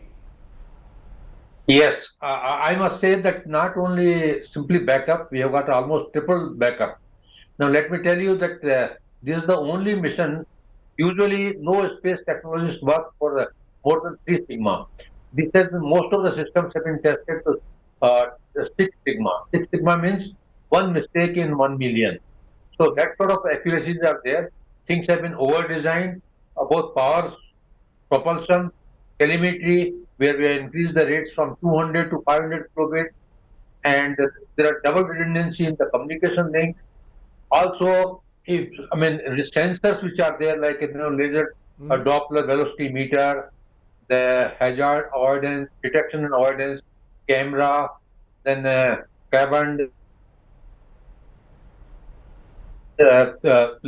altimeter, laser altimeter, off camera, front camera, and gyros, which are calibrated just before landing. There is a navigation period of 10 seconds, where all the things will be calibrated in absolute manner, and they will be calibrated with the star sensors. So the position accuracies also will be there. Also, this time the area they have increased, from 500 meter by 500 to 2.5 kilometers by 4 kilometers. When they land it, the algorithm takes care. Total system has been divided into grids of 24 meter by 24 meters. Out of the so many grids, 20 grids are selected. Out of 20 grids, 8 grid points have been selected, and no one point is more than 100 meters away. So the lander will hover like a helicopter, and it can go from one place to another place in 100 meters. Just one final question, Doctor. There could be a plan B, we are told, because of weather conditions, and 27th August is that new date in case things don't work out tomorrow. But from what you are telling me, there is a very minimal chance of using plan B. Am I correct? 6:04 p.m. tomorrow, all going well, should be the landing? Yeah, I am quite confident about that. Now let us talk about the 27th August. If it is there, then it has got enough propulsion and the margins in the battery and the total power system, it can come back. But this time it will be landing on the westward, so that still you get the 14 days sunlight. So it's not that if we don't land on 23rd, we will be losing some time. So it is on westward, 14 days will be still available. Okay. And that's a plan B, In space technology, we always keep a plan B. It's not that we always go by one plan only. Okay, let me leave it there. Thanks very much for joining us, Doctor. We'll be tracking this all the way. It's our big story. You can cheer for Chandrayaan. Go on to the India Today website. Find out how you can send your messages to ISRO scientists. Big day ahead, and we'll have more on that later in the show. But let's turn to tonight's top political story, which today is coming from Telangana, the next big election battleground state. just a day after the Telangana Chief Minister K. Chandrasekhar Rao became the first of the bloc to announce a candidate list for the 2023 winter elections, high drama has erupted with his own MLAs who have not been given tickets lashing out. Not just that, the BJP and the Congress are questioning the Telangana Chief Minister for choosing to contest from 2 seats this time. So can KCR achieve a hat-trick or not? That's going to be the big focus. Is South India still BJP mukt? Take a look.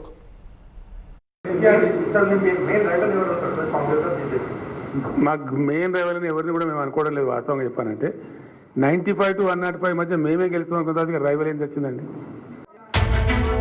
Assembly elections in Telangana are yet to be announced, but CM K. Chandrasekhar Rao is first off the block. The BRS chief has already released a list of candidates to be fielded in 115 out of the total 119 constituencies, giving his party the first mover advantage. Party decided and I am contesting. What is the objection for you? KCR is facing a double challenge this time. He is fighting both BJP and Congress, which are hoping to encash anti-incumbency against the BRS. He lashed out at both rivals on Monday when he released the list. Confidently, it's a joke of the century. I can only say that it's a joke of the century. The BJP, which sees Telangana as a potential growth state, taunted KCR for contesting from 2 seats.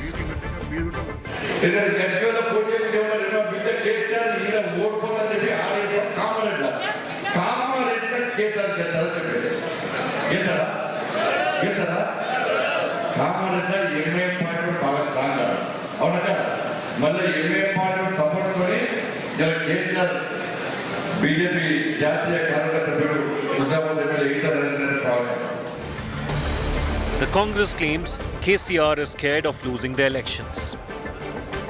Telangana రాష్ట్ర ప్రజలు చంద్రశేఖరరావు సిట్టింగ్లందరూ సీట్లు ఇవ్వకపోవడం, గజ్వేల్తో పాటు కామారెడ్డిలో పోటీ చేస్తున్నాడంటే చంద్రశేఖరరావు గారి గొంతులో భయము ఓటమి స్పష్టంగా కనిపించింది. నిన్న సూర్యాపేటలో బహిరంగ సభలో మాటలు. Meanwhile, hours after BRS released the list, a BRS MLA broke down in front of party workers after he was denied ticket. Interestingly, the BRS is neither a member of NDA or the opposition's Grand Alliance India and insists that 2024 remains a focus point. In 2018, KCR had advanced state elections, catching the opposition by surprise, giving his party the early mover advantage. The move also neutralized the Modi factor that would have come into play if polls were held along with Lok Sabha polls. While announcing candidate list many weeks in advance, similarly, click for KCR. With Abdul Bashir and Apurva Jayachandran, Bureau Report, India Today. So is KCR still the front runner in the battle for Telangana? Will BJP Mukt South India change? Is Congress KCR's main rival in Telangana? These are some of the questions we will raise. We are joined by Krishna Sagar Rao, the BJP spokesperson, Ravula Sridhar Reddy, BRS leader, and Madhu Gaud Yakshi, the Congress's spokesperson. Appreciate all of you joining us. Before I come to you, let me bring the X factors of Telangana to our viewers and understand why this is an important election. Telangana's X factors: 10-year anti-incumbency against KCR. Who benefits from it? KCR's numerous welfare schemes. Will the farmer vote, the poor vote, stay with him? Can the Congress break KCR's support among Muslims, Dalits and OBCs? Will the BJP grow not just in Hyderabad but outside it? And will the Congress and the BJP end up dividing the anti-KCR vote? And the sixth X factor, the money factor. Who has the maximum resources? Let's raise those questions and go straight to you first, Ravula Sridhar Reddy. Your Chief Minister contesting 2 seats. Is that a sign of nervousness, that he is not confident despite claiming that he is going to sweep the election? Then why contest from 2 seats? Rajdev, contesting from 2 seats will show that, we are more stronger compared to the past. That's why we are Honorable CM is contesting from 2 seats. There's a party decision. No, the party decision, but if you are so confident, why do you need 2 seats? If he is the top gun, then why is he worried? It's a party decision. We have our own strategy. There are conventions there are many times. You have seen Vajpayee ji contesting from 2 seats in 91, Advani ji contesting from Delhi and Gandhinagar, and Sonia Gandhi ji was contesting from 2 seats in 1999, Bareilly and Amethi. There are so many instances where the senior most leaders of the party, and here are Supremo, contesting from 2 seats. What's the problem for the opposition? If you have strength, if you think that you can win us, field your candidates. Where are your candidates? I'm asking Congress party and BJP, where are you? Just by conducting high decibel press conferences will not answer the public questions, right? We have declared 115 seats and we will be declaring 4 more seats in very short span. Where are you, Congress and BJP? Okay, let them respond. Krishna Sagar Rao, the open challenge. Where are your seats? Here is the Chief Minister 4 months before an election already announcing his candidates. Does it suggest that KCR at the end of the day controls the chess pieces in this Telangana chessboard? He's already off the mark.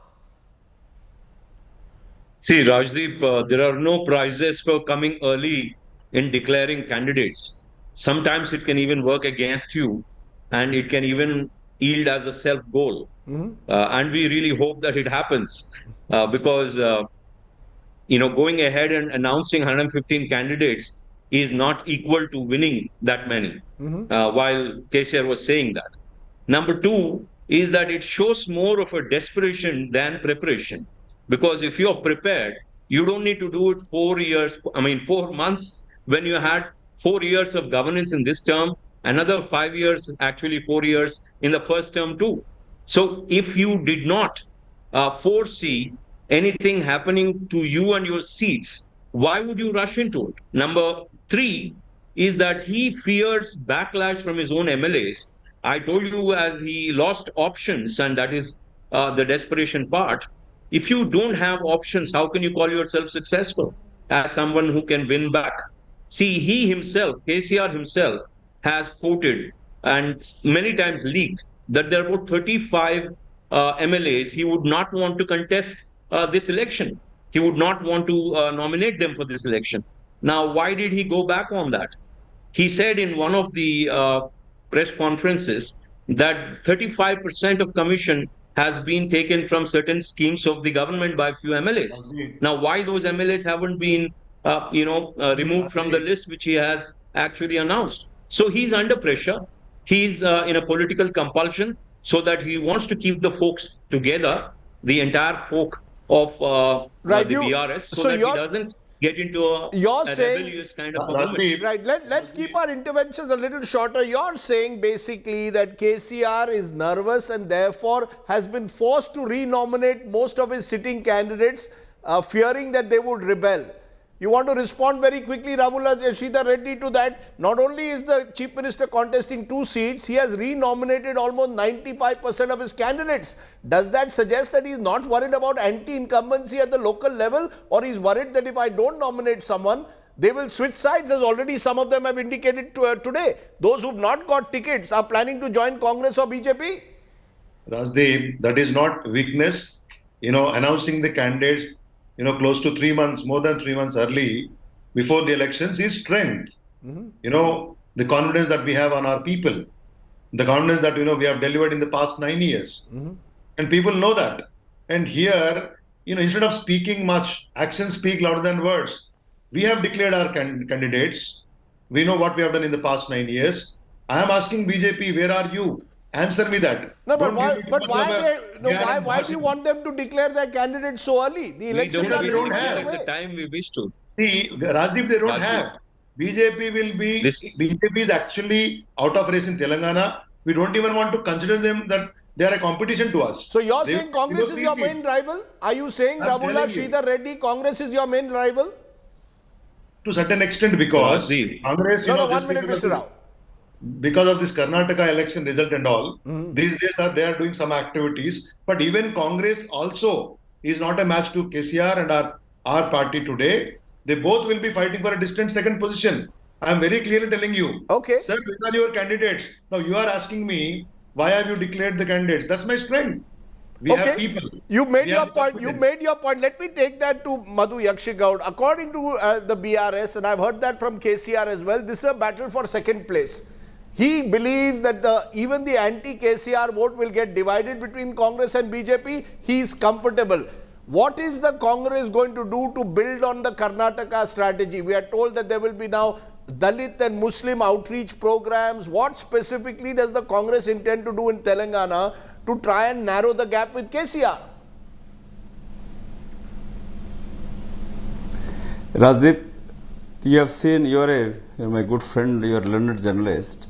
In one of the state I was in charge, we were an incumbent government, and knowing Chief Minister seat itself was in danger, we asked Chief Minister to contest from 2 seats. Earlier, N.T. Ramarao contested as the Chief Minister in 3 places, he lost. So KCR first contesting from 2 seats itself shows that nervousness, and that is losing. Second, 10 years, as myself, my own experience, two elections I won as a MP. Third election is a big task. There's a huge anti-incumbency, even if you do best of the best thing. I was faced for Telangana, achieving a Telangana state from the Congress side. So what I'm trying to say here, the anti-incumbency, then the second part, but the it 95 get divided. MLAs But repeating Madhu Yakshigaud, that anti-incumbency will the get other divided cadre, between you and the BJP. wait. Rajdeep, no, that's where I'm coming here. First, there's no hope for other second level leaders or anyone. Third, the BJP is completely gone down after Karnataka election results. Every month, I'm tracking, every week we are doing the surveys. BJP's vote percentage has gone down. Now, whatever you're seeing on BJP and my TRS friends arguing, it's like a WWF. They are together. BJP friend, my friend Krishna Sagar is very happy that TRS has announced candidates because they don't have to do anything. They are together. In 2018, the BJP believed that TRS KCR statement, agreed for an early elections and supported TRS candidates in some places where they are not going to win, and they transferred the BJP over them. This is told by the BJP top leader of Telangana itself. So here they're together, people believing and seeing through what happened in Karnataka. You are claiming on my show, just a minute, Madhu Yakshigaud, you are claiming on my show that the BJP is B team. BRS, BJP together. You are claiming that the BJP is the B team of the BRS in Telangana. BJP, absolutely. And you have seen already KCR announced that MIM is their alliance partner. So MIM is doing elsewhere in the country to help the BJP. And BJP, BRS, MIM together, and people are seeing through. Honestly, I myself was feared before Karnataka results. We thought like BJP reached second after 2018 elections. BJP has winning by-elections, and I thought like BJP is really emerging in Telangana. Now it's gone, completely dead. Okay, the state president is gone down so bad to the BJP, and people are completely believing that BJP, BRS together. Okay, let me bring in Mr. Krishna Sagar Rao, because the fact is, Mr. Krishna Sagar Rao, you've changed your party president. There have been a lot of changes within the BJP, and the belief is after Karnataka, the BJP is on the back foot in Telangana. You are losing cadre to the Congress in some places, to the BRS in other places, and here the Congress is accusing you now of being the B team. You are the B team of the BRS. So actually, from being a competitor, as you did well in the Lok Sabha elections of 2019 in Telangana, you've gone a step back, is the general belief on the ground. See, this is a manufactured perception by Congress, and they're trying very hard at it. My friend Madhu is actually peddling the same, same story. No, so why did you change your leadership? No, if you were so confident, why have you just changed your leadership in Telangana? Why? Krishna, why did you change your system? No, Mr. Yakshigaud, let him speak. Not just me asking. No, Madhu, you must let him speak. Madhu, please, your voice will go down. Give an answer. Yeah, let him speak. Madhu, let me give an answer. Yeah, please go ahead. If at all anybody is together, Rajdeep, it is Congress and TRS. And their unity and their relationship is not from today, from 2001 onwards. 2004 election, they fought together. 2009 election, they fought together. KCR was a minister. When Telangana bill was presented, they didn't have strength, and Sushma Swaraji and Rajnath as president and LOP have ensured that Telangana is achieved with the bill. being passed. But KCR goes to Sonia Gandhi and touches her feet. He doesn't come to Sushma Swaraj and Rajnath Singh. They are natural partners. As Prime Minister Modi says, they are family dynasty, corruption, and appeasement kind of parties. Both of them are mirror images. Now, Rajdeep, you asked me, why did we change the president? It is our system. 3 years after president's change in our party. So, because the party had another strategy and to work with Sanjay elsewhere, which he's already been deputed to, Kishan Reddy, who's been the ace leader of our party and happens to be a union minister, has been brought in to ensure the win of So what is your strategy, Krishna Sagar Rao? Because there's a general feeling, I repeat, that the BJP in southern India is now struggling. Karnataka was one example. Telangana, the Congress is banking on a large Muslim Dalit consolidation. Where does the BJP fit in now? Outside Hyderabad, pockets of Hyderabad, how are you going to grow? See, we are not a party of one-night stands, Rajdeep. We are party is eternal. As long as a nation exists, we exist. And we have, as you've seen, has grown to a certain stage which no other party has grown till now in this country. We have beaten the good old party, Congress, hands down. We are in 17 states today. No, you are. If we have to come into South, it might take a little time.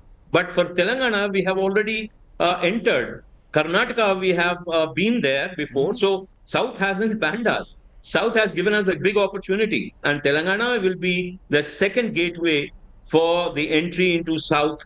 Apart from Puducherry, we already have. So where did we not touch South? And where did we fail in the southern strategy? You're saying that Telangana will be your second gateway to the South. I want to get you, Ravula Sridhar Reddy, just to give me your numbers. TRS in 2014 got 63 of the 119 seats, clear majority. 2018, you went up to 88 seats and your vote percentage went up to 46. Give me a realistic number. You have to accept there is an element of anti-incumbency after 10 years. What is your realistic number this time? Rajdeep, after 10 years, I cannot say it as an anti-incumbency. I don't accept it. There may be little dissatisfaction here and there, but we can correct it. And people are very clear. I just want to tell you very clearly, both these parties has no agenda. If they go to the people, what will they say? They haven't done anything to the state of Telangana. No, they are saying that this is family Raj. They are saying that there is family Raj in Telangana. They are accusing you of corruption in Telangana. And they are saying that people have not benefited. They have been saying from 2014, there were many elections which we fought. They have been telling the same story and BRS is winning all these elections. Number 3, and we don't have to have any, B team in Telangana. We are the A team of Telangana people and they know. We work for them. These two parties are known for, good press conferences detailing that we are in 17 states. Congress will say we won. These stories are not going to work out. Okay. You're saying I want to ask them. Finally, Rajdeep. What's your number out of 119? How much will you get? We will be, as our president said, we will be between 95 and 105. There is no ambiguity in it. Okay, 95 to 105 out of 190. Finally. Madhu Yakshagaud. Finally. Yes. You're challenging my leader that, he is contesting from 2 seats. I welcome both Congress and BJP presidents. If you feel you are strong, you have strength, you are welcome to contest and my leader or your people, your leaders. Right. Important also are welcome to contest in 2 seats. Madhu Yakshagaud, 1 minute, sir. You don't have candidates, sir. You don't have candidates. You said that again. Madhu Yakshagaud, your number for the Congress. Give me a number. In Karnataka, you gave me a number. You are almost right. Now you give me a number for Telangana. What is your number this time? Yeah. Multiple sources indicating our own assumption also or our own feedback we are crossing 80 seats, Rajdeep. 80 Secondly, seats? their own TRS party MLA, 80 plus. BRS party MLA yesterday accused Harish Rao. Before 2014, he was roaming around in slippers. Today is worth of 1 lakh crores. This is not my allegation. This is their own party allegation. Rajdeep was asking you secondly, numbers. No, 1 minute. 1 minute, BJP sir. had an opportunity. They've completely gone down. I remember completely gone down. And third, the BRS party, I'm challenging BRS party will not cross 40. Okay. They are down to 25. Sir, there are These KCR's ground welfare level schemes. report, Sir, there are and KCR's they welfare won't be schemes crossing that he's 40 relying seats. on. So just watch my word. Okay. Mark it. There are KCR's welfare schemes, Krishna Sagar Rao, that many believe have been very effective. Elsewhere, welfare schemes even in BJP in Karnataka, what happened? Okay. Mayawati announced seats 1 year ahead of time. What happened? So it's not going to work by announcing in advance that you think they're ahead of the game. Okay. They're wrong. Okay, final word, Krishna Sagar Rao. Number of seats. How many seats is the BJP looking at? I want a realistic number. You can't have 80, 90 for BJP. What is your realistic number? Honest answer. See, elections are always about the mandate of the people. We neither believe in surveys nor believe in, boasted and, big expectations before we go into the war. We go into the war. We go into the election, explain people what we are capable of doing and what we are doing. No, but Amit Shah always gives a number. Amit Shah always gives a number. What is your mission for Telangana? Mission 60, mission 50, mission 40? See, Rajdeep, the mission is set by Amit Shah for our party internally to rise to that number. But in any case, What if is you the want number? to know internal number, it is 70 plus. 70 That's plus. what we are aiming for. And we want to ensure that there is a change of government and Bharatiya Janata Party comes into the state government. Okay, let me leave it there. Okay, one party has told me they're going to get 95 to 105. One is saying 80, one is saying 70. At the end of the day, there are only 119 seats. Mr. Sridhar Reddy? Yes, 10 seconds. 10 seconds. I remember Madhuji was saying 80. I remember Revant was saying 90. Uttam might be saying 100. Mark my words, BJP will be below 5 and Congress will not cross the double digit. It's all the way. Okay, let's leave it there. Let's leave it there. There are, sir, all I know is that there is a lot of money power at work. There is a lot of money power at work as well. We will see whether resources work, what works in Telangana, but it will be a state closely watched in the months ahead. Mr. Sridhar Reddy, Madhu Yakshagaud and Krishna Sagar Rao, appreciate all three of you joining me here on the news today. Let's turn from there to a story which is going to create waves in the days ahead. Indigo's MD, Rahul Bhatia, summoned by a Lok Sabha panel over alleged protocol violations for MPs. Think about it. Our MPs reportedly are upset over not getting enough privileges, facilities at airlines and airports. A group of parliamentarians had allegedly complained that due courtesy was not being extended to them by airport operators. Now, these are private airlines, so why should our MPs be complaining? Mr. Bhatia has now been summoned by Parliament before August 30th. Paulomi Saha has more.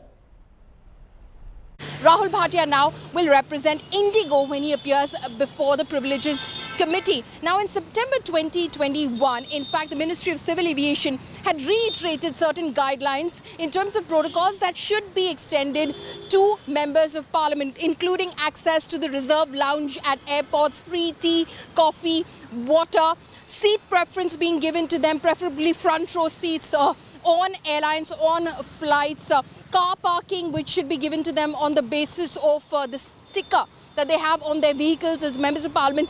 Various such privileges in terms of course, priority check-in as they arrive at the airport. A protocol officer should be appointed as well in order to ensure that these courtesies are extended to members of Parliament as they reach both international and domestic airports in India. Now, there are many, of course, who are questioning this as to whether this is VVIP and entitled behavior. Why should private airlines be extending these courtesies to our members of Parliament? And that has become a topic of conversation and a big raging debate. With camera person Pavan, Paulomi Saha in Delhi for India Today. Why should our MPs demand these facilities from private airlines? Think about it. Are our MPs not armed citizens like you and me? Let's turn from there to our Get Real India story. The export duty hike on onions has now sparked fury among Maharashtra's farmers and indeed onion farmers across the country. In Nashik, the onion capital of the country's farmers are dumping onions to protest against the government imposed restrictions on exports. The centre now is moving to placate the angry onion traders by asking agencies to buy at least 5 lakh tons at record high prices. Take a look at tonight's Get Real India story from Nashik.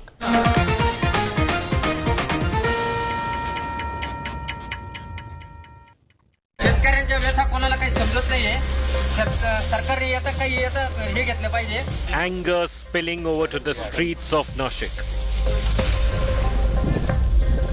Farmers dump onions after the government imposed restrictions on exports. India Today travelled to Shimpi Takli, a small village 40 kilometers from Nashik, and one of the hubs of onion trade in India, to know firsthand how the export curbs have hit the trade. Central government has imposed 40% tax on the export of onions. Now the farmers of onions are very much unhappy with this decision of the government. They even protested. They have also shut down the biggest market of Asia in Nashik. Traders are furious over the centre's decision to bring down retail prices of onion by imposing a 40% duty on all exports. 80% प्याज खराब हो गया, सिर्फ 20% प्याज जो है बिकने लायक है। ये जो केंद्र सरकार ने जो निर्णय लिया है, इसका पूरा के पूरा विरोध कर रहा हूँ सर, क्योंकि ये जो डिसीजन जो लिया है, ये सिर्फ किसान और व्यापारी दोनों को भी मारने वाला है। ये डिसीजन है। एक्सपोर्ट पे टैक्सेस बढ़ गए, मतलब सामने वाला खरीदेगा कम, डिमांड कम होगा क्योंकि पैसा ज्यादा लगेगा। डिमांड कम होगा और सप्लाई उतना ही रहेगा। डिमांड कम हो गया, सप्लाई बढ़ गया तो ऑब्वियसली रेट गिरने ही वाले हैं ना। After production, onions are stored at a storage place called as Chali. When production happened, entire storage area was filled with good onions, but today the place is only left with wasted and completely destroyed onions. 150-200 quintal खाना था, 20 में 20 quintal भी अच्छा निकला नहीं।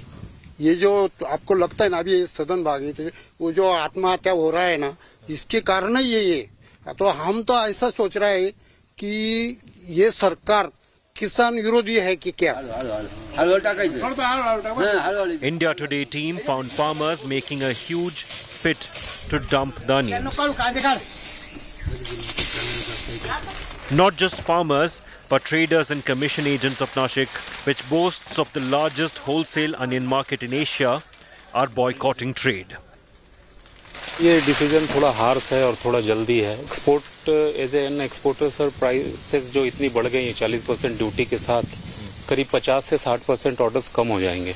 हमारा एक बड़ा कॉम्पिटिटर पाकिस्तान है और चाइना है, और चाइना के पास रेडी अवेलेबल क्रॉप है, और पाकिस्तान भी ऑलरेडी चल रहा है, बलूचिस्तान उनका जो एरिया है उधर का क्रॉप, तो उनके प्राइसेस 40% बढ़ चुके हैं, और हमारे काफी अच्छे कस्टमर्स जो है मूव हो चुके हैं उनके तरफ। Already singed by the political heat of tomatoes selling at 200 rupees a kilo, the centre has imposed curbs to check onion prices.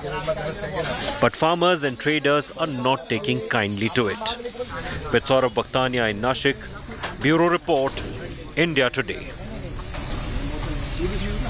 So first it was tomato, now it's piyaz.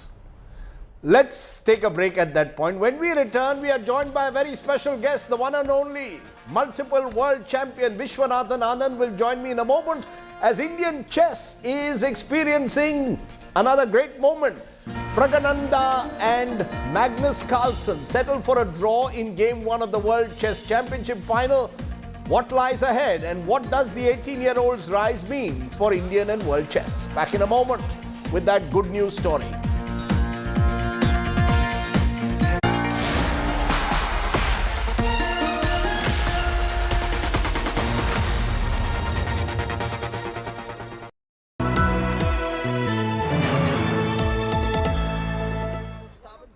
From the biggest conflict zones we are at the Hostel Air Base and this is to the biggest international moments, a reporter with India's flag on his sleeve and an unrelenting eye on terror, defense and national security, on the road, up the heights, in the trenches. He brings you stories that must unite us, because when it's national interest, it's India first.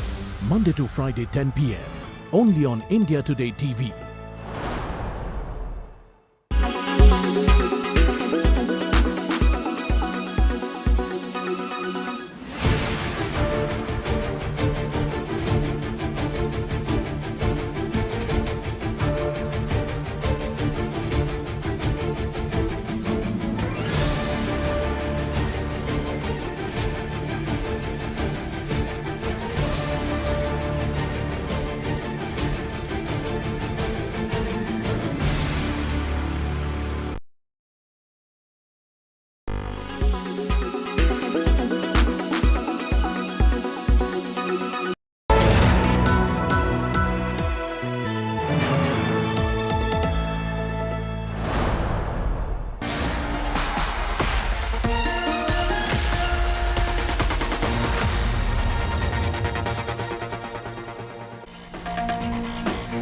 Welcome back to our good news story. The first game of the World Chess Cup final in Baku between Indian chess prodigy Ramesh Babu Pragnananda and Magnus Carlsen ended in a draw on Tuesday.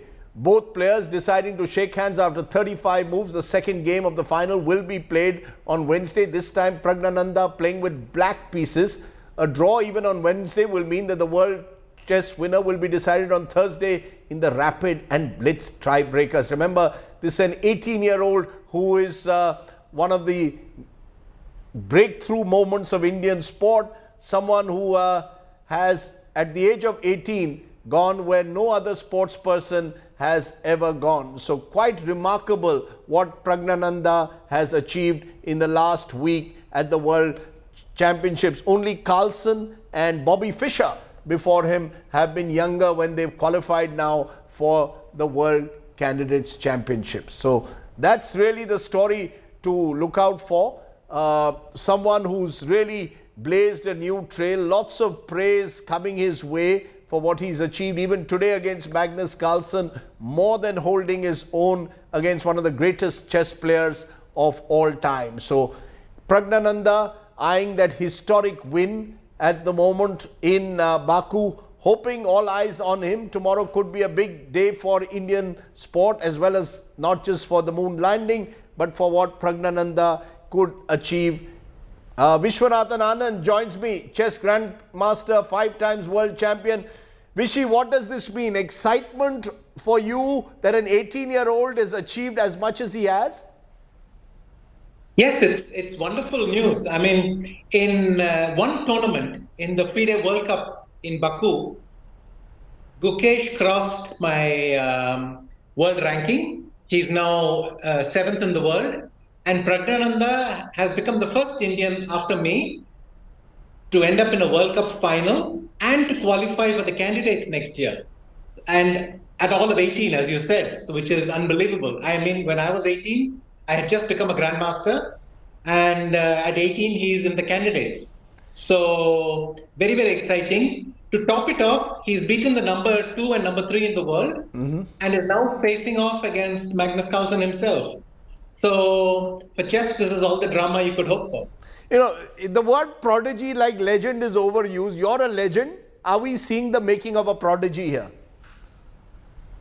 He's a huge talent. Certainly, you know, if he's at such a young age, he is a prodigy. And what he's shown is that he has what it takes to go all the way. I mean, he's showing all the qualities you would need normally much later in life. Tenacity, ability to keep playing under pressure, just huge competitive skills as well. So he's not only about chess knowledge. He's competing at a very high level. And that's what people are so excited about, simply. What is that special quality for all of us observing him? We just read the headlines, him making one headline after the other. He's beaten Carlsen in the past also. To achieve that at 18 is special, but is there a particular quality of his which stands out for you, Vishy? It's a combination of tenacity. He consistently saves difficult positions, which means that it's not enough just to get a good position against him. You have to knock him out. This is a very useful quality because the harder it is for your opponents to do it, the more discouraged they become. He's himself able to do this against the strongest players. He did it yesterday against the number 2 in the world, Caruana. Just survived difficult position after difficult position. He got one good chance. He went in for the kill.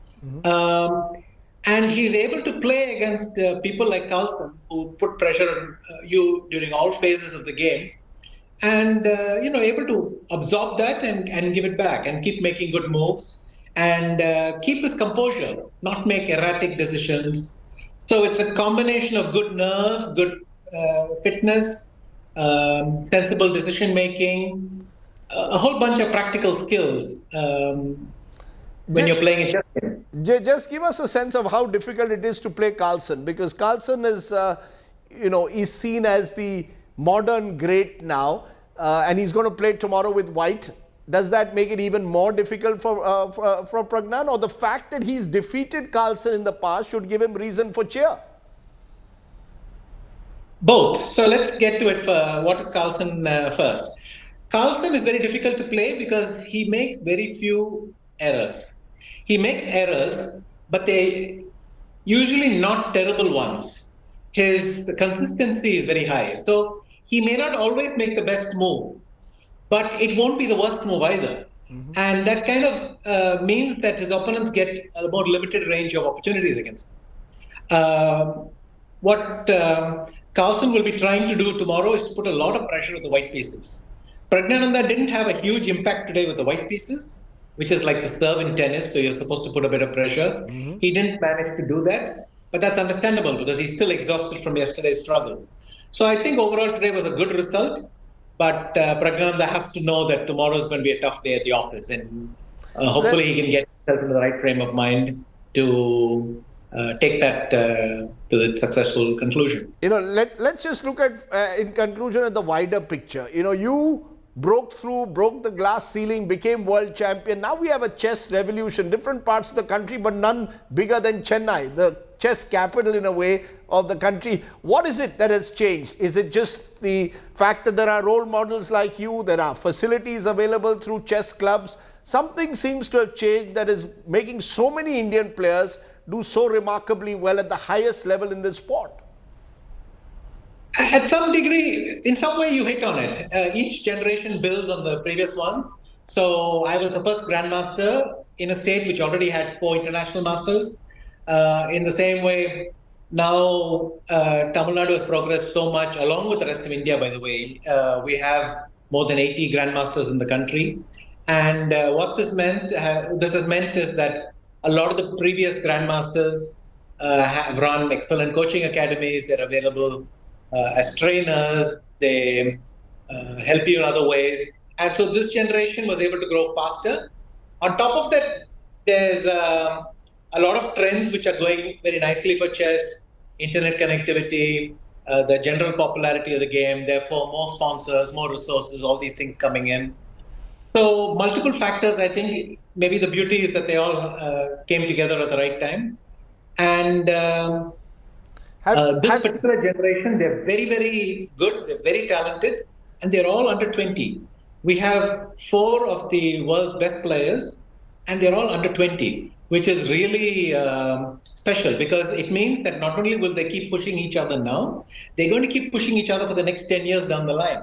We really have a golden generation, which I can say for the next 10 years, every Indian chess fan will have somebody to follow in some tournament or the other. And that's kind of the outlook we're looking at. Now, golden generation is great to hear from you. Very quickly, have you ever advised Pragyan? Pragyan, have you ever told him what to do, how to face up to this pressure? Have you and he been chatting away? We have had many discussions, however, not much during this tournament. I assume that the player has too much on his head already, and I haven't wanted to disturb anything. But we have spoken at length about these topics, even interchanged ideas. Many of them have their ear to the ground because they are actually competing very hard. I try to share my experiences, and yes, we have interacted a lot. Also, we keep in touch constantly through the West Prajanand Chess Academy, Waka. And Pragyananda, Gukesh are both mentees there. So we get to interact quite a bit. Well, it's wonderful, to have someone like you pass the baton in a way to the next generation. We hope that Pragyananda tomorrow does the country proud. Either way, what he's achieved is quite remarkable, as you have, Vishwanathan Anand. This is the golden generation of chess, and I hope may that long continue. Thank you very much for joining us. Shatranj ke Khiladi. This was in many ways the land of Shatranj. This is also the land of science, because not only are we going to cheer for Pragyananda tomorrow, we're also cheering all the way for Team Isro and Chandrayaan-3 at indiatoday.in Chandrayaan. You can send all your messages to our scientists through the day tomorrow, all our thoughts tomorrow with our lunar mission as it hopes to reach where no one else has before, at least from this country, and we'll become the 4th country in the world and the first to reach the south pole of the moon. Thanks for watching. Stay well, stay safe. Good night. Shubh Ratri. Jai Hind. Namaskar.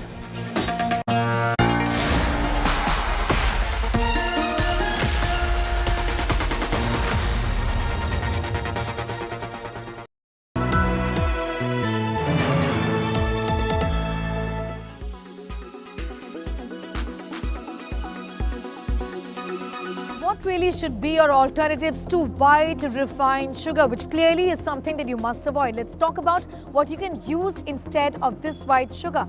Number one, organic brown sugar. Organic, then all the very better, because this is extremely healthy. Now what it does essentially is that this is processed, but it is made in the most natural way to retain most of sugarcane's nutrition, and that's the reason why this should be an alternative. Coconut or palm sugar, again extremely healthy sources of sugar, which are alternatives as well. Extracted from the flower buds of the coconut palm tree, the sugar has a mild caramel taste and can be used in a number of ways in your delicacies, also for daily consumption. Date sugar, extremely nutritious natural sweetener. Date sugar can be a great addition to your diet. This also is a good alternative. Jaggery or gur, as we know, it has got a world of benefits in terms of what it does to your body. Essentially, a lot of people have spoken about the fact that during pollution, you should be consuming a lot of gur.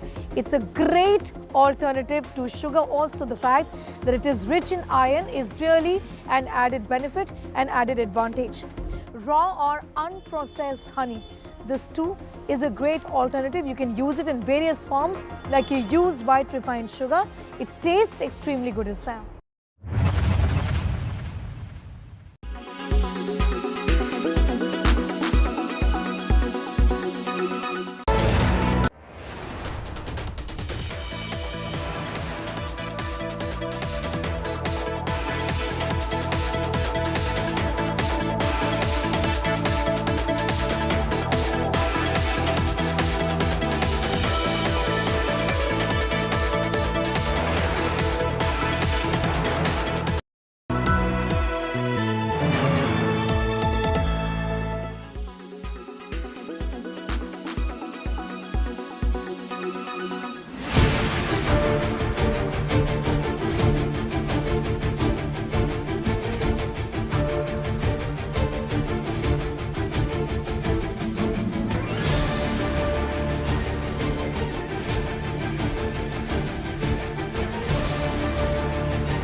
Weather forecast now.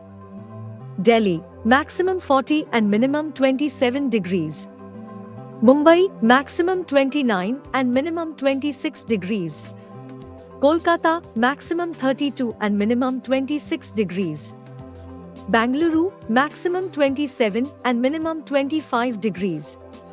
Chennai, maximum 32 and minimum 28 degrees. Hyderabad, maximum 30 and minimum 23 degrees.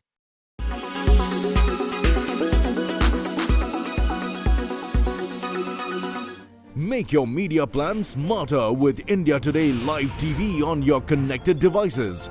Amplify your brand with 100 million smart internet viewers. To advertise, mail us at sales@aajtak.com.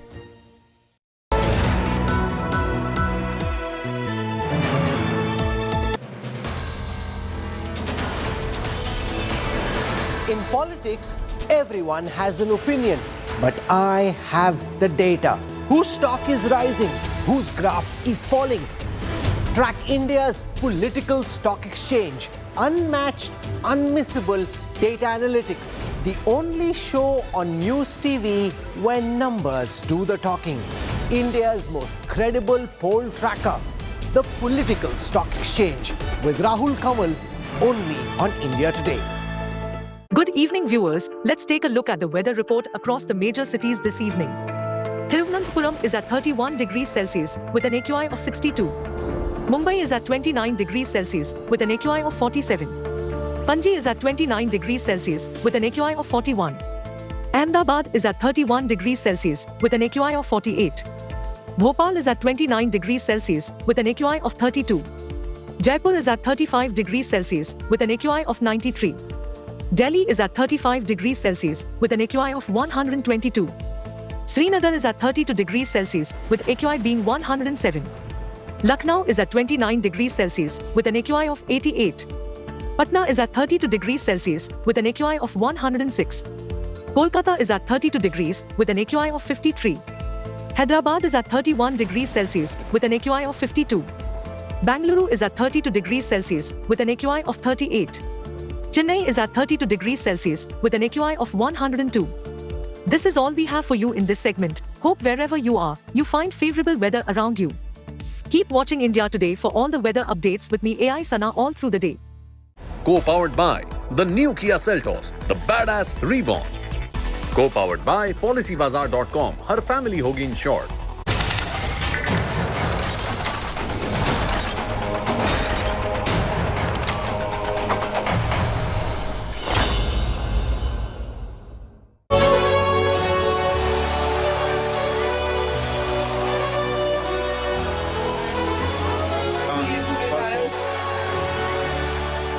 It's the final countdown. 20 hours to go for touchdown.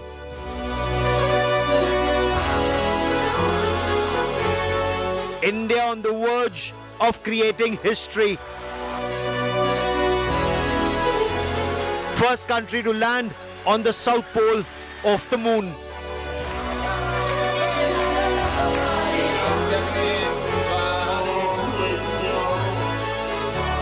A billion prayers, one mission.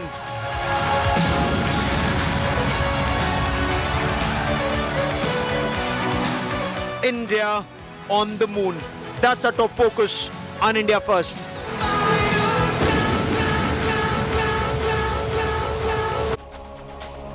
India is all set to script history. So imagine from a speed of 6,000 kilometers per hour at one time, the aim is to deboost and hover before a gentle touchdown. That's the aim, a soft landing on the south pole of the moon. It's been attempted before, never successfully done. The area has been mapped, it's on the grid of the scientists, lessons have been learned from Chandrayaan-2, and multiple redundancies have been built into the system to ensure India becomes the first country in the world to achieve this soft landing on the south pole of the moon. But what does this mean and what will it entail? I'm Gaurav Sawant. Over the course of the next half hour, we get you the final countdown. But first, as always, the headlines. Less than 20 hours to go now for Chandrayaan-3's moon touchdown. Isro ready with plan B in case conditions are unfavorable. Prime Minister Narendra Modi to watch the landing live virtually in South Africa.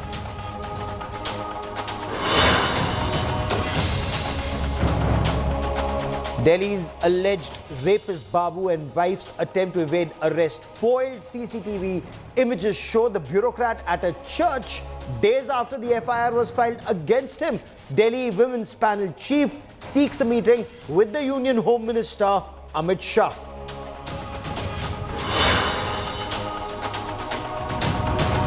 Prime Minister Narendra Modi is in South Africa for the BRICS summit at Johannesburg. Big suspense over a bilateral with the Chinese President Xi Jinping.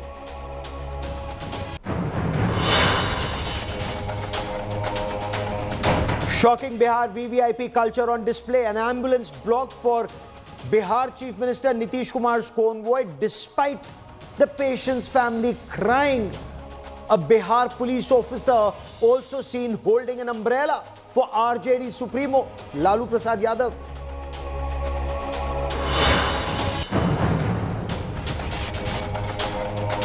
"18 charred bodies found. Wildfire continues to spread across Greece. The bodies were recovered from an area in the northeast of Greece by firefighters struggling hard to control the blaze.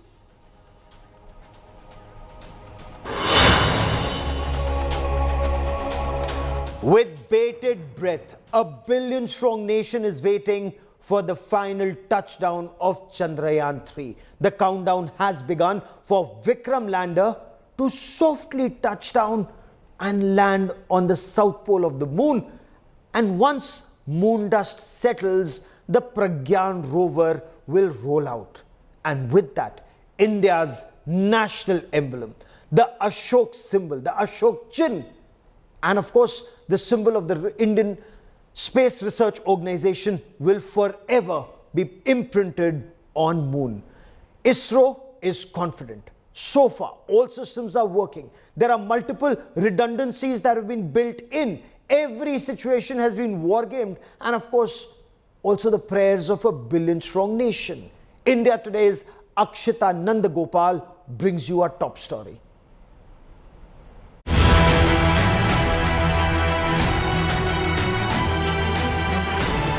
India's moon mission is hours away from a historic climax. Chandrayaan's Vikram lander is approaching the moon rendezvous.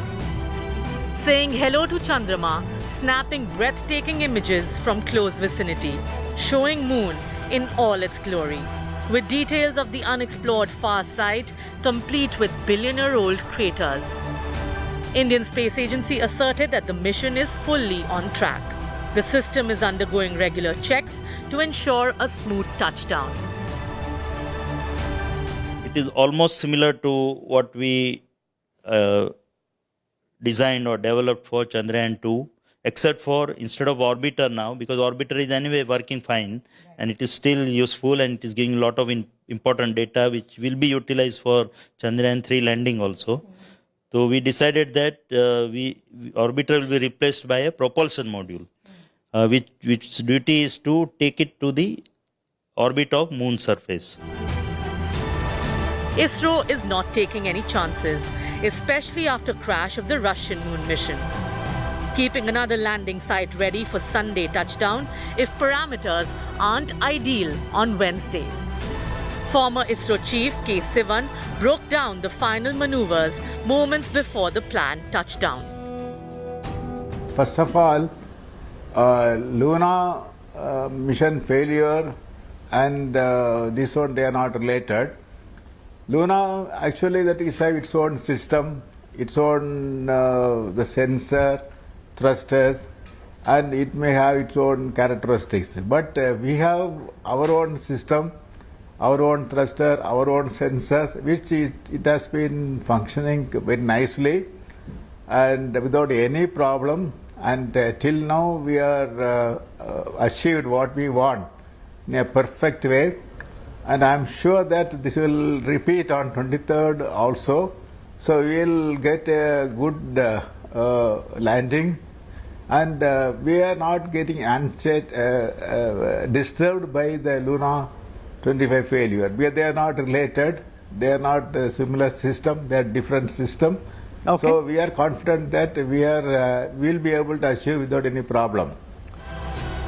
A billion cheers, prayers and wishes are meanwhile pouring in as India roots for Chandrayaan-3. एक बहुत बड़ा इतिहास भारत के सभी विशेषज्ञों ने, हमारे वैज्ञानिकों ने रचा है और प्रधानमंत्री जी के नेतृत्व में भारत नई ऊंचाइयां तो छू ही रहा था। भारत का तिरंगा केवल देश के अंदर नहीं लेकिन विश्व पटल पर अब हमारी यही कोशिश है कि वो तिरंगा चांद पे भी गाड़ के रखा जाए। Special pujas are being held in temples and namaz is being offered in mosques, all for Chandrayaan's success. The lander is expected to touch down on Moon's south polar region at 6:04 p.m. on Wednesday. We wish India a grand success in conquering the moon. With Akshita Nandagopal in Bengaluru and Milan Sharma in Ahmedabad, Bureau Report, India Today. And joining me on India First is Raj Chingappa, Group Editorial Director, Publishing of the India Today Group. Raj, you were there at ISRO in 2019. Now, from Chandrayaan-2 mission, there are important lessons learned, multiple redundancies that have been built into the system. And give us a detail of the scenarios that have been war game. Is ISRO absolutely confident India is set to create history?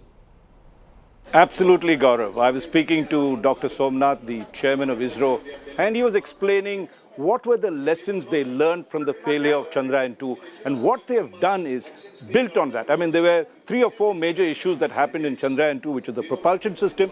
It moved too fast when it was supposed to slow down at a particular point. That created its anomaly in terms of the guidance system. that spun the Chandrayaan. I was there while watching the TV. From the mission control, you saw Chandrayaan spin, and then we lost contact. What it did was the control system failed, and it crashed. So what they have done this time is built in each of these critical systems. When it's propulsion, the speed, mind you, Gaurav, and you cover armed forces, is that it's traveling at 6,000 kilometers per hour. That's 5 times the speed of sound. Faster than many of our Sukhois and everything else that's traveling. A civilian jet goes at about 1,000 kilometers per hour max. So you're saying 6 times the speed, you have to cut it and bring it down to 0 so that when it lands, it touches down softly, almost like you're walking on the moon's surface. That's what it needs to do with the lander. So one is in terms of the propulsion and the velocity that is need to be cut down. You will need these thrusters that begin to in some sense, retard the speed. There they have done a lot of the, they've made sure that they've got excess fuel, plus they've ensured that if one fails, the other could pick it up and do the balance. The same thing if you take a look at the guidance system.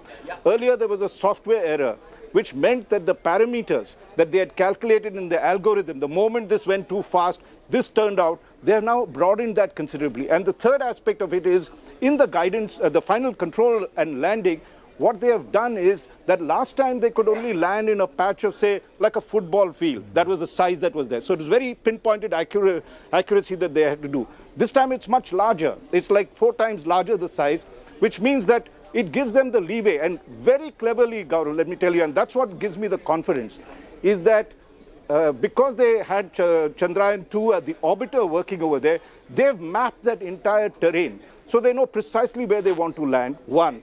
And secondly, because they don't need another orbiter, they've put in more fuel into this. There's almost, the weight of this is almost 200, kgs that they were talking about, which is heavier, which means that they gives them more flexibility. If there's an error, fuel is critical. It's just like if you're traveling from one point to the other, if your car does not have the fuel, it runs out. This was the problem they had when they did with Chandrayaan-2. So this time they made sure they have enough fuel, enough redundancy, and that's why I think tomorrow we're going to celebrate. And then when Vikram lander comes in to land, it will actually hover like a helicopter for some time if need be. But sir, why is this so important, not just for India, but for entire humankind? From that soft landing, the next 14 days, 14 Earth days and 1 lunar day, why are they so crucial? Good question. I mean, firstly, let's look at it from the Indian point of view. We are great at building satellites. We have demonstrated that right through for the last 50, 60 years, right? We have reached a competence that's cutting edge. We are great at building launchers. We now have the heaviest launcher, which actually pushed, the initial phase of Chandrayaan into the beyond the Earth's orbit and on the way to the moon. So we have built competencies in launch vehicles as well as satellites. But when it comes to space exploration, we have done Chandrayaan-1, where we successfully orbited the moon, had an impactor. We have done Mangalyaan, a Mars mission, as well as now we're looking at the sun. Very, very important for scientists to demonstrate. What is the purpose of this mission? There's 3 purposes. One is to ensure that the lander lands on the surface. It didn't do that last time. 2, that the rover moves, comes out from its from the lander and moves. And 3, of course, is the scientific experiments. Each of these 3 have not been done. That's cutting-edge science for Indian space scientists and for India. Now, if you take a look at the importance that is there, is we have seen a remarkable return to the moon. Artemis project, which was started in 2017 by NASA, is now planning to put man back or humans back on the moon by 2025. That's 2 years from now, after a gap of 1972. So you can imagine 4 or 5 decades have gone and they want it back. Why? Because the moon can be a major staging ground for space exploration. You get experience. Also, let's look at why we're landing at the South Pole, for instance. There, we feel there's a lot of water ice and molecules. And what will happen is that we can then colonize the moon in some senses and use it as a gateway to explore space. Raj, for joining me here on India First, many thanks. Moon could well be the staging camp as far as Earth is concerned for Mission Mars, the tactical headquarters for any future operations into space. Of course, attempts have been made to land on the South Pole of the moon even earlier, and not just by India. In fact, Russia's Luna 25 mission failed just over the weekend. It's a huge blow to Russia's moon program, or mission Moon. But the way Vikram lander has been built in with multiple cameras, lasers, radars, imagers, scanning the moon's surface when it comes into land, it will virtually hover like a helicopter, finding just the right place to land and ensure that there are no deep craters or boulders, and then land so that the Pragyan rover can then roll out, carrying out the tests for the next 14 days. Very crucial for the study of the evolution of our system. 3, 2, 1. We have ignition.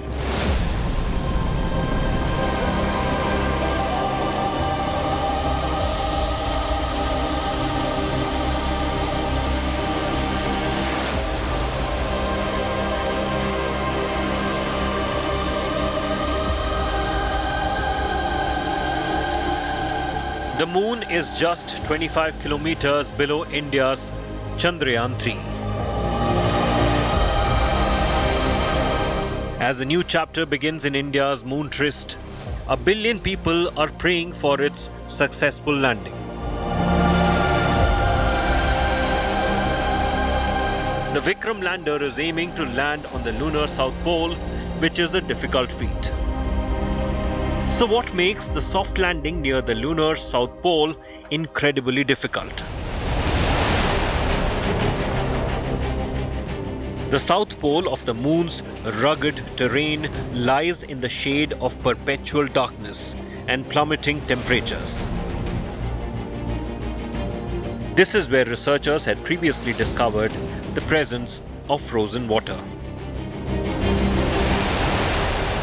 Chandrayaan-3's successful landing will expand knowledge of frozen water on the moon, potentially one of the moon's most valuable resources.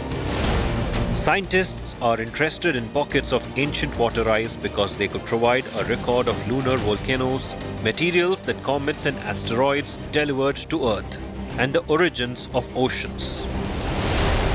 If water ice exists in sufficient quantities, it could be a source of drinking water for moon exploration and could help cool equipments. It could also be broken down to produce hydrogen for fuel and oxygen to breathe, supporting missions to Mars or lunar mining.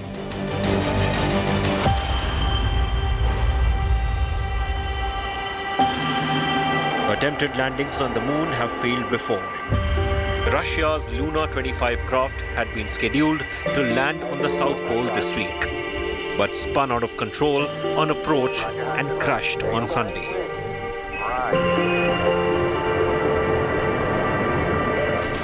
The South Pole, far from the equatorial region targeted by previous missions, including the crewed Apollo landings, is full of craters and deep trenches.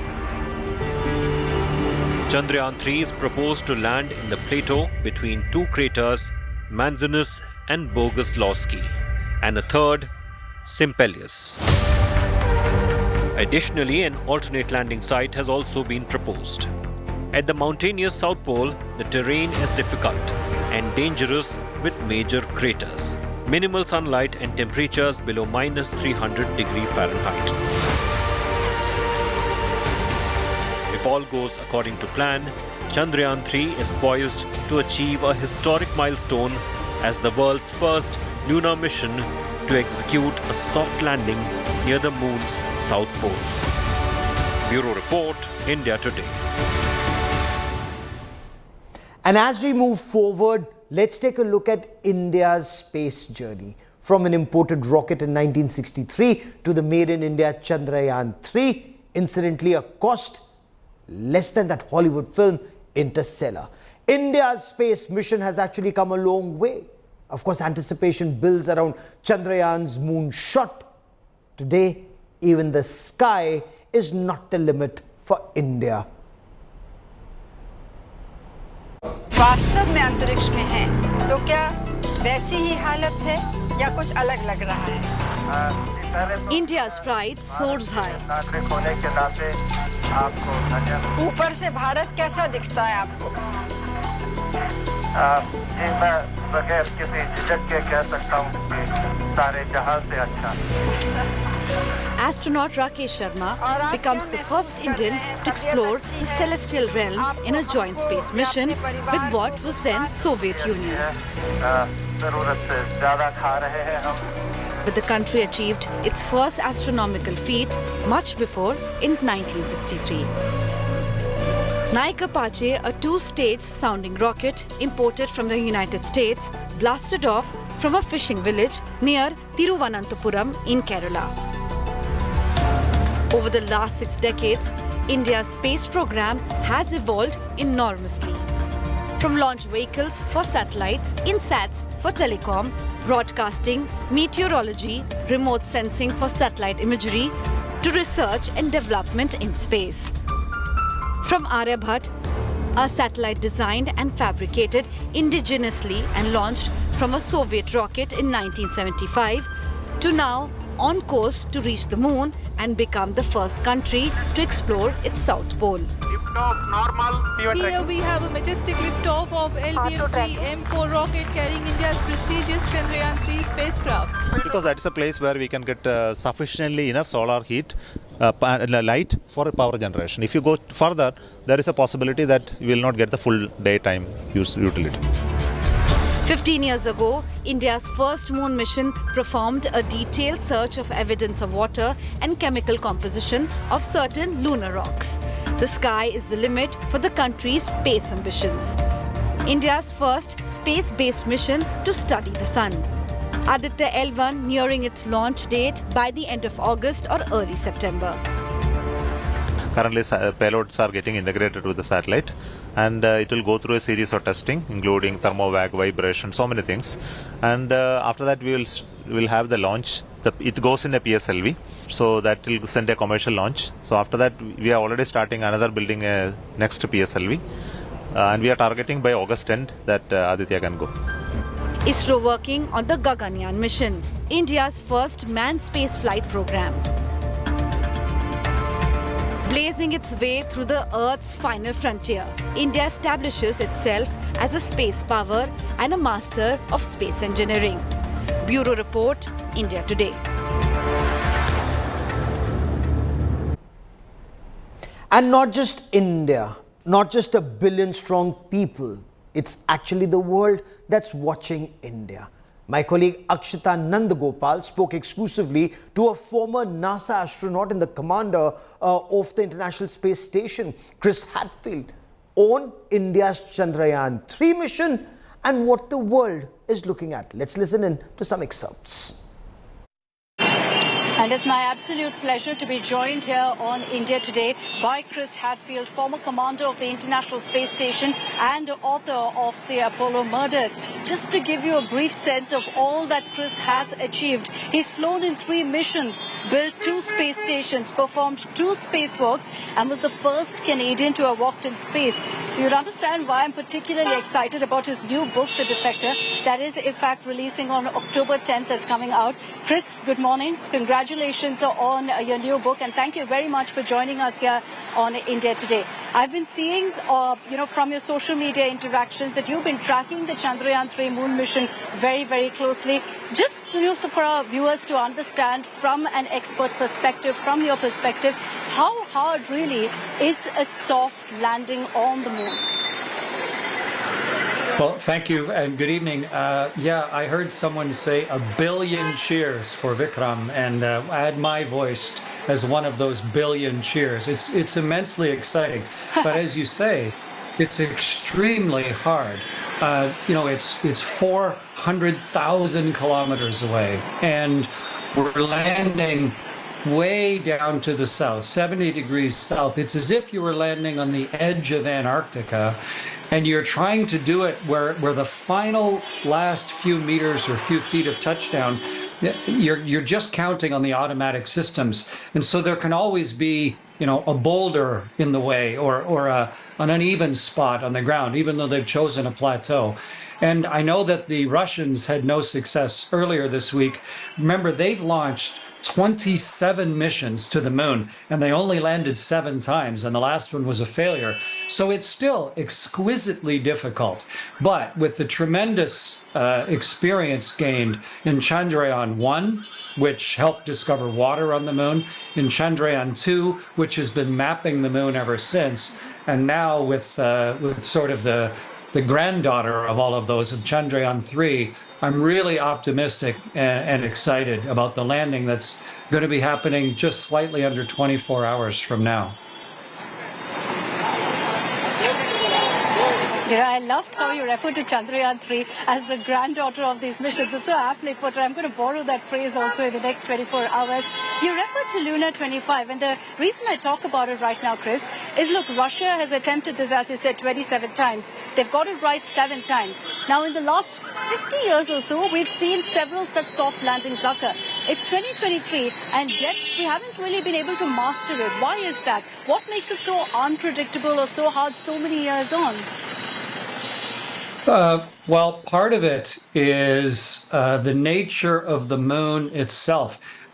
If you were going around the moon, the amount of gravity that you feel in different parts of the orbit changes. The moon is a lot more lumpy than the Earth is.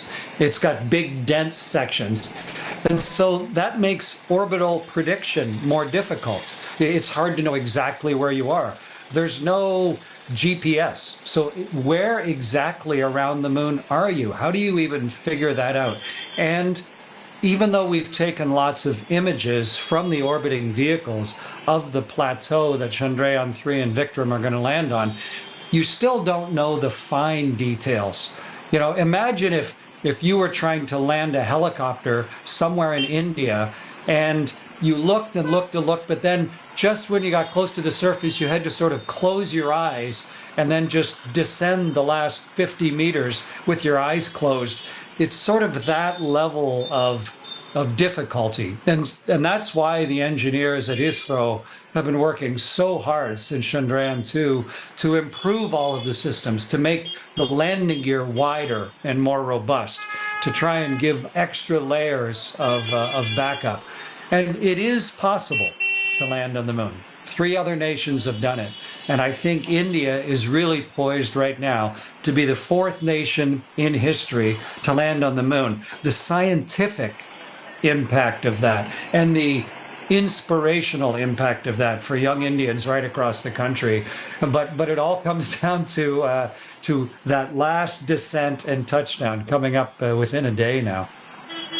Well, 3 nations have done it, but India will be the first to do it on the South Pole of the moon. And we'll be tracking that story very, very closely. That is all I have for you on India First this evening. Many thanks for watching. Up next, Abha Bakaya with Business Today. Stay with us.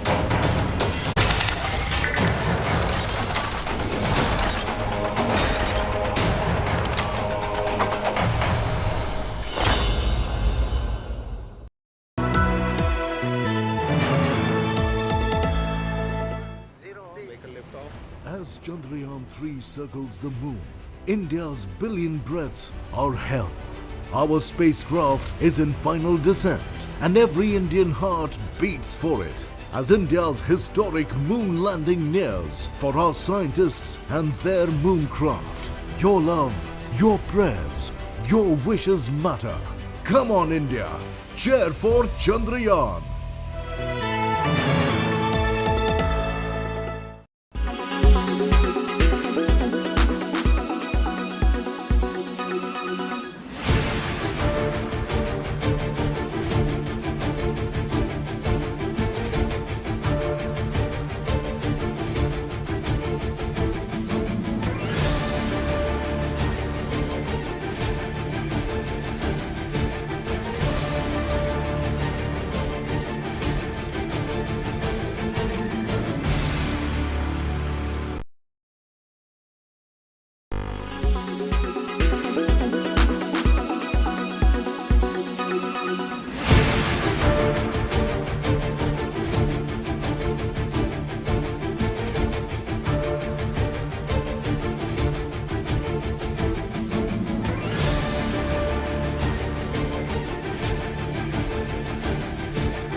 Hello and welcome. You're with us here in Business Today. I'm Abha Bakaya. Here are the day's top stories. India's giant leap towards Atmanirbharta in car safety ratings. Nitin Gadkari inaugurates Bharat NCAP program. Enthusiastic response by the industry. 30 requests for testing already received. Government rushes to placate angry onion traders in Maharashtra. Agencies to buy 5 lakh tons at record high prices will also sell onions across India at 25 rupees a kilo to bring down eye-watering prices.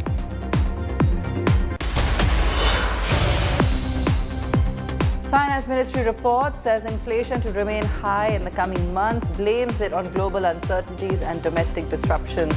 New crop arrivals and imports to ease price pressures.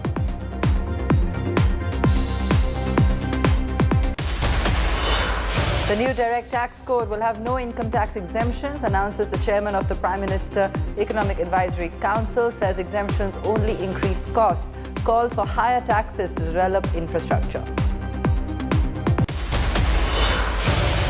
Sensex and Nifty end flat, even as small and mid-cap stocks surge in trade today. PSU metal and IT shares shine. Mixed global cues keep investors guessing. Jio Financial shares hit lowest circuit for second consecutive day since its listing, loses $2 billion in valuation in 2 days. Exchanges postpone its exclusion from indices for 3 days. India has taken a giant leap towards Atmanirbharta in car safety ratings. The Ministry of Road Transport and Highways today launched the new Bharat Car Assessment Program, or the Bharat NCAP, to evaluate safety standards of passenger vehicles. According to the minister, requests to test and certify more than 30 models from several automakers have already been received.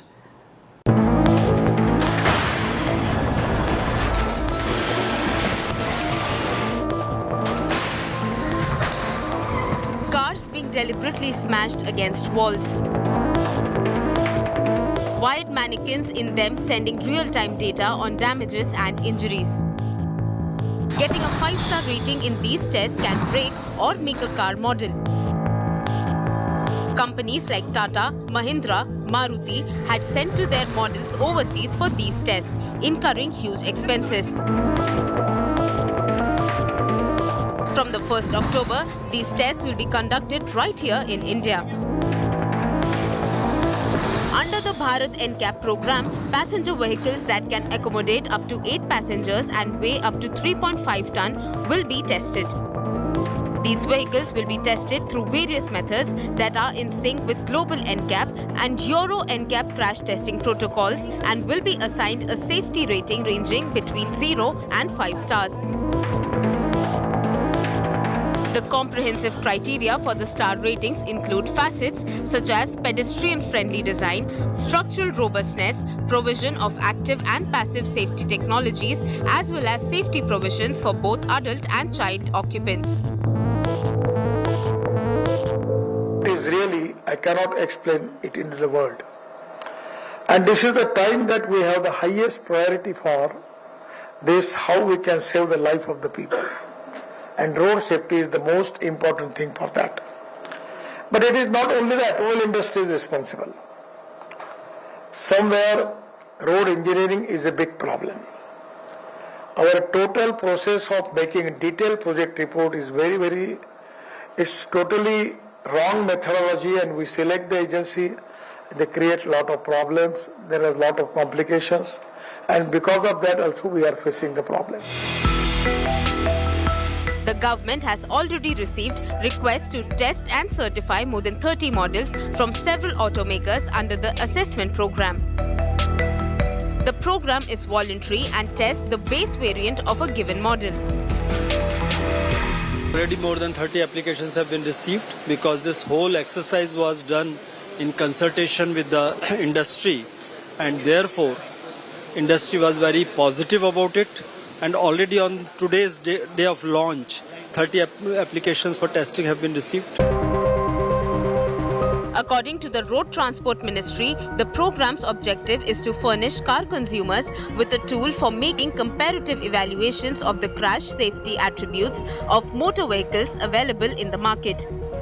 There are, however, concerns that the crash test could lead to prices hikes by manufacturers.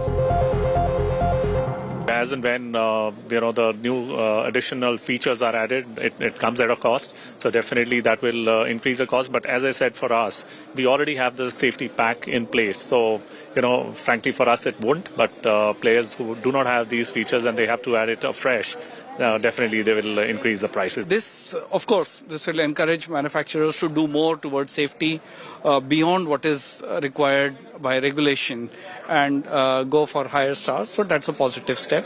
And since the government is involved, it gives some authenticity and objectivity.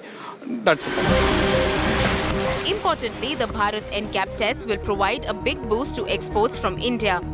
The tough NCAP rules mean that Indian results will be accepted across more countries.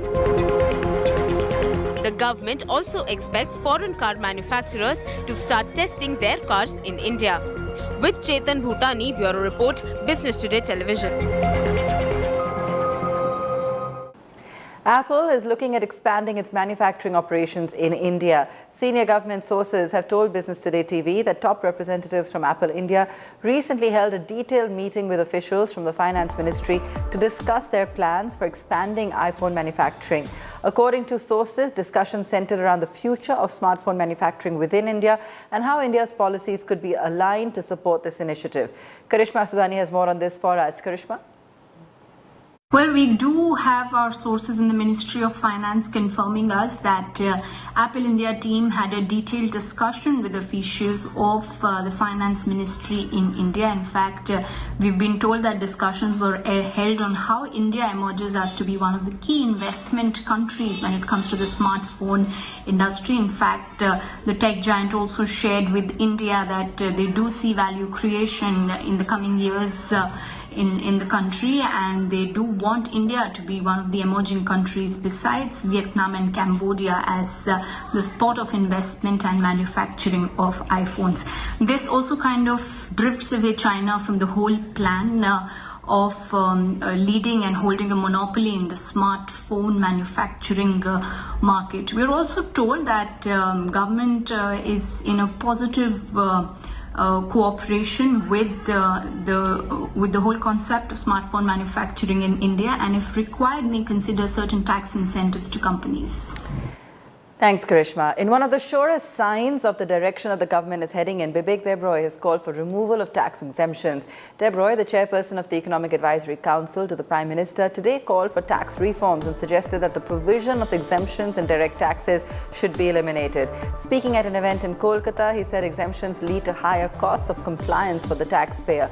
He also highlighted that if Indians aspire for growth and want world-class infrastructure, they should be ready to pay higher taxes.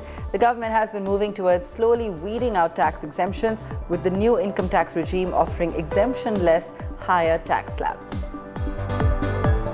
The eventual direct tax code, in my view, will involve a complete elimination of all exemptions.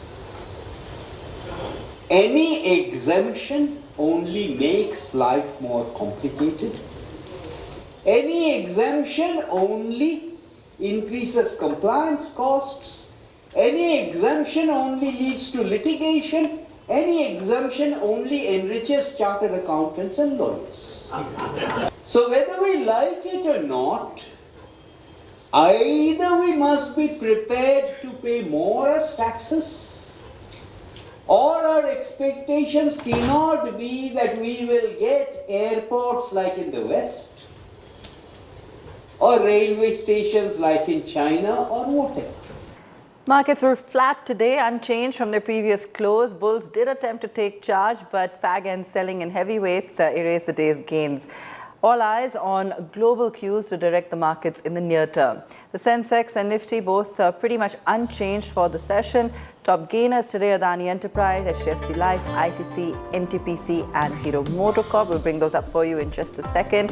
So those are some of the names that stood out While on the losers' end, we had Jio Financial Services, once again BPCL, Cipla, Eicher Motors and Bajaj Finserv. New age technology stocks were in demand today, with several brokerage reports raising estimates for their stock prices. Some of the stocks like Nykaa, Paytm and Zomato were among big gainers today, with the Nifty Digital Index ending up 0.67%, second to only the PSU indices. My colleague Sakshi Batra spoke to market analyst Kranti Patini to gauge the market mood for some of these counters. For any investor looking at the new age tech basket, what would you really recommend? How should one really approach? Is this the right time, first of all, to jump into some of them, start building up their positions, nibbling into some of them, because now we are seeing profitability come in and fundamentals improving for some of them. Is this the right time? Absolutely, Sakshi. I believe this is the right time for the new age companies. Investors want to take their positions because, as you rightly mentioned, one thing is fundamentals are improving, profitability is coming back, and also valuations are not stretched as they were at the time of listing. So it is a very good price range for any investor who want to take their position, but they can take in a staggered manner. There is no hurry to buy and jump at this point of time. Probably they can buy at dips in their portfolio, but absolutely it's the right time to start taking the position in these new age companies. Okay, so if I were to ask you, Mr. Patini, that out of all of these names that we've discussed, Paytm, Policy Bazaar, Zomato, Car Trade Technologies, and also Delivery and CE Info Systems, maybe Nykaa also, if I have to discuss with you, which are the best placed stocks to really keep their focus on? Investors, where should they keep their focus on now? The first priority goes to Sakshi, definitely to 197. The Paytm is the favorite pick at this point of time. The remaining also at an appropriate point of time, one need to take the decision as per the price movements and the earning visibility improves for these stocks. Okay, and some of them, like we already have seen a 50% surge coming in. Where do you see fair value still, on the stock coming in? And where do you believe that, the stocks are now poised to perhaps reach their issue prices once again? That's a very interesting question, Sakshi. Okay, one thing is the stock have completely taken a U-turn and they formed a base, and it's a process, and they're right now inching towards in a higher trend. One good thing that happened in these stocks is they are in the trend for most of these companies are in an uptrend. The trend has emerged in a positive territory. So always investors need to keep their trend as their friend. We take a break. When we come back, we'll bring you an expert who will explain the new tax rules on life insurance policies and what they mean.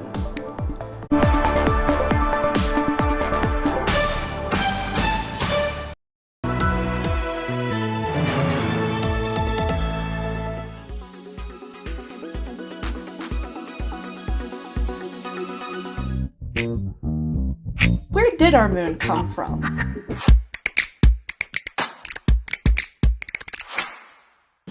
Well, actually, there have been several theories over many decades. Earlier versions of lunar formation theories included capture, where the moon would have been a strayed planetoid. Another version was fission, where the Earth was spinning so fast that it would have warped out of the Earth and then formed its own body. This led to our current theory, the giant impactor theory. So this collision was during the late stages of planetary formation throughout our entire solar system, when planets were still very new and very much forming. So this happened when Earth was just an embryo, a baby planet. And this was actually in a crash course collision with Theia, which is a Mars-sized planetoid. And this collision ripped apart early Earth's crust. And that crust then coalesced, it snowballed into a whole separate entity, which we now call the moon. So where did our moon come from? Well, currently our understanding is that the Earth had collided with a Mars-sized object named Theia. But once we send future astronauts to the lunar surface again, who knows? We may actually have a whole new theory in the coming decades.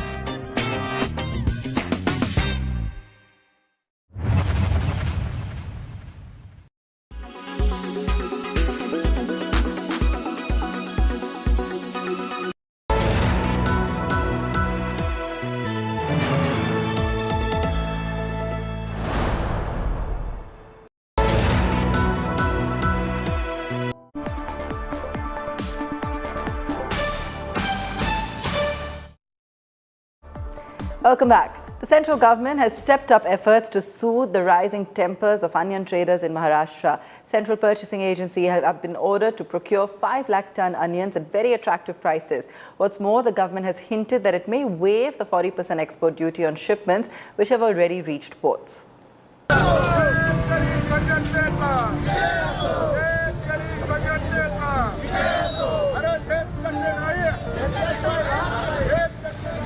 Anger spilling over to the streets of Nashik. Traders from Lasalgaon and Ahmednagar, onion mandi staged demonstrations and chakka jams, protesting the government's decision to hit onion exports with a 40% duty. Mandis, usually overflowing with onions, were deserted this morning, with traders and commission agents of Nashik, which boasts the largest wholesale onion market in Asia, boycotting trade from Monday. व्यापारी local market में जो प्याज है ये इसके भाव गिर जाएंगे और शेतकरी का बड़ा नुकसान हो जाएगा। पहले ही शेतकरी ने जब सीजन में कांदा शुरुआत में 300 रुपए 400 रुपए क्विंटल बेचना पड़ा, आज बड़ी मुश्किल से भाव थोड़े सुधर रहे थे, लेकिन केंद्र सरकार ने ये निर्यात मूल्य बढ़ाकर किसानों का बहुत बड़ा नुकसान किया है। The government has reacted quickly to the flare-up, announcing that central procurement agencies like NCCF and NAFED will buy 2 lakh tons of onions over and above the 3 lakh tons bought in the past couple of days from the Nashik area. The procurement will be done at record prices of 2,410 rupees per 100 kilos. The agencies will also sell onions across the country at subsidized rates of 25 rupees a kilo. NCCF और NAFED देश के अलग अलग इलाकों में 25 रुपए पर subsidised rate पर केंद्र सरकार वो सब्सिडी उपलब्ध कराएगी। सब्सिडाइज्ड रेट पर प्याज उपभोक्ताओं के लिए, सामान्य आदमियों के लिए, सामान्य लोगों के लिए उपलब्ध कराएगी। What's more, in an effort to cool tempers, the government seems willing to waive the newly imposed 40% export duty on onions which have already reached ports. कुछ सामान पोर्ट के अंदर शिपमेंट के लिए, एक्सपोर्ट के लिए गया है, उसकी जानकारी JNPT वगैरह से हम ले रहे हैं। अगर वो पोर्ट के अंदर जाके शिपिंग बिल फाइल हो गया है 40% ड्यूटी लगने के पहले, तो उस पे उचित निर्णय DGFT लेंगे। The centre seems to have staved off a crisis, both economic and political for now. Onions have after all been known to topple governments in the country. However, the real impact of the record procurement prices for 5 lakh tons of onions could be felt sooner than later. Bureau Report, Business Today Television. The Income Tax Department has issued a new circular clarifying rules on the taxability of non-unit linked life insurance policies. This is following the budget announcement that the maturity proceeds of traditional policies have an aggregate premium exceeding 5 lakh rupees will become taxable. Tina Jain Kaushal, editor Money Today, spoke to Sudhin Sabni's partner Nangya Anderson about what it means for taxpayers. Welcome, Mr. Sudhin. Please tell us what are these new rules about? Sure, thank you. Glad to be here. So, Tina, basically, prior to the budget 2023, the payouts what were made on life insurance policies were generally tax-free. So there was an exemption specifically what was there with respect to a payout of a life insurance policy. There were certain conditions attached, but generally they were tax-free if those conditions were met. Now there has been an amendment wherein they have introduced a key rule. So the rule is basically if the premium what is paid on the policies what are taken after 1st of April 2023 as a single policy or as an aggregate of the policies what are being taken post 1st of April 2023 exceeds 5 lakhs in a financial year, then the maturity payouts for such policies will now be taxed. This is the key change what has taken place. Now this will be taxed as income from other sources to the extent the maturity proceeds exceed the premium payouts, the premium what has been paid. Now, thing is, there were a lot of ambiguities in the meanwhile since this change had come in, because there were a lot of clarifications required as to, for example, what happens to my existing policies, what were taken before 1st of April 2023, what happens for example, to the threshold of 5 lakh, how is that to be calculated? For example, there's a GST element as well. What goes in the premium, whether that is to be included in the calculation of 5 lakhs. When it comes to a term policy, is that also to be included in this calculation of 5 lakhs? What happens in case I've got multiple policies? So there were a lot of ambiguities what are now sort of addressed by way of this circular. So this circular is something which is a guideline. A lot of examples have been provided, which generally clarifies on the taxability of the payouts what will be received with respect to such policies. If I can take one example, supposedly I have 3 policies of rupees 2 lakh each on 1st April 2023. So will all 3 be exempted, or the third one particularly where I'm actually crossing this limit of 5 lakh will be taxable? Absolutely. So in this case, only to the extent of the third policy wherein it exceeds the limit of 5 lakhs, only that policy will be taxable. The first two will still remain tax exempt when it comes to the maturity proceeds. Okay. So can I also decide which policy to be tax exempted to maximize my tax benefit? Is this provision available? Yes, so this has also been clarified in the circular. So what the circular provides is that where, for instance, the policies are being taken in case of multiple policies, of course, wherein you do have payouts which will exceed the premium of which will exceed 5 lakh rupees. You can choose to the best possible extent whatever is beneficial for you, what will become taxable and what will become exempt. So that is in the hands of the policyholder, or basically of the taxpayer. Diamonds may be forever, but that does not mean the industry's success is guaranteed as well. India's largest diamond hub, Surat, is facing the heat of the Russia-Ukraine war. With the primary source of raw materials choked off, workers in Surat are losing jobs, and some have even committed suicide, reportedly due to financial hardship. We bring you this report on the crisis.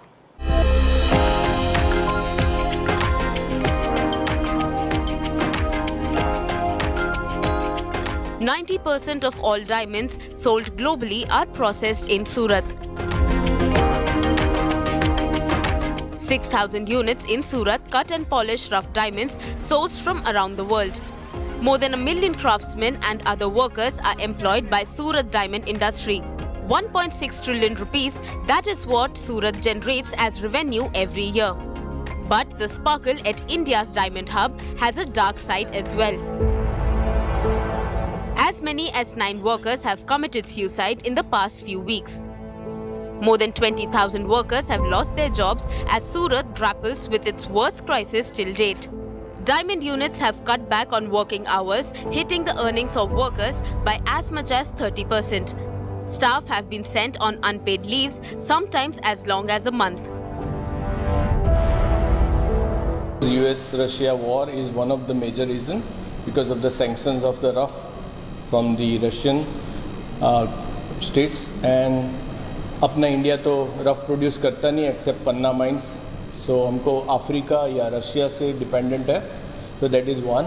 Second is global crisis similar to what we have seen. I am saying it is like a 2008, so slightly down. And third most important reason was the advent of lab-grown diamonds.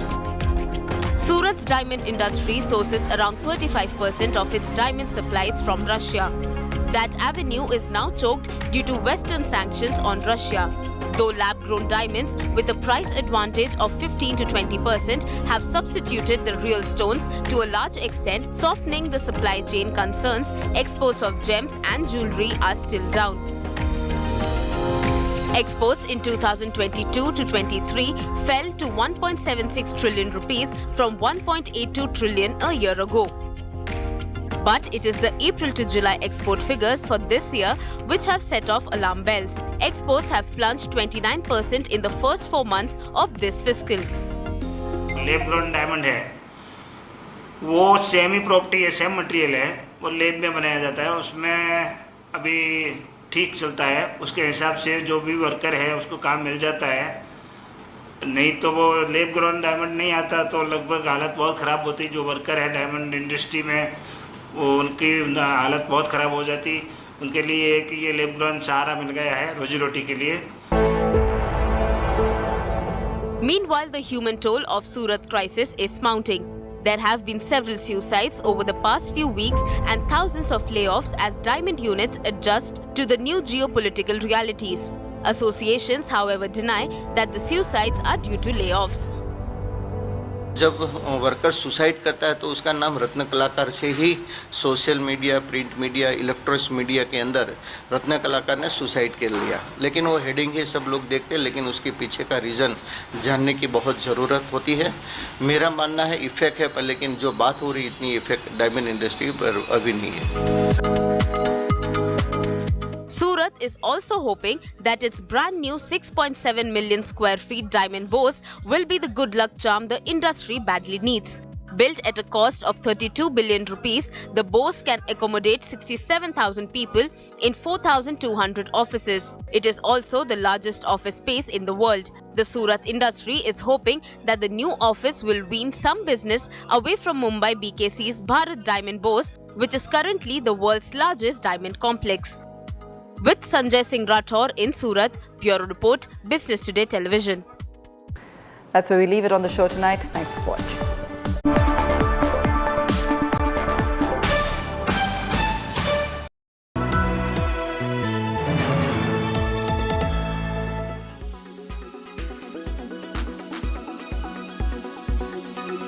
What really should be your alternatives to white refined sugar, which clearly is something that you must avoid? Let's talk about what you can use instead of this white sugar. Number one, organic brown sugar. Organic, then all the very better, because this is extremely healthy. Now what it does essentially is that this is processed, but it is made in the most natural way to retain most of sugarcane's nutrition, and that's the reason why this should be an alternative. Coconut or palm sugar, again extremely healthy sources of sugar, which are alternatives as well, extracted from the flower buds of the coconut palm tree. The sugar has a mild caramel taste and can be used in a number of ways in your delicacies, also for daily consumption. Date sugar, extremely nutritious natural sweetener. Date sugar can be a great addition to your diet. This also is a good alternative. Jaggery or gur, as we know, it has got a world of benefits in terms of what it does to your body. Essentially, a lot of people have spoken about the fact that during pollution, you should be consuming a lot of gur. It's a great alternative to sugar. Also, the fact that it is rich in iron is really an added benefit and added advantage. Raw or unprocessed honey. This too is a great alternative. You can use it in various forms, like you use white refined sugar. It tastes extremely good as well.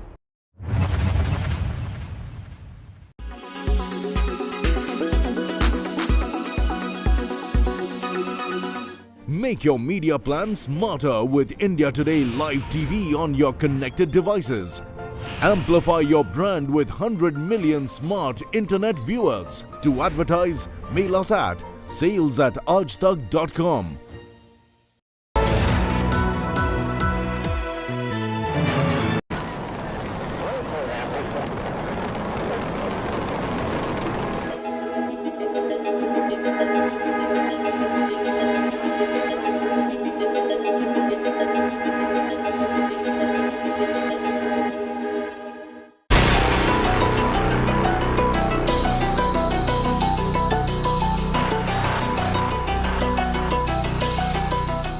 Just 24 hours before India scripts history.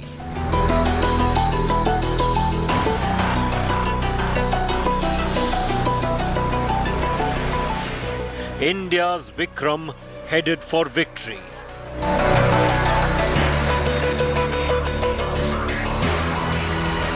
Vikram snaps stunning moon images.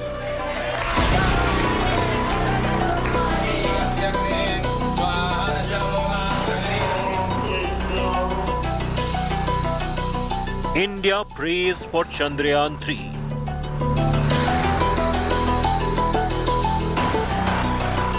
Chandrayaan's smooth sailing continues.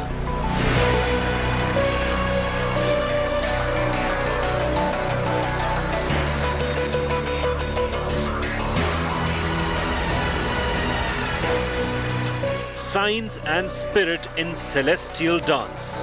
In 24 hours from now and 4 minutes exactly, you will see the soft landing of Vikram on the moon tomorrow evening. And I'm going to be getting you all the updates. As you can see, I'm standing here at what's called the Isro complex. It is the mission control complex, and behind me is where Team Chandrayaan is currently seated, tracking every update that comes in on lander Vikram as he heads closer and closer to the moon. I unfortunately can't pan our cameras because this is a high security complex.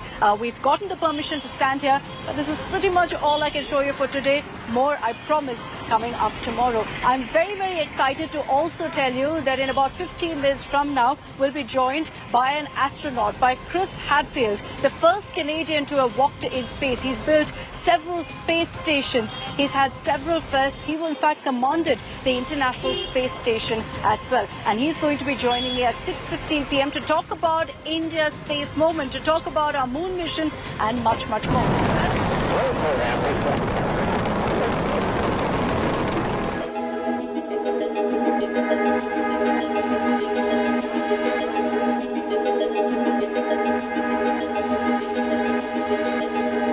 From 5:20 tomorrow evening till 6:04 is when the soft landing process will commence. From 6,000 kilometers per hour, they have to bring it down to zero, and that very steadily will have to be done. The last 4-5 minutes, the last 100 meters is when all of the sensors, the thrusters will come in and ensure that very carefully lander Vikram is brought down. And there, it'll be all about how our scientists have fared, how the design has been done. Because at that point, the scientists seated here behind me, Team Chandrayaan, will just have to keep their arms crossed and hope for the best. But let me round up for you all the updates that have come in the last 24 hours in our next report.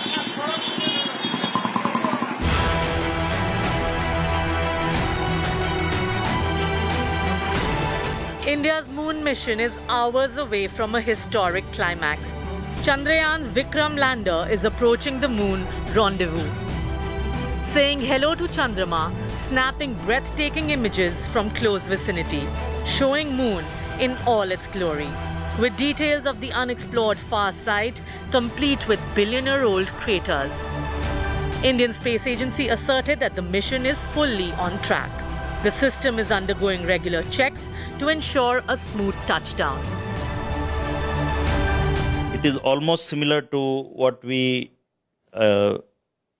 designed or developed for Chandrayaan-2, except for instead of orbiter now, because orbiter is anyway working fine and it is still useful and it is giving a lot of important data which will be utilized for Chandrayaan-3 landing also. So we decided that orbiter will be replaced by a propulsion module. Which duty is to take it to the orbit of moon surface. Isro is not taking any chances, especially after crash of the Russian moon mission. Keeping another landing site ready for Sunday touchdown if parameters aren't ideal on Wednesday. Former Isro chief K. Sivan broke down the final maneuvers moments before the planned touchdown. I want to start by asking you about the lunar mission of the Russians, which crashed very unfortunately over the weekend without being able to land successfully. You know, given what has happened with the Lunar 25, which was Russia's first attempt to land a spacecraft off the moon, and that ending in failure, you know, would that increase the levels of anxiety of the team in the Space Center of Isro at this moment? Does that make you one extra level more anxious? No, it is not so. First of all, Luna mission failure and this one, they are not related. Luna, actually, that is its own system, its own the sensor, thrusters, and it may have its own characteristics. But we have our own system our own thruster, our own sensors, which it has been functioning very nicely and without any problem. And till now we are achieved what we want in a perfect way. And I'm sure that this will repeat on 23rd also. So we'll get a good landing. And we are not getting disturbed by the Luna 25 failure. They are not related. They are not a similar system. They are different system. Okay. So we are confident that we'll be able to achieve without any problem.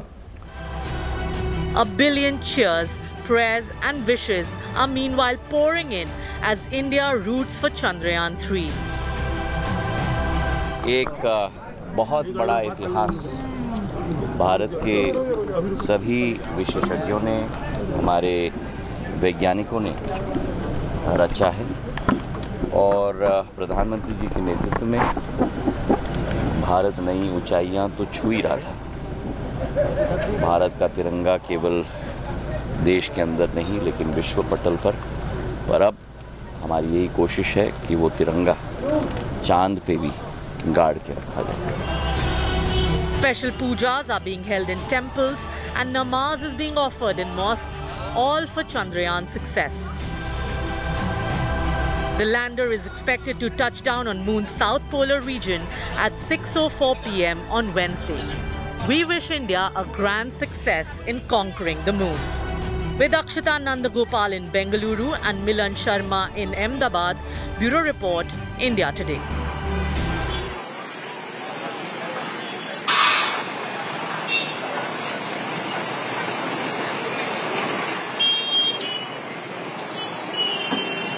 And it's my absolute pleasure to be joined here on India Today by Chris Hadfield, former commander of the International Space Station and author of the Apollo murders. Just to give you a brief sense of all that Chris has achieved, he's flown in 3 missions, built 2 space stations, performed 2 spacewalks, and was the first Canadian to have walked in space. So you'd understand why I'm particularly excited about his new book, The Defector, that is in fact releasing on October 10th. That's coming out.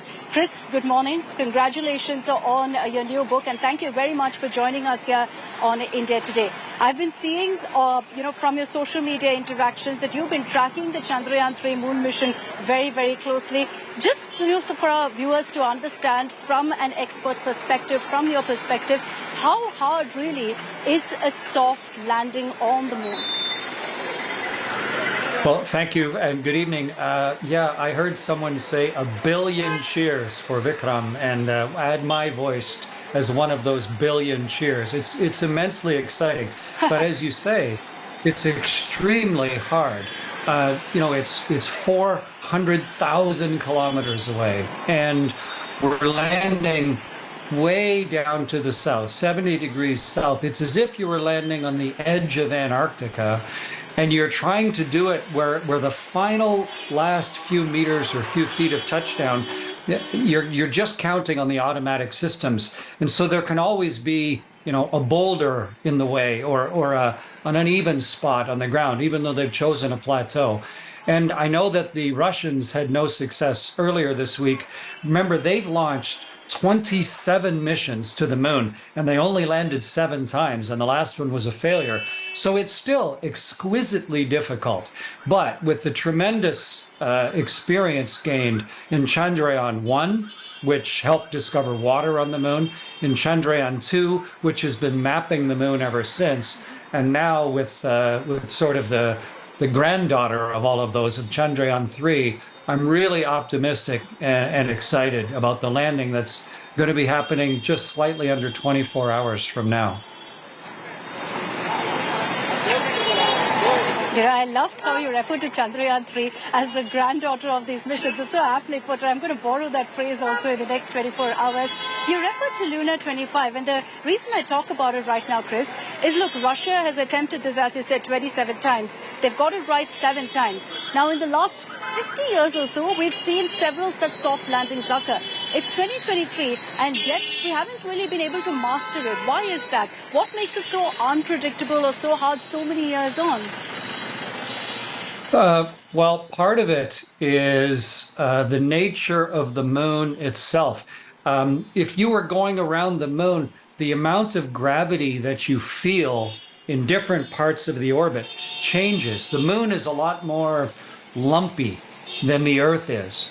It's got big, dense sections. And so that makes orbital prediction more difficult. It's hard to know exactly where you are. There's no GPS. So where exactly around the moon are you? How do you even figure that out? And even though we've taken lots of images from the orbiting vehicles of the plateau that Chandrayaan-3 and Vikram are going to land on, you still don't know the fine details. You know, imagine if you were trying to land a helicopter somewhere in India and you looked and looked and looked, but then just when you got close to the surface, you had to sort of close your eyes and then just descend the last 50 meters with your eyes closed. It's sort of that level of difficulty. And that's why the engineers at Isro have been working so hard since Chandrayaan-2 to improve all of the systems, to make the landing gear wider and more robust, to try and give extra layers of backup. And it is possible to land on the moon. 3 other nations have done it. And I think India is really poised right now to be the 4th nation in history to land on the moon. The scientific impact of that and the inspirational impact of that for young Indians right across the country. But it all comes down to that last descent and touchdown coming up within a day now. Very true. And, the point that you also made about how hopefully this will come through, we've all got our fingers crossed. But also, besides what this will mean for ISRO and the kind of, experiments and the moon mission that they want to complete, Chris, what does this mean really in the global space race that's underway? Where do you think it'll put India in that race? I work with several Indian companies. I help run an international technological incubator called the Creative Destruction Lab. And right now I'm working with several Indian space companies. One of them is called Dhruva Space. And I think this type of mission of showing kind of the ultimate capability of what Indian science and technology and combined capability can do, it's extremely inspiring, not just to young Indians across the country, but to young business owners and young inventors, people who are looking to do something that used to be impossible. You need to have an inspirational vision of what might be possible to then drive yourself to make the most of your own capability. And when I work with the Indian companies and see the educational capability, the insight, the brilliance of the minds, and the opportunity that's opening up now, it's really showing just how ISRO and space exploration in India is coming of age. And if you can land on the moon, I mean, you can do anything. And to me, that is the real essence of what is being attempted tomorrow. You spoke about how this is so inspirational for every Indian youth watching right now what ISRO is accomplishing. There are a lot of cynics out there who question, Chris, what's the need for a developing nation to invest so heavily in space, to invest so heavily in space exploration? What's your answer or response to that? Well, I think it's a really important question to ask because everything has to be done in balance. But I challenge anybody who asks that question, how much money does India spend on health and welfare and infrastructure to take care of the billion Indian people? How much money is spent on that versus how much is spent on research and development and exploration? And I know for Canada, we spend an enormous amount of money on taking care of the Canadian people, but we also spend a little bit of money on inspiring and exploring and pushing the edges of technology. And I think it's important to do both. you don't want to get way out of balance. But I think it's important to truly get the exact numbers of how much is spent on taking care of the people, but also how much is spent on pushing the very edges of what we know and understand. And when I was a little boy, it was because of the moon landings that I decided what I was going to do with my life. It's why I got multiple university degrees. It's why I challenged myself to become an astronaut and to eventually command a spaceship. And I'm Canadian. You know, I'm not from a country that used to have a space program. And so, yes, you need to take care of the people, but you also need to give your young people something that is so inspirational that they make different decisions with their lives to make the absolute most of themselves. And that balance is important, but I think what we're doing right now is a really key part of India's future. That's a very, very interesting perspective. Chris, with if, and I'm going to say when rather, not if, Chandrayaan-3 is a success, when that soft landing is completed, does it essentially set the stage then for a manned mission? As someone, you know, who's gone repeatedly to outer space, does a soft landing then mean that, you know, we're ready for that next step of a manned mission? You know, when the very first human being stepped onto the moon, when Neil Armstrong stepped on the moon, he described it as one small step, obviously, but a giant leap for all of humanity itself. But you have to make those small steps. You have to incrementally improve the technology and all of the people that build those machines. You have to allow yourself to make mistakes on the way to eventual success. And with Chandrayaan-1 and then Chandrayaan-2, we've made those small steps collectively as a group of people and push the technology a little bit too far, leading now, hopefully, to success for Chandrayaan-3. But there's a lot of numbers left after 3, you know, 4 and 5 and 6, and it's only limited by the imagination and the collective will of the Indian people, where this will take them. There are Indians right now selected as astronauts who are training to fly into space. You can't encapsulate science and technology and inspiration more clearly than in trying to develop the capability for Indian citizens to be able to look up and see a fellow country person flying across the night sky. And that's coming fairly soon. And with what we learned from Chandrayaan-3, it will lead to eventually not just an Indian citizen flying in space, but traveling all the way to the moon and walking on the surface. There's a Canadian going to orbit the moon late next year. That seems impossible to me. And yet, because of the small steps, that's happening for my country. And because of these steps of missions like Chandrayaan-3, it's happening for India. You know, steps that you've taken has ensured this moment for your country largely. So I'm hoping that there'll be many Chris Hadfields for India also very soon. Chris, I will tell you this, that, you know, with all of this talk of Chandrayaan, of what Isro has accomplished, it's piqued a lot of interest among Indians about space. And you've been there so many times, a former commander of the International Space Station. This is a tough ask. But can you tell me one experience that truly stands out for you? When you think about your journey in space, when you think about your experience in space, what's the one moment that always comes to mind? Akshita, I was so lucky to spend about half a year in space. I went over India thousands and thousands of times, but I think my best moment when I was outside on my first spacewalk. We were south of Australia, sort of north of, in between Australia and Antarctica. And while I was outside on a spacewalk in the darkness, we went through the world's aurora, through the southern lights of the world.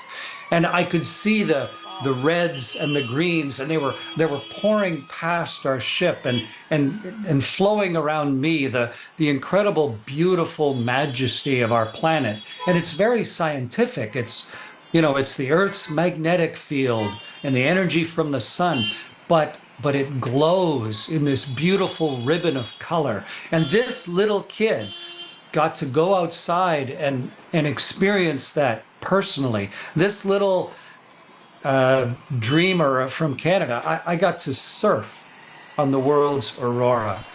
And of all the things I've done in my life, of all the myriad experiences, to be able to personally experience that as part of our first steps away from the world, it was profoundly moving and beautiful to see our world that way and to recognize where we are headed collectively. It's a memory that is seared into my brain, and one that I hope more and more people get to experience as our technology gets better and better. You've described that so beautifully. I half wish that instead of a journalist, I chose to be an astronaut after this conversation. But thank you very much, Chris. And as the sun sets on today, tomorrow brings a new day and history beckons India. As tomorrow evening, by this time, we'll have the great news. I'm going ahead and saying it with confidence that we'll have the great news of Vikram going ahead and making that soft landing on the moon. Let's get you all the developments that have come in so far.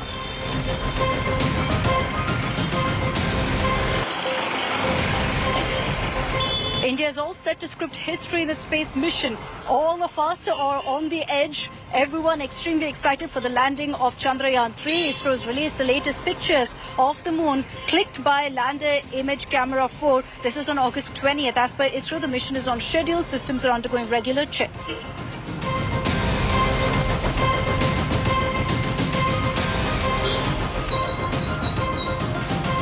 India today, meanwhile, has accessed ISRO's Plan B. In case of any delay, another attempt of landing will be carried out on August 7th. The second landing spot is 400 kilometers from the chosen site.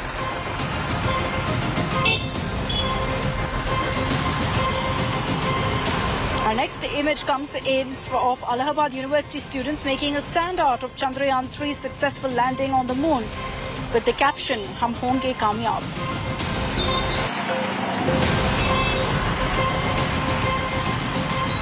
Mariappan, an artist from Coimbatore, created a 1.5-inch miniature lander module using 4 grams of gold to celebrate Chandrayaan-3.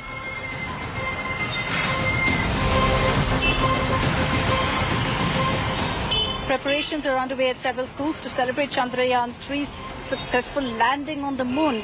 Plastic models at school halls being decorated, special songs being sung, school kids also ensuring that they're a part of the Chandrayaan fever.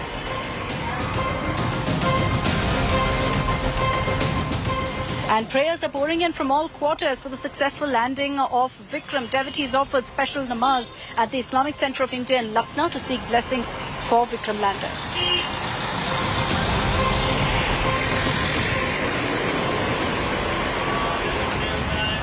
Pujas and havans are also being performed across temples in India. In Varanasi's Kamakhya temple, a havan was performed by devotees.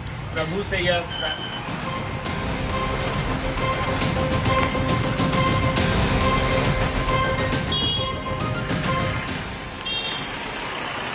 I'm sure by now all of you know that yes, Chandrayaan-3 is going to be making a soft landing on the south pole of the moon. But have you ever wondered why? Why did ISRO choose this particular part of the moon? It is going to be more challenging, but there are several reasons why Chandrayaan-3 is aiming for that south pole. Let's decode that for you in our next report. 3, 2, 1. We have ignition.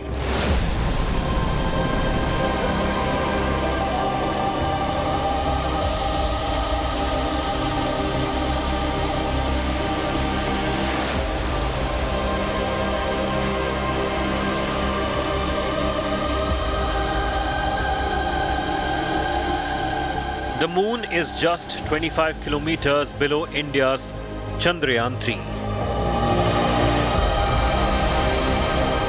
As a new chapter begins in India's moon tryst, 1 billion people are praying for its successful landing. The Vikram lander is aiming to land on the lunar South Pole, which is a difficult feat. So what makes the soft landing near the lunar South Pole incredibly difficult?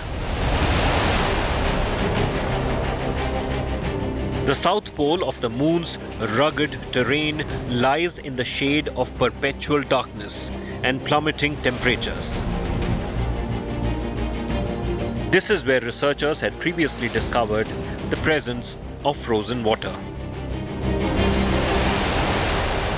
Chandrayaan-3's successful landing will expand knowledge of frozen water on the Moon, potentially one of the Moon's most valuable resources. Scientists are interested in pockets of ancient water ice because they could provide a record of lunar volcanoes, materials that comets and asteroids delivered to Earth, and the origins of oceans. If water ice exists in sufficient quantities, it could be a source of drinking water for Moon exploration and could help cool equipments. It could also be broken down to produce hydrogen for fuel and oxygen to breathe, supporting missions to Mars or lunar mining.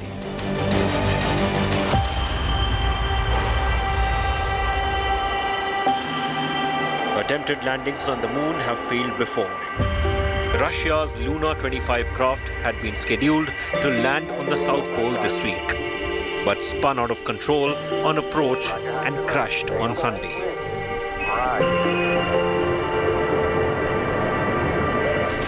The South Pole, far from the equatorial region targeted by previous missions, including the crewed Apollo landings, is full of craters and deep trenches. Chandrayaan-3 is proposed to land in the plateau between two craters, Manzinus and Boguslawski, and a third, Simpelius. Additionally, an alternate landing site has also been proposed. At the mountainous South Pole, the terrain is difficult and dangerous with major craters, minimal sunlight and temperatures below -300°F.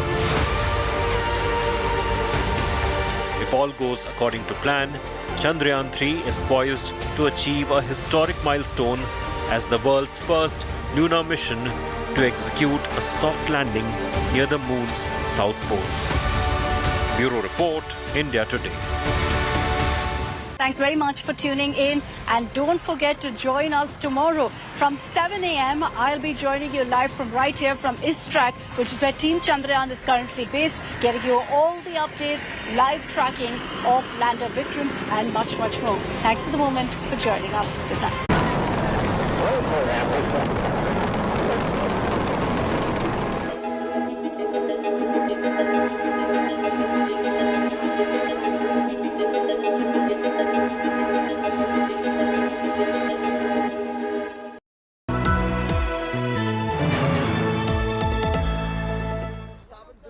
From the biggest conflict zones We are at the Hostel Air Base and this is to the biggest international moments, a reporter with India's flag on his sleeve and an unrelenting eye on terror, defense and national security, on the road, up the heights, in the trenches. He brings you stories that must unite us, because when it's national interest, it's India first. Monday to Friday 10 p.m. only on India Today TV.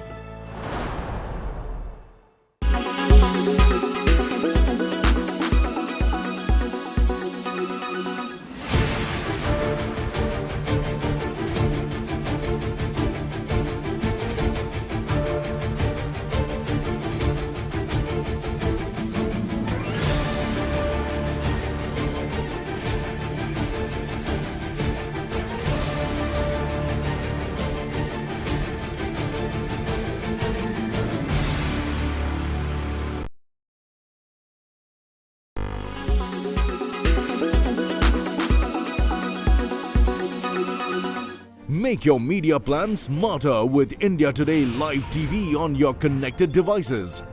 Amplify your brand with 100 million smart internet viewers. To advertise, mail us at sales@aajtak.com.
Hello and welcome. You're watching In the Club. I'm Dipali Patel. I'm back with the best from the world of entertainment. We begin our show today with the ever-stylish Kareena Kapoor Khan, who was in the national capital. Being the new face of a home decor brand, the actress was at her candid best during a live talk show with Neha Dupia. India Today was the only channel to get the access of this fun conversation. So listen in as Kareena lets her guard down to confess the unknown side of hers as well as her family. Do you wake up and whip it up on your own, or you have like a whole set of people who make your bed, make your coffee? Because we want to know. They said हमको सिर्फ घर की बातें जाननी है, right? No, of course. But I'm a Virgo, so I'm a perfectionist. Same here. And I like to do everything on my own. Because I'm just anal about things. I like the way my pillow should be. I like the way my, comforter should be. I'm very, very anal and particular. Now that that's out of the way, you wake up to making your bed. You're kind of, you walk out with your black coffee. You go to work. We're going to talk about work later, but we always get to know what's going on. Yeah. So then you come back home. So then let's talk about Sundays. Now tell us, beginning to end, what's a Sunday in the Kapoor Khan household like? Well, Sundays, we try obviously not to work. We try, both of us, because both Saif and me are kind of working parents. So we try to at least be at home on the weekends to be with the boys. Sunday, we're always craving to be with the kids. And Temu now is of that age where he's like, but I want to be with my friends. Call my friends over, call my friends. So I'm like, oh no, where? He's growing up so fast. So we try to cook a meal together, do something, together. We play games, we play, his favorite game now is Uno. So now he's in that phase. We try to engage him and, kind of just, cuddle up and be together. That's the most important thing. And then go to And she goes to the same restaurant every Sunday for lunch. Please, we need to send her a list of But you guys go out more often. I think a lot of people feel that Saif and me don't go out too much. That's because we're always at work or we're traveling or something. So then when we're at home, we love cooking at home. Saif loves cooking. He's an amazing chef. So we always look up. Oh, is that right? Please, let's backtrack. Let's hear what he cooks. He does meats well. He does Italian, like pastas, pizza. He makes everything. So we try to kind of, you know, look at recipes together, choose something that we'd like to make. So we're more of like home birds. We're both very house proud because we like to entertain in our home a lot. So we call people home a lot rather than go to restaurants. Do Saif and Kareena ever look at the price tag while buying anything? Of course, because, I mean, we work very hard to, you know, earn our money. And both Saif and me have been working since the age of 17. Saif's worked over 30 years, me 23 years. So I think, you know, the whole idea is that it's not about having it and spending it and showing it off. The idea is to love something and keep it for years, you know. Very important, That's important. What are the power dynamics at home, like between the two boys? Is it fair and equal space, or because Tim is older than, you know? They just constantly, they love each other, but they're constantly fighting. And Jay is always like, you know, like trying to like keep up to Taimur, because Taimur is always like, don't do this and don't do that.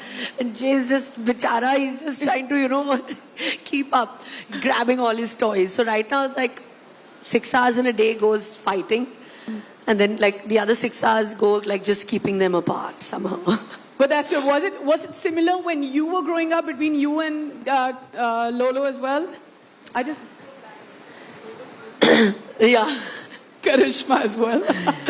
No, I think Lolo and me, yeah. We fought a lot, but we're 6.5 years apart. So we've always been actually very, very close. And she's more like a mother to me. So yeah, it's very different. But I think two boys are just, they can't just sit still. Huh? So that's the problem. Do you like also suffer from mom guilt and being away and all of that? Or do you, like, how do you strike that